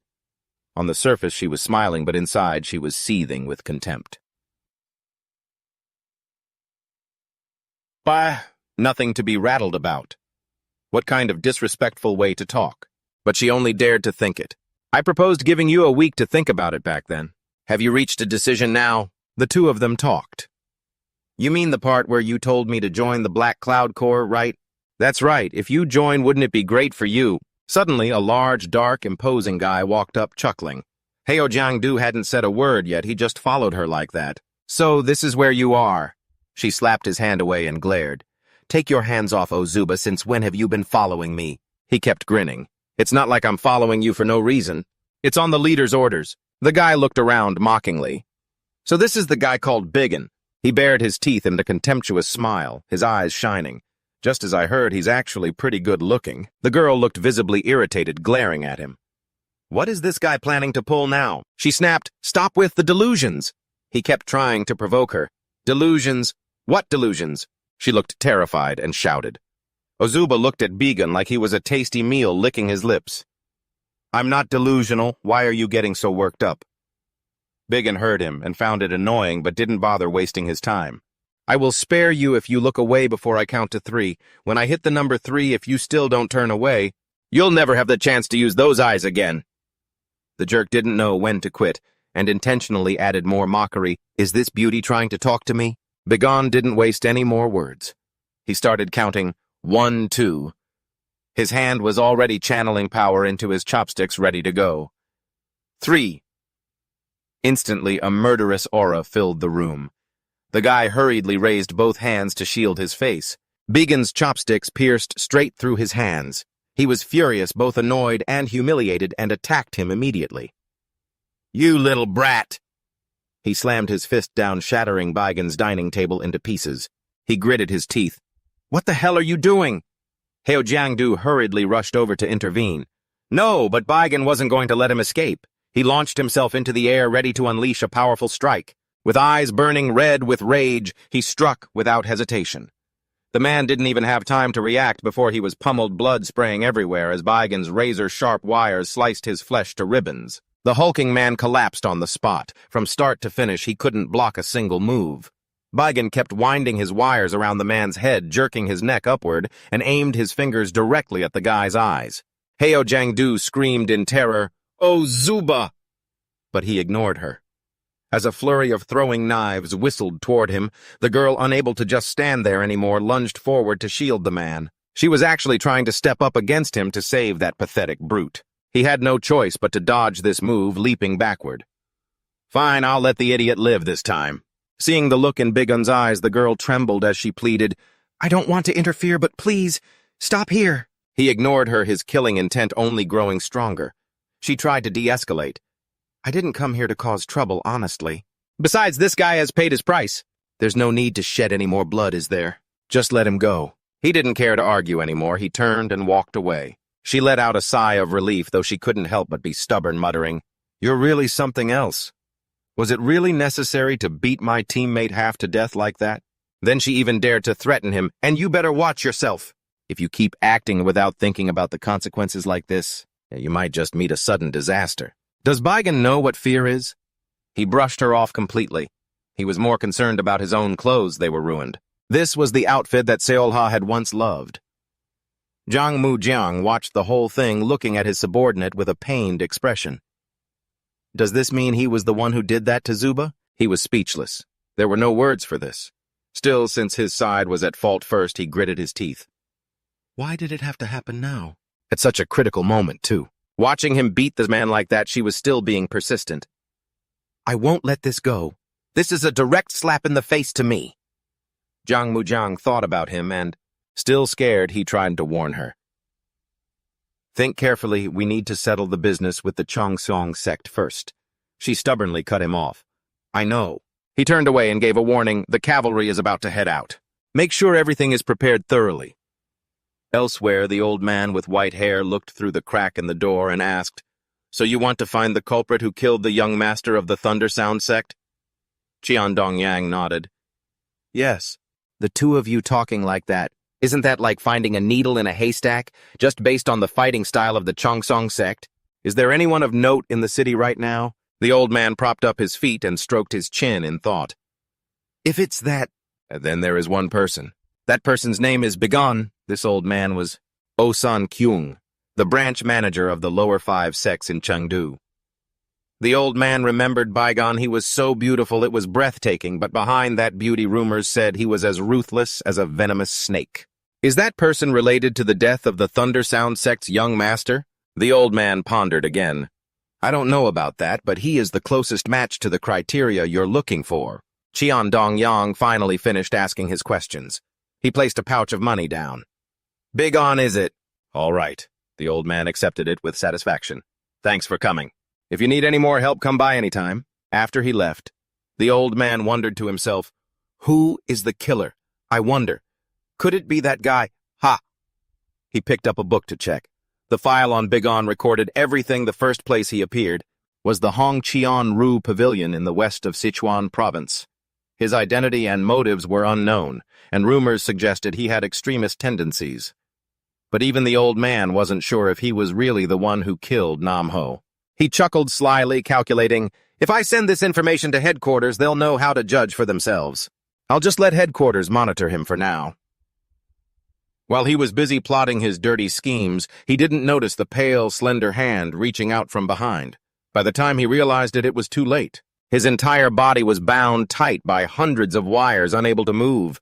His brain screamed, "Danger!" Sweating profusely, he turned his head and asked, Who are you?" Biggin didn't say much. He just flipped through the pages of the book. "Pretty impressive. I haven't been in the city for long, and I'm already being investigated this thoroughly." The old man tried to stay calm and replied, "I am the branch manager of the lower 5 sects in Chengdu." He attempted to warn him beforehand. "If anything happens to me, the lower 5 sects will never let you get away with this." Baigan laughed mockingly. "I know, that's exactly why I came here." The old man realized his threats didn't work and panicked. "You knew and you still came. Why on earth?" Bigon replied coldly, "I absolutely loathe it when my information is leaked without my permission. Now you realize who's standing there, don't you? So it was all you're doing then, he asked. Baigan didn't see the point in hiding anything from a dead man, so he openly admitted it. The old man froze in sheer terror, unable to comprehend it. He dared to reveal it so casually. Was he planning to silence him? Was that why? Only now, realizing his fear, he begged, "Please spare me. No one else knows about this book besides me." The more terrified the old man became, the more Baigan wanted to toy with him. How amusing. You were calling my name out quite boldly just a moment ago. The old man mustered all his strength and shouted, "No! Please believe me!" His hands gripped tight, searching for a way to survive, and he felt his spiritual energy beginning to flow. He immediately activated his super-flying spirit hand to burn the strings and break free. Flames erupted, illuminating Baigan's red eyes. Baigan, hidden in the shadows, gave his hand a slight twitch. With a simple, gentle movement, the old man's head was severed clean as cutting fruit. Baigan confiscated the book. "I'll be taking this." Just then, on the streets, fires raged everywhere. People ran in a panic, screaming, "War has broken out. The Chongcheng sect and the Ime sect are at war." Houses were engulfed in giant flames, smoke billowing black, no one could put it out. Zhang Muzhang watched the scene, deeply worried. What on earth is going on? It's like a nightmare. Everywhere he looked, there was smoke fire and endless killing. People are dying. So many are dying. I won't let this go, you bastards, for my fellow sect members. Settling old scores and new grudges, taking every opportunity to retaliate. Didn't you Ime people incite assassins to kill Master Gu from the very beginning, Dai? After hours of verbal abuse, both sides finally clashed.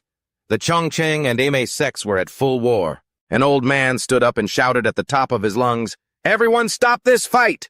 If we keep fighting now." He was Bo Sang-Hei, the leader of the Hualong clan. But the moment he finished his sentence, an arrow flew straight into his shoulder, blood spraying. This is just a warning.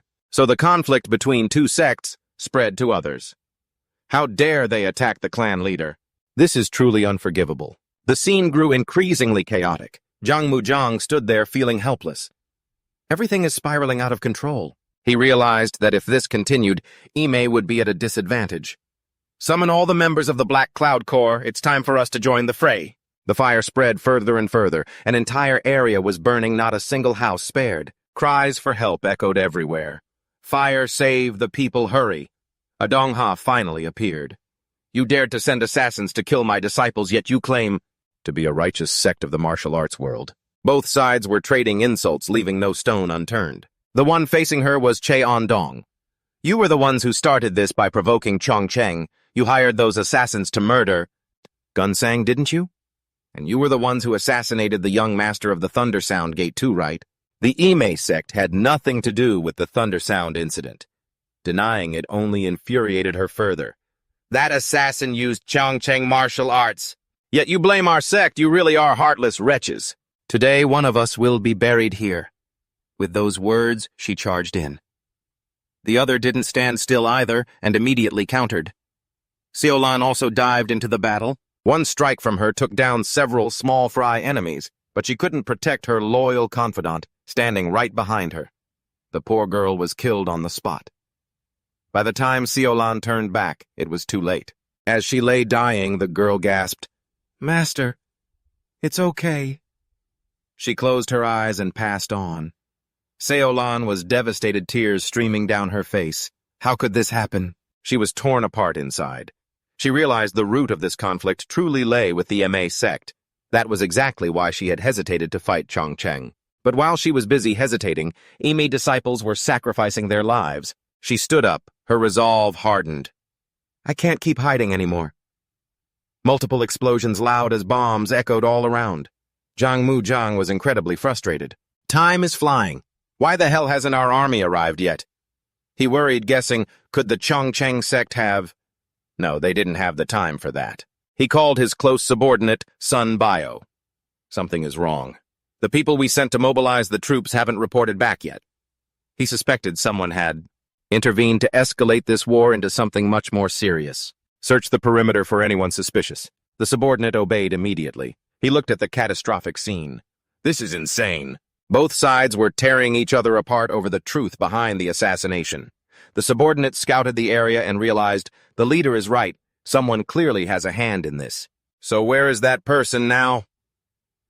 The battlefield was too chaotic, so they couldn't be hiding near the buildings, because at any moment those could be destroyed. And among those fighting there was no one suspicious. He was truly taking his job seriously. If that's the case, then where is he? Suddenly his eyes locked onto a massive, towering tree nearby, untouched by the flames, offering a clear view of the entire city. He realized instantly that was the only place one could be standing. If he's here, could it be? Thinking he'd act, he immediately leapt onto that large tree branch. His feet barely touched the branch when a barrage of glowing wires flashed into view. He was quick, though, leaping high to dodge the first strike. He looked up and shouted, "So it was you all along!" Hiding within that massive tree was a figure in a black cloak with glowing red eyes. There was no mistaking him. Upon being spotted, he launched an immediate counterattack, hiding small blades within the wire strikes. Sharp little daggers. The other guy paled, his brain freezing up, stuck in place. What do I do? The trajectory of these blades. Is there really a master swordsman hiding in a place like this? No matter how hard he tried, he couldn't escape the clutches of Baigan. He pressed close, placing his hand firmly on the guy's neck and squeezing tight. By the time the guy realized it was him, his neck was already crushed. He tried to speak but couldn't even finish his sentence before going limp. Behind Baigan, the corpses of several others were already hanging. Anyone who discovered him ended up dead. After dealing with them, he turned his attention back to the battle between Dongha and the Che clan member. Dongha's fight is almost over too. She was beaten until she coughed up blood. Gone was her aggressive demeanor.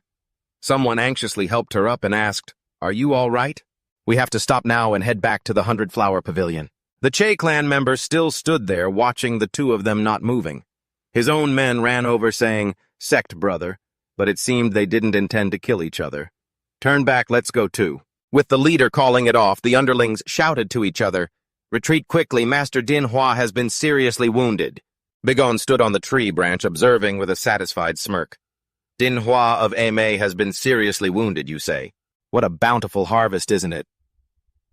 By the next morning, the fire had finally died down a bit. In the room, the corpses were lined up neatly, their faces covered, heads sewn back onto their necks. Jiang Mujiang stared at the bodies. All of them. My own people. He was furious. Who killed them? The Taoist priest Gu noticed they had all been attacked by the same person. The other guy asked, disbelieving, "Are you sure?" He confirmed it without a doubt. "Look at the wound on Gelson's neck and the ones on Chelio's neck and shoulder. They are identical. Based on the shape of the wounds, the weapon used was likely a hooked blade." Jiang Mujiang looked closely, stunned, and asked, "A hooked blade?" "The wounds on all 5 bodies were caused by a hooked blade. Bring Ozubek here." The big dark-skinned guy from before, who had been beaten by Big and still had wounds all over him that hadn't healed. The group compared them for a while, then suddenly shouted, "These wounds! They really are exactly the same." Finally, the whole group realized the culprit who had killed Gelson and Chelio was that bastard Bigon. Jiang Mujiang turned red with rage and roared, immediately summoning his underlings. "Search everywhere for him. Who does he think he is? I will interrogate him myself." Scene shifts to the 100-flower pavilion. People were whispering to each other, "Master Dinhua is so badly injured, what are we supposed to do now?" The other injured members were also in bad shape. Just then, Selen stepped forward. "First of all, stay calm." She ordered the underlings, "Focusing on the defense of the 100-flower pavilion is our top priority right now. Who knows if the Qingcheng sect will attack again? Now send someone to the transmission station to request reinforcements from the main secte." After giving orders, she began to ponder. The deaths of Gong Seon and the young master of the Thunder Sound sect had made the blood feud between Qingcheng and their sect even more severe. "It's clear someone is intentionally provoking us to fight. I have to verify the situation myself." Dongha was in her room tending to her wounds. Her eyes were squeezed shut, and even though she was weak, she was furious, grinding her teeth. "Qingcheng?" The physician treating her was terrified, reminding her, "Please stay calm and control your anger. Otherwise, your internal energy won't remain stable. If you continue, you'll end up in critical condition." But the more he spoke, the more the fire of rage burned in her heart. She even glared at him, threatening the person trying to save her. "Before I cut your tongue out." The physician quickly scrambled away. "Ah, yes, I understand." She tried to calm down, closing her eyes to suppress her killing intent. "What the hell is happening to me?" If this keeps up, Selen won't be able to lead the disciples anymore. I need to recover quickly. Just then she saw someone walk into the room and barked, "What now?" I clearly told you to get lost, but when she looked closer, she was shocked and terrified. You... The figure was dressed entirely in a black cloak. It was Begone. His eyes glowed red as he smiled and asked, "What, you don't remember me?" Of course, in his current state, even his own father wouldn't recognize him. She asked, confused, "Do I know you?" He laughed. "Of course, but for the past 7 years I haven't forgotten you. Not even for a single second." He had to hit her trigger point for her to remember. "Do you still remember that eye?" Just as he thought she realized. "Could it be? Are you that bastard?" Bigon removed his hood, revealing his face. She couldn't believe it and shrieked, "You bastard, you were supposed to be dead! You were thrown into a pit of snakes, and yet you can still stand there and laugh like that. It's true I was thrown into that very place." It's surprising just mentioning it is enough to make her fly into a rage. I told her straight to her face, the one who killed both your disciple Gong Seon and the young master of the Lei Yin sect was actually me. The woman glared so furious her eyes were bloodshot. "Don't you think we'll hunt you down for this? Aren't you even a little afraid?" Seeing the blood rush to her head made him even more smug. "Afraid? Why would I be afraid? When it comes down to it, we're all just products of your own making. If it weren't for you, we would never have become assassins. It's just karma, isn't it?" Even then, she feigned anger and indignantly screamed, "What is your intention? What do you want?" Bigon spoke plainly. "I don't want anything. I just want to show you what's going to happen to you from here on out. Just see what becomes of you. And here's a little treat for you, too. Che Ongrong of the Qingcheng sect is going to die as well. He will be killed by the Ime sect's drifting, snow-piercing cloud palm. As it happens, your junior sister has already mastered that very technique." Hearing this, she finally understood all this time. He had been the one stirring the pot, fanning the flames, so the two sects would tear each other apart. She was so furious now that blood was practically spraying from every pore. She struggled to sit up, eyes wide, teeth gritted. "How dare you? How dare you do this? You bastard, I'll kill you." But how could she kill him when she couldn't even touch a hair on his head? Bigon twisted the knife even further. "King Cheng and Emi will be drenched in blood. You monsters deserve exactly that. You all deserve to suffer this fate." With her last ounce of strength, she managed to grab his collar, but her whole body was shaking like a leaf. She was powerless, yet still she thought, "This cowardly, cunning snake. I have to stop him. Things like this must absolutely not happen." His eyes gleamed as he declared, "No matter where you hide, I will drag every single one of you out, and then I will devour every last one of you without leaving a trace." Just like he had finished off those snakes all those years ago. She tried to cling to her final breath, but her heart was already giving out. She looked no different from someone who had died from a chi deviation. In her final moments, she shed tears, but it was far too late for regrets. And just like that, she died. He had finished off an enemy so quickly he hadn't even had to lift a finger, just a few words of provocation, and she was gone. How pathetic. Suddenly he thought to himself, "It seems I'm pretty terrifying, aren't I?"